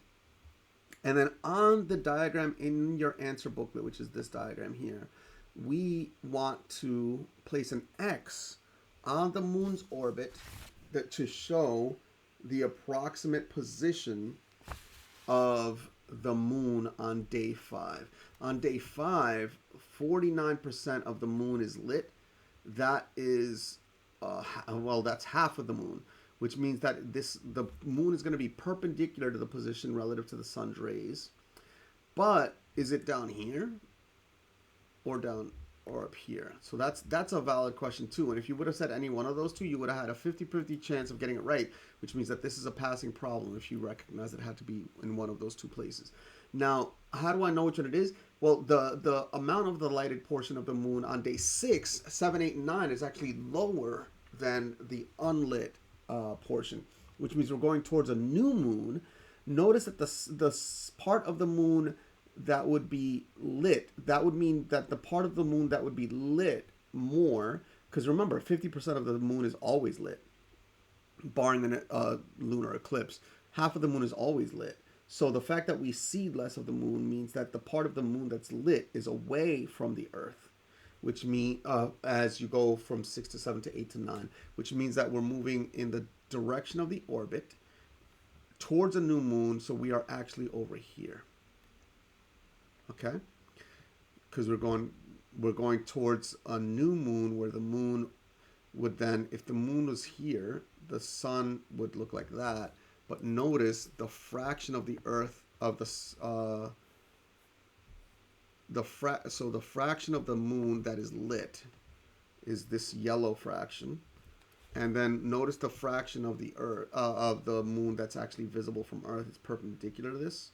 So the only part of the sun, the moon that you see that's lit is this tiny little lip, this tiny little corner. Okay? So let me erase that for a moment. That was just for expository purposes. We don't want to lose points on this Regents video. So let's leave it there.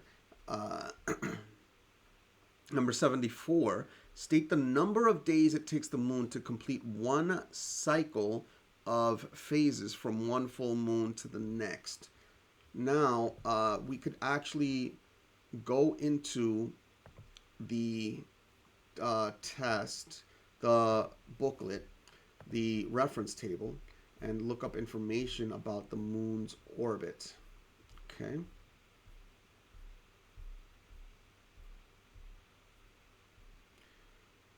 And let's see. Earth's moon.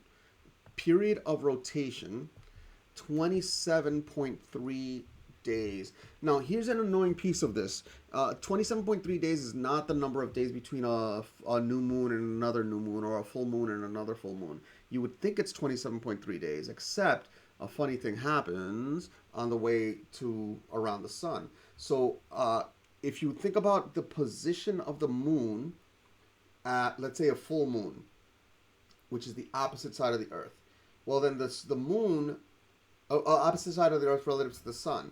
So when you think as the moon goes around back to the same position, the Earth has already moved a little bit. So the moon is not on the opposite side of the sun, which is over here now, lower. So the moon has to travel a little bit further to get to the opposite side of the Earth relative to the moon, relative to the sun.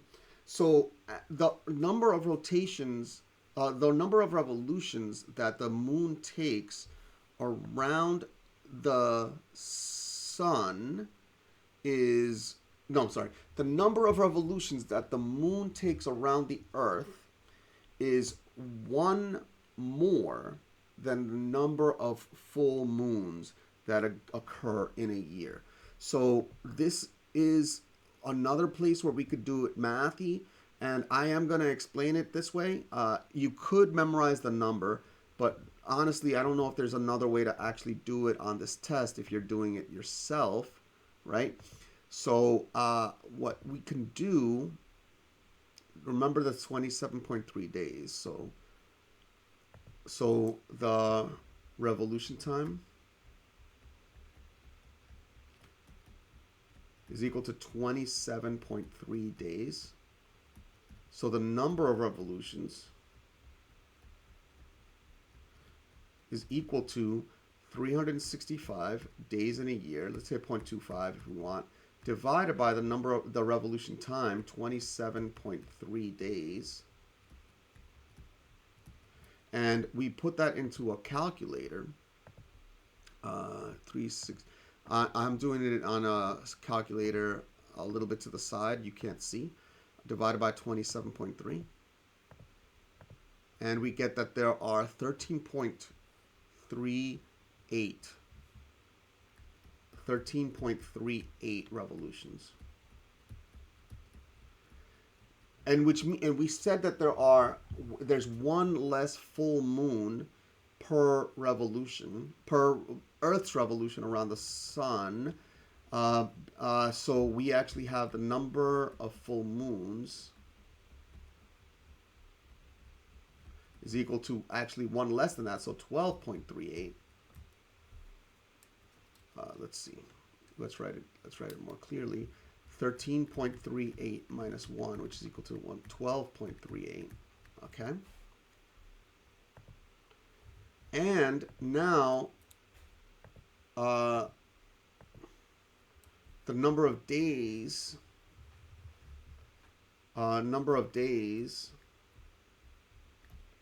between full moons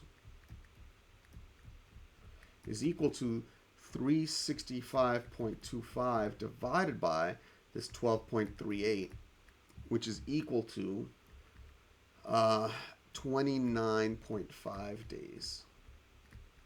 And so that's the answer.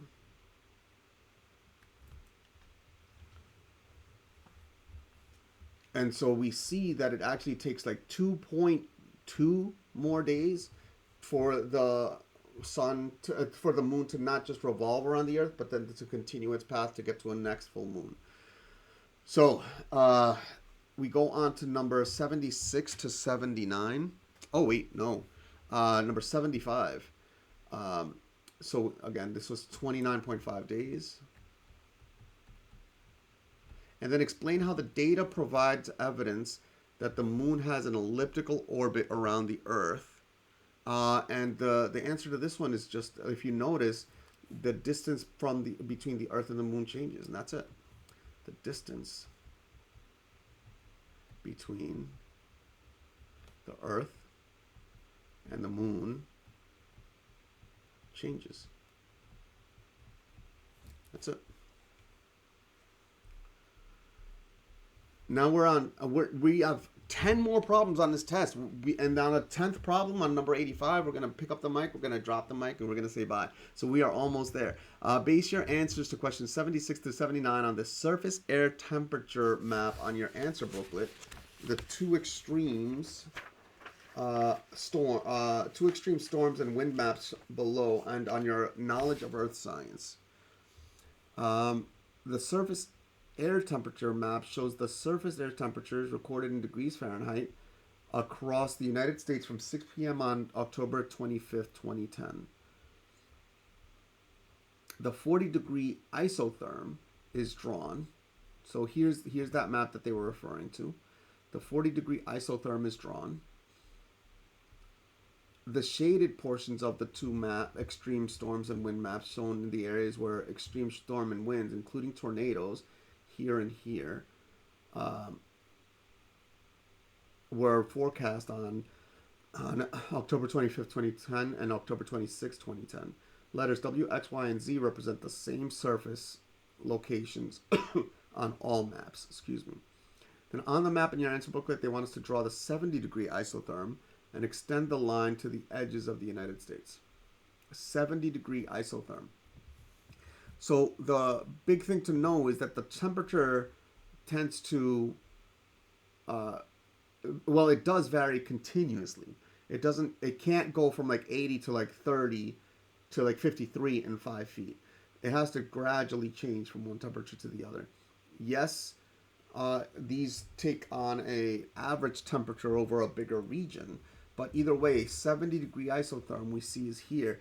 So what that means is the 70-degree isotherm has to pass between higher temperatures. So like the 70-degree isotherm, I see this 70-degree point here. Okay. So I'm actually going to start at that point.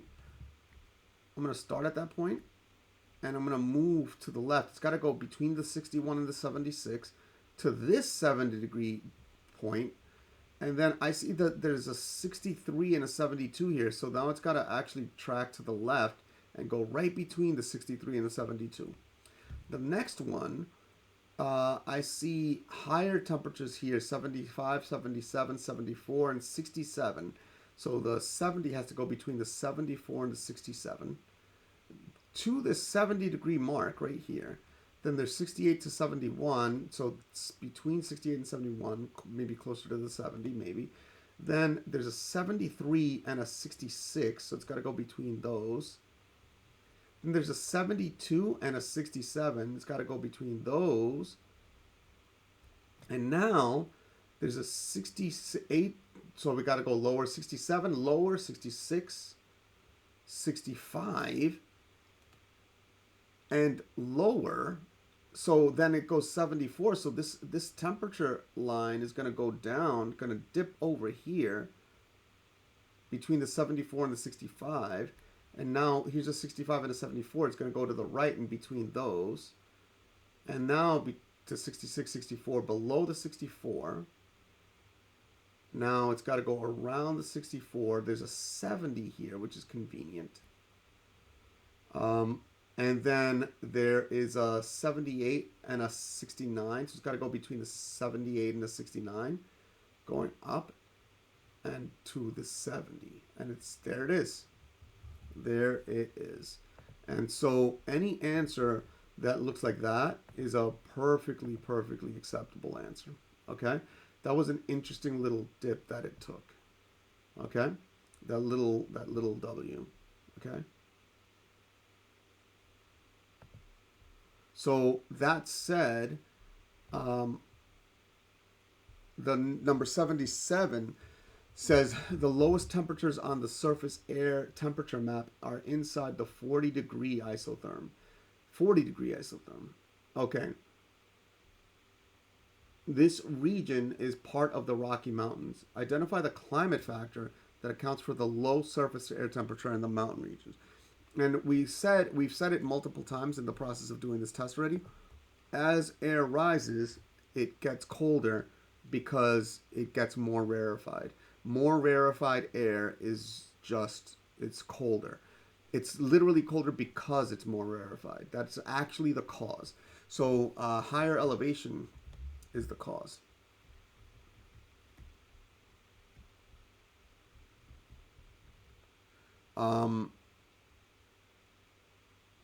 You could have said higher elevation. You could have said higher altitude. Either one of those would have been valid.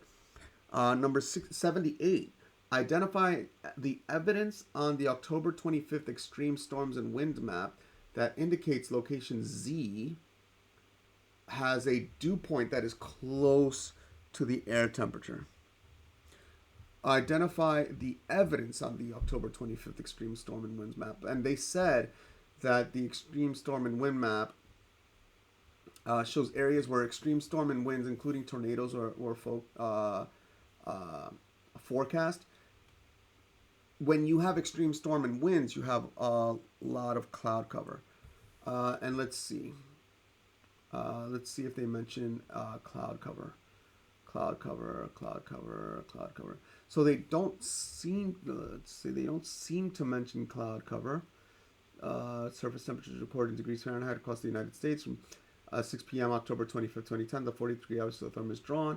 The shaded portion on the two extreme weather and wind maps shows the areas where extreme storm and winds, including tornadoes, were forecast on October 25th, 2010, and October 26th, 2010.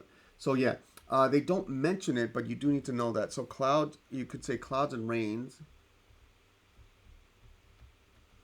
Clouds and rain. Okay.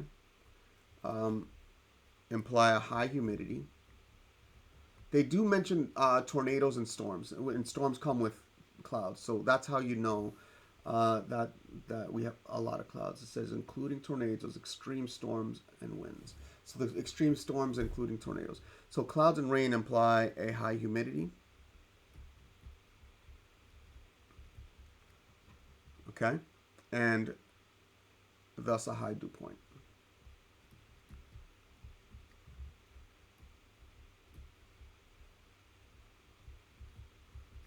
And so the evidence is the clouds and storms. Um, so, other than stocking up on food and water, describe 2 emergency actions that should be taken in order to prevent loss of life, property in the regions where damaging storms are possible, and tornadoes were forecast on October 25th to 26th. And so this is a nice, important lesson to have. It means that we're leaving this test knowing something a little better. One thing you could do is board up windows. And it's set to late state 2, right? Other than stocking up on food and water. Another one you could say is find a safe shelter.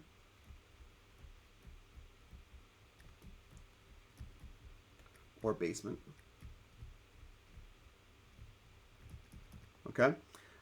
You could also say literally anything that you could think of. If it's valid, it's there. I mean, get medicines, get medical kits, get a first aid kit, get a generator, anything that you could think of that is increases safety is valid.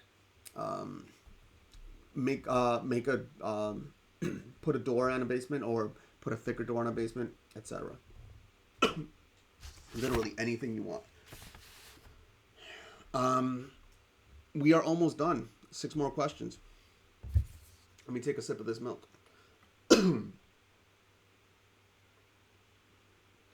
So, base your answers to question 80 through 82 on the cross-section below and on your knowledge of Earth science.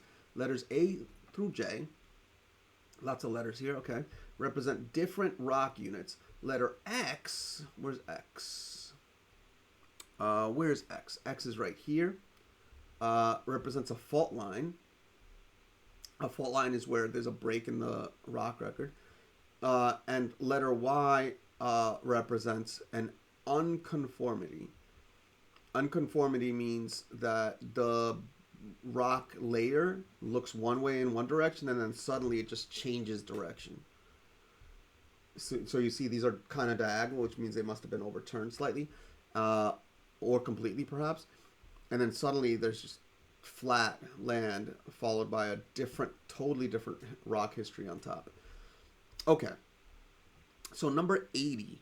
Describe one piece of evidence shown in the diagram that leads to the inference that crustal movement occurred in this region. And so there is, I noticed that there's the pattern of rocks. H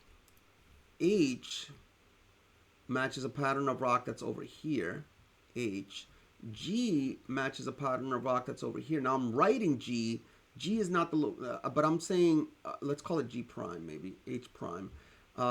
G and G prime are the same type of rock, and F prime are right there, same type of rock. And then C is over here with C prime, same kind of rock, right? So that's a big piece of evidence. There's a matching pattern. Matching pattern of rock units to the left and to the right of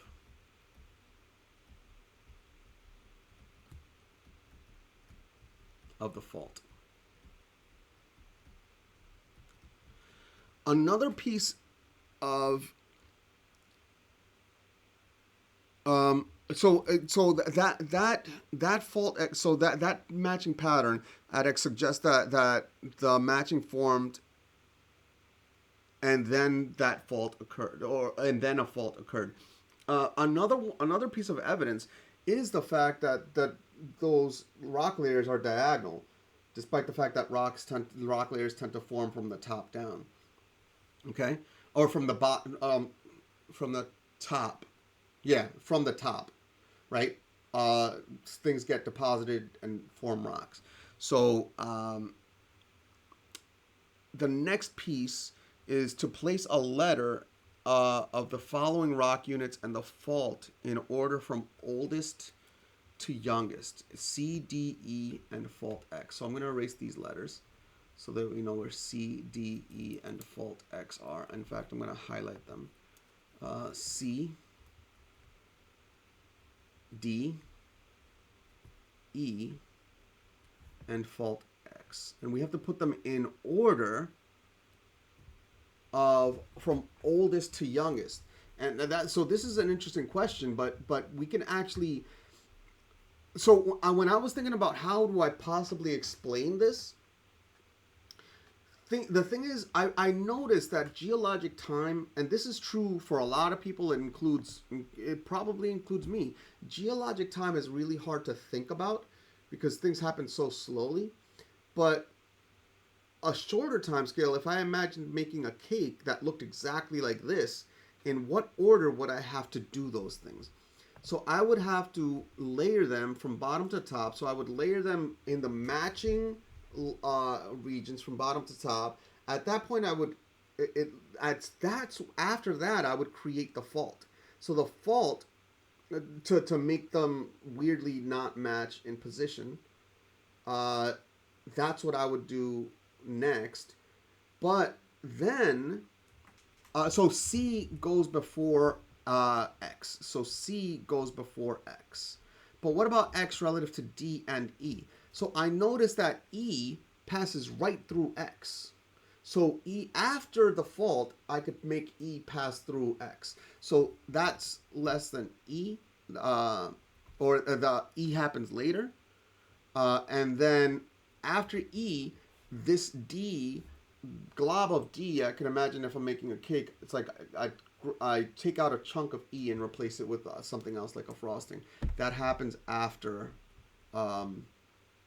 E is formed. So that's the order that you could give it in: C, comma, X, comma, E, comma, D. Okay, we got 4 more questions to get a perfect grade on this region. So I'm super excited. I hope you are too. If you feel like I've earned your subscribe, please do subscribe. I do have already over 1,000 subscribers. So I'm not begging for subscribers at all. But if you feel like I've earned it, please do let me know by subscribing. And feel free to comment if you have any questions at all. I don't mind answering questions at all in the comments. Feel free to ask them. And other people might be able to answer the questions too. So number 82, rock unit G formed, which I'm going to highlight in this color. Rock unit G formed during the late Cambrian period, and rock unit J formed during the early Ordovician period. Identify the name of one New York State index fossil that could possibly be found in rock unit H.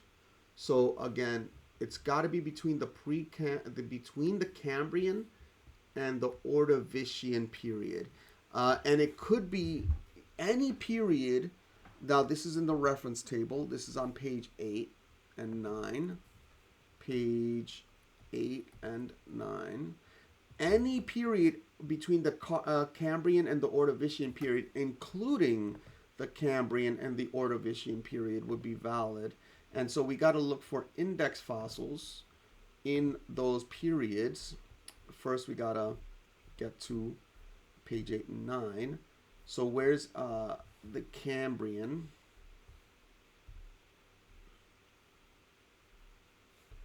Let's look for the Cambrian. Here's the Cambrian. And here's the Ordovician.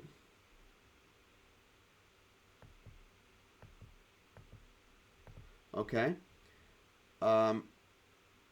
So it's got to be between the Cambrian and it did say late Cambrian and early Ordovician period. So then we got to look for index fossils. So this is the last white bar and the last. So this is between these two periods. And we got to look for an index fossil. Okay.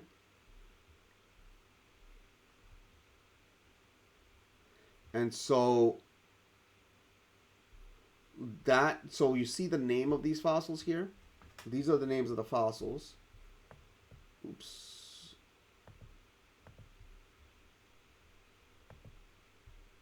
And then there's more fossils down here.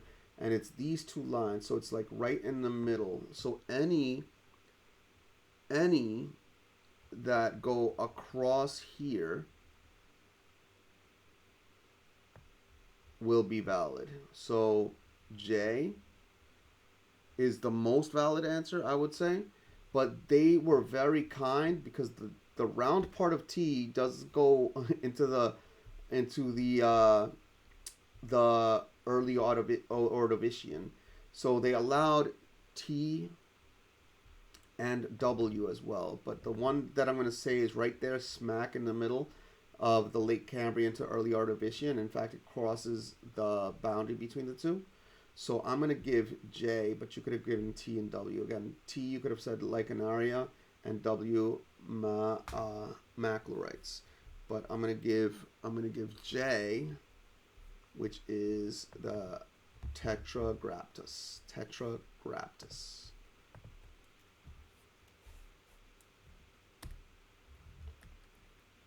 Tetragraptus. And that's full credit. We are almost at a 99 and 100. We got a 98. We got 3 more questions, but we already got a 98. One more question will get us a 99. One more question after that will keep us at a 99. And then the final question, which we'll do the mic drop after, will get us the 100. I'm super stoked. I hope you're stoked too. Base your answers to question 83 through 85 on the data table and the map below, and on your knowledge of Earth science. The data table shows the location, diameter, and age of some impact craters on Earth. The latitude and longitude of the Sierra Madera, Texas crater has been left blank. The location of the Sierra Madera crater is indicated on the map of Texas. It's right there. Okay?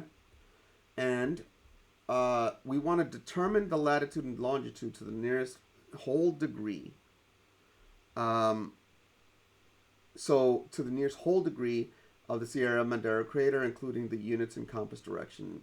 So units and compass direction. So the latitude here, if we go horizontally, either to the right or to the left, the latitude is definitely at 31 degrees north. So the latitude is 31 degrees north. Okay? And then the longitude is also happens to be like right in the middle of 2 integer longitudes, 104 to 102. So longitude 103 degrees west. We got a 99. Number 84. State the name of the crater that has a diameter approximately equal to the straight line distance in kilometers between Ithaca, New York, and Slide Mountain, New York. So I strongly suspect it's gonna be Chicxulub, because we're talking about regions on the map that are somewhat far away from each other. 180 for Chicxulub, and the next biggest on this list at least is 22 at Clearwater Lakes. So if we go back to the reference tables, which is the only way to really do this problem.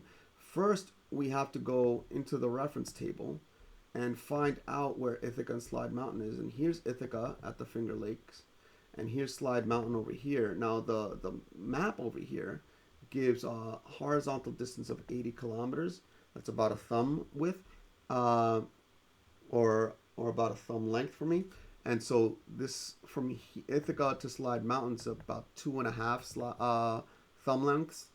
So 160, 80 plus 80 is 160, plus half of that is about 40. So that's about 200.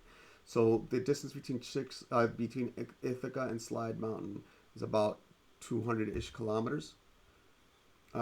Which is, imagine a crater that large. That would be huge. But now we actually see that the one that is about that distance is the Chicxulub crater, as we suspected. So CHICXULUB.